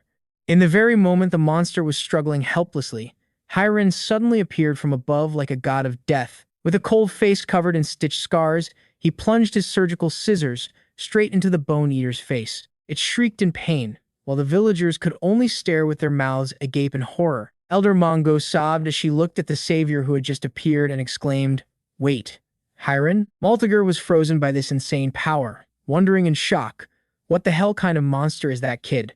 Maltiger was officially traumatized. Amidst the rubble, 182 struggled to his feet, his face covered in injuries. Hiren looked at the wound on 182's arm, and then at 182, scolding him. "I worked so hard to fix that arm for you, and you dared to let it get this busted up? Damn it, this is a real eyesore." He roughly popped 182's arm back into place with a scolding word, "Idiot." Elder Mongo choked out the doctor's name. "Hiren, why are you here?" Hiren looked at 182's tattered state and demanded, "What's with this shabby appearance?" He clicked his tongue in annoyance. "This village is seriously unstable. Why is there trouble everywhere I look?" As soon as he finished speaking, he immediately turned and, with extreme speed, stabbed his scissors into the bone eater's body. Elder Mongo was still in shock. She looked at the doctor and whispered his name softly, "Doctor." Elder Mongo looked at the doctor's back, tears streaming down her kind face. She choked out, "Dr. Hiren, my old friend, you've finally come back." Overwhelming joy erupted as the person the villagers had been waiting for had truly appeared in their most dire moment. However, the reunion was suddenly cut short by the presence of the Crimson Monster. Maltiger stood stunned, unable to believe his eyes at the scene before him. He wondered in shock if that doctor had managed to completely restrain all of the giant monster's movements with just a pair of small surgical scissors. The bone eater roared in extreme pain and confusion. "Who are you? What did you just do to my body?" In response to the frantic roar, Hiren just coldly replied, "What are you screaming about? Speak clearly." Seeing the monstrous tongue lashing out, Elder Mongo screamed a panicked warning. "Hiren, those scissors can't cut its tongue." "The tongue?" the doctor repeated with a hint of mockery. He easily dodged the opponent's attack with a terrifying calmness. Hiren stared intently at the monster, his eyes glowing with a crazed and confident blue light. He coldly declared, "The exterior looks tough, but the inside is just mindless cells." To a surgical genius like him, every living creature, no matter how strong, was just a biological structure riddled with weak points. In a flash, Hiren began to perform a live surgery on his opponent's body. He went deep into every muscle fiber and tendon of the monster. He frantically interfered with its biological structure, tearing apart and restructuring the cell masses inside with chilling precision. Every piece of the bone eater's flesh and every blood vessel were exposed and utterly destroyed under the doctor's ruthless hands. Hiren didn't give the monster a single second to fight back. With the precision of a surgeon, he stabbed the scissors straight into the bone eater's mouth. "Oh my God, is he an assassin-class doctor?" Elder Mongo and the villagers were frozen. Their eyes widened in disbelief at the scene unfolding before them. The base of the bone eater's tongue was completely shredded by the brutal scissors. Hiren looked at the monster writhing in pain with a cold smile. He calmly announced its end. "In a moment, Your tongue will retract and get stuck in your throat, and that filthy thing will slide down and block your airway. The bone eater clutched its throat, its eyes rolling back into its head as it felt suffocation approaching. It gasped desperately. Can't breathe. Can't inhale. The real nightmare began as the bone eater found it absolutely impossible to breathe. It writhed in a pool of its own blood in extreme agony. The giant entity that once spread terror now collapsed to the ground with a dry thud, lying motionless amidst the rubble. The villagers stared at the scene in shock, then burst out in amazement. It's down. That demonic bone eater. The bone-eating monster has fallen. Overcome with emotion, they realized that the very Demon King they had feared was the one who had just saved them all. The Demon King doctor just made the bone eater log out for good. Everyone. They all raised their hands in unison, their cheers echoing through the air to celebrate Dumpling Village's historic victory. We survived. No one had to die. Shouts of joy echoed throughout Dumpling Village as the nightmare finally passed. Amidst the excited crowd, the bearded leader stood stunned, unable to believe that a top-tier monster had been defeated so quickly. He realized with shock that this land harbored an entity far more terrifying. The chief of Dumpling Village trembled as he approached, collapsing before the doctor with belated remorse. I'm sorry. The promise I made to build a peaceful village, I couldn't keep it. The elder shamefully admitted he couldn't change the nature of the scoundrels in this village, as trouble relentlessly hounded them. He bowed his head in tears. I'm sorry. I'm truly sorry, Doctor. He really had it tough. Carrying this village was a trial all its own. Hiram looked into the distance, bitterly admitting that perhaps the bastards here were truly beyond saving, just as he'd been warned years ago. He snapped lightly. That's enough, old man. Turning to 182, Hiram said sternly, I told you that arm was busted. Stop taking it out for fights and focus on staying alive first. The chief of Dumpling Village smiled through his tears, once again offering his most sincere apology for everything. Just then, Kang Dante rushed to the scene, shocked at how quickly the doctor had ended the battle. He silently admired Hiram's strength, which far surpassed that of the big shots, and realized this was a wise decision. Dante thought to himself, if this could reignite Hiram's will to live, then he would also have a chance to start negotiating a way out of this place. A panicked shout rose from the crowd. Hey, that kid fainted. The moment his main character aura faded, he collapsed. Kang Dante was startled and turned around. His eyes widened in disbelief. Before him, two prisoners were frantically supporting the battered body of number 182. There's so much blood. Hey, wake up. Dante was shocked. He exclaimed, Number 182. Without a moment's hesitation, Dante ran for his life toward his companion. He ran and shouted, a mix of anger and worry in his voice. What kind of crazy stunt are you pulling? 182. You still haven't run away? At this point, 182 was just a lifeless shell, sitting on the ground in a tattered state. Dante looked at the rubble around him and sighed in distress. Hey, look at this battered appearance. Did you just get into a fight? I told you to run and hide. Dante gritted his teeth, unable to contain his anger at seeing 182 risk his life so needlessly. Are you delusional? Thinking you could solo a monster with that broken body of yours? Who can deal with this stubbornness? He snapped, questioning his companion's obstinacy. Why are you so stubborn and refuse to listen? What in the world are you thinking? In response to Dante's fury, he simply said, I just wanted to help out the old man from the Dumpling Village. Why are you so worked up? Dante was stunned, frozen for a few seconds by his companion's sincere answer. Huh? 182 looked him straight in the eye. Weren't you the one who taught me that? You're the one who said it. A bright green energy flared in Dante's eyes as he was shocked to realize he had completely misunderstood this person. He questioned himself. Did I misunderstand something again? It was only at this moment that Dante truly realized the good nature hidden behind that silent exterior. He admitted in a low voice, No, you're right. You did a great job. Dante thought to himself, It seems I'm only just now beginning to understand him a little.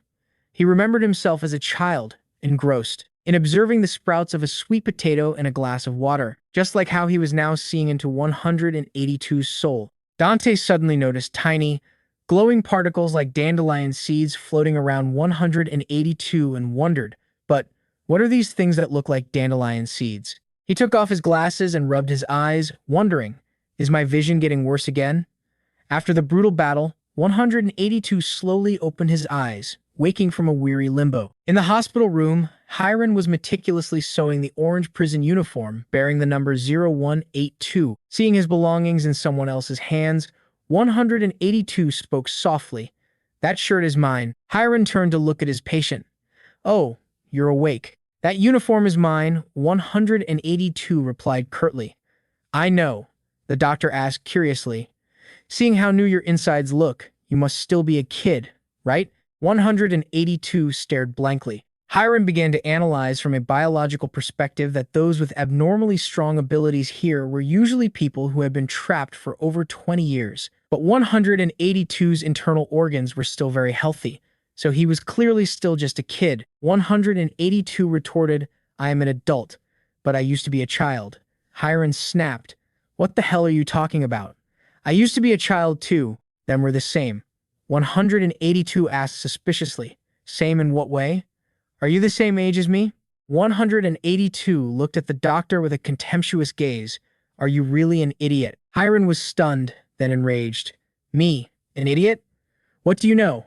You're just a doctor, not a teacher. Do you think just anyone can become a doctor? I'm definitely smarter than your teacher." 182 said coldly, "Stop lying." Hiram fell silent at the boy's lack of common knowledge, then suddenly asked directly, "You're not a prisoner, are you? Were you born here?" He looked at 182 and contemplated this chicken coop with no exit that had been established for 45 years, a place where it wouldn't be strange if a child were born. 182 looked straight at the doctor, his bandaged face barely moving. "I was already here. That's what I mean. Idiot." Hiram was stunned for a moment, then tossed the orange prison uniform back to him. "Sorry. If that's the case, then I misunderstood." He stood up and coldly instructed his patient, "With your recovery rate, you'll be fine soon. Don't move around, stay still for me. And let me know when you can pass gas." What a crass way to instruct a patient, doctor. Before turning to leave, Hiram dropped one last definitive sentence. "Now, we don't owe each other anything. Got it?" The crimson sunset enveloped the Noah Hospital building, signaling the end of a long, eventful day. In the dark room, Kang Dante spread out a series of maps on the floor. He pointed to each area and said, "This is a map of the entire region." Hiram stood with his arms crossed, looking down intently, then asked, "Do you see an exit marked?" Dante shook his head in disappointment. "No, I don't see one anywhere." He began to explain the place's terrifying security system to the doctor. "There's something like a device used to prevent prisoners from escaping. A massive, monster-like creature will come out and kill anyone who crosses the wall." Hiram asked doubtfully. "A monster?" Dante affirmed with certainty. "You may not believe it, but I saw it with my own eyes." Pointing to the Fog Korea symbol on the map, Dante made his decision. "So, I'm going to the central headquarters to see the management of this region." Hiram immediately tried to stop him. "What are you going to do when you get there?" "I already told you, the management won't be on your side." Dante remained resolute. "I'll just do whatever I can when I get there. I have to try at least once." Dante looked at Hiram and continued to explain his plan. "They're the only ones who might know how to escape from here." Hiram was silent for a moment before asking a difficult question. "All right, let's say you find a way out. How will you deal with your own fog-poisoned body?" Dante paused for a moment, then answered honestly. "About that, I think I can kick the addiction just by leaving this place." He slumped to the floor, thinking, "I just need to get out of this dump and my body will recover on its own. Out of sight, out of mind. The addiction should fade too." Dante looked at the doctor with sincerity. "If you show symptoms, I will definitely find a way to help you with the addiction, doctor. My father is a scientist. He can gather the relevant people to help research this substance.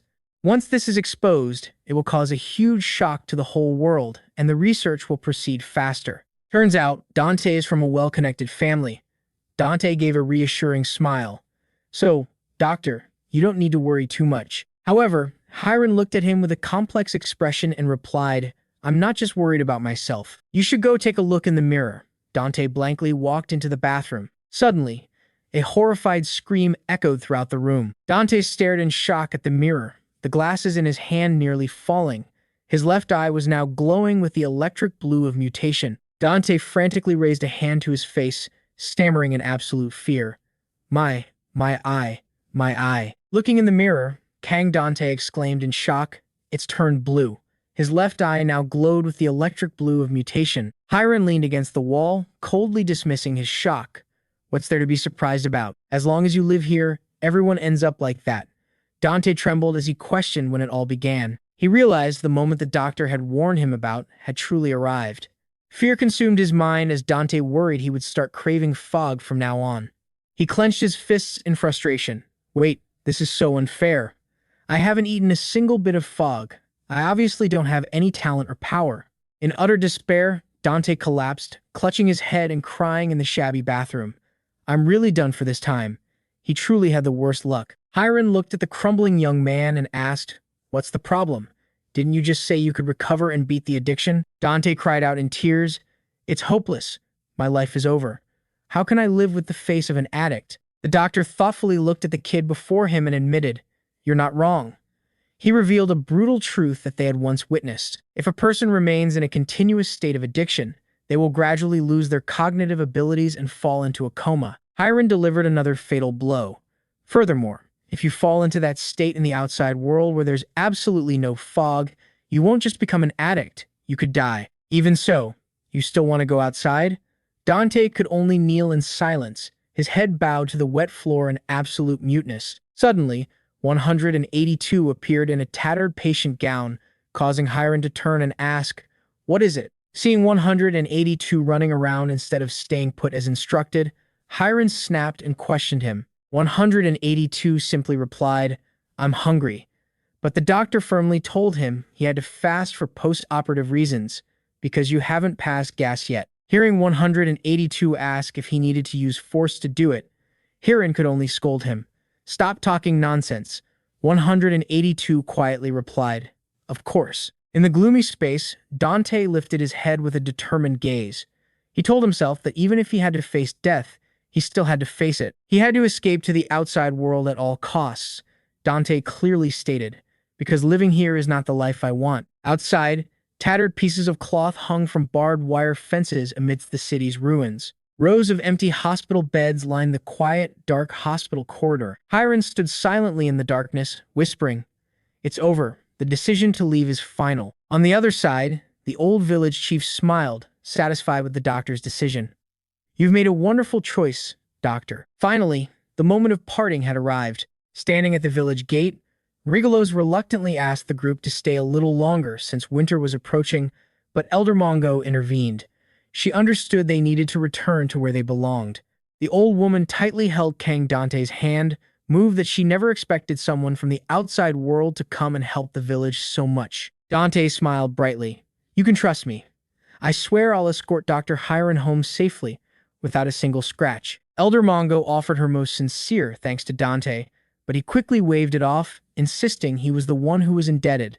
As a farewell gift, Regulus gave them a giant bag of premium dumplings for the road. Hiram couldn't help but be amazed by the enormous quantity, while Dante struggled to lift the heavy sack. Regulus urged them to take it, knowing how much 182 liked them. The villagers waved goodbye in unison, urging them to get going before dark to stay safe. As he was about to leave, Hiram suddenly stopped and asked to see Elder Mongo's hand. The old woman laughed it off, assuring him she still followed their old agreement by letting her disciples wrap the dumplings. Hiram carefully checked her old wound and asked in a low voice how it was functioning. He silently regretted that his clumsy surgical skills in the past could only help her this much.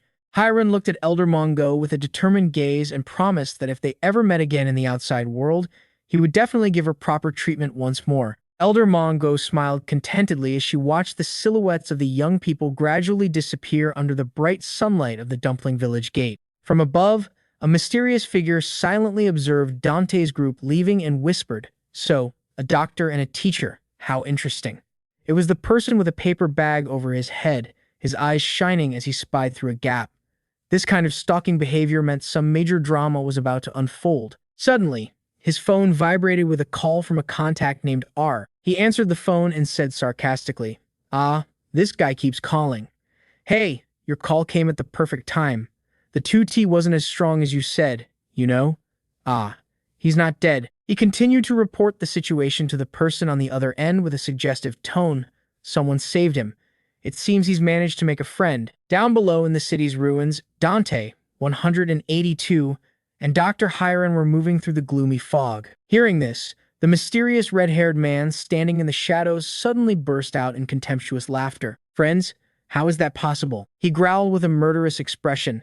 "Someone like him thinks he can have friends? Dream on, sweetie." The scene shifts to the imposing Fog Korea Operations Center. A massive column of green energy was erupting powerfully into the sky like a great pillar of light. Standing before the colossal mechanical structure emitting the brilliant light, the red-haired man coldly asked the staff in protective suits, "How much fog is left?"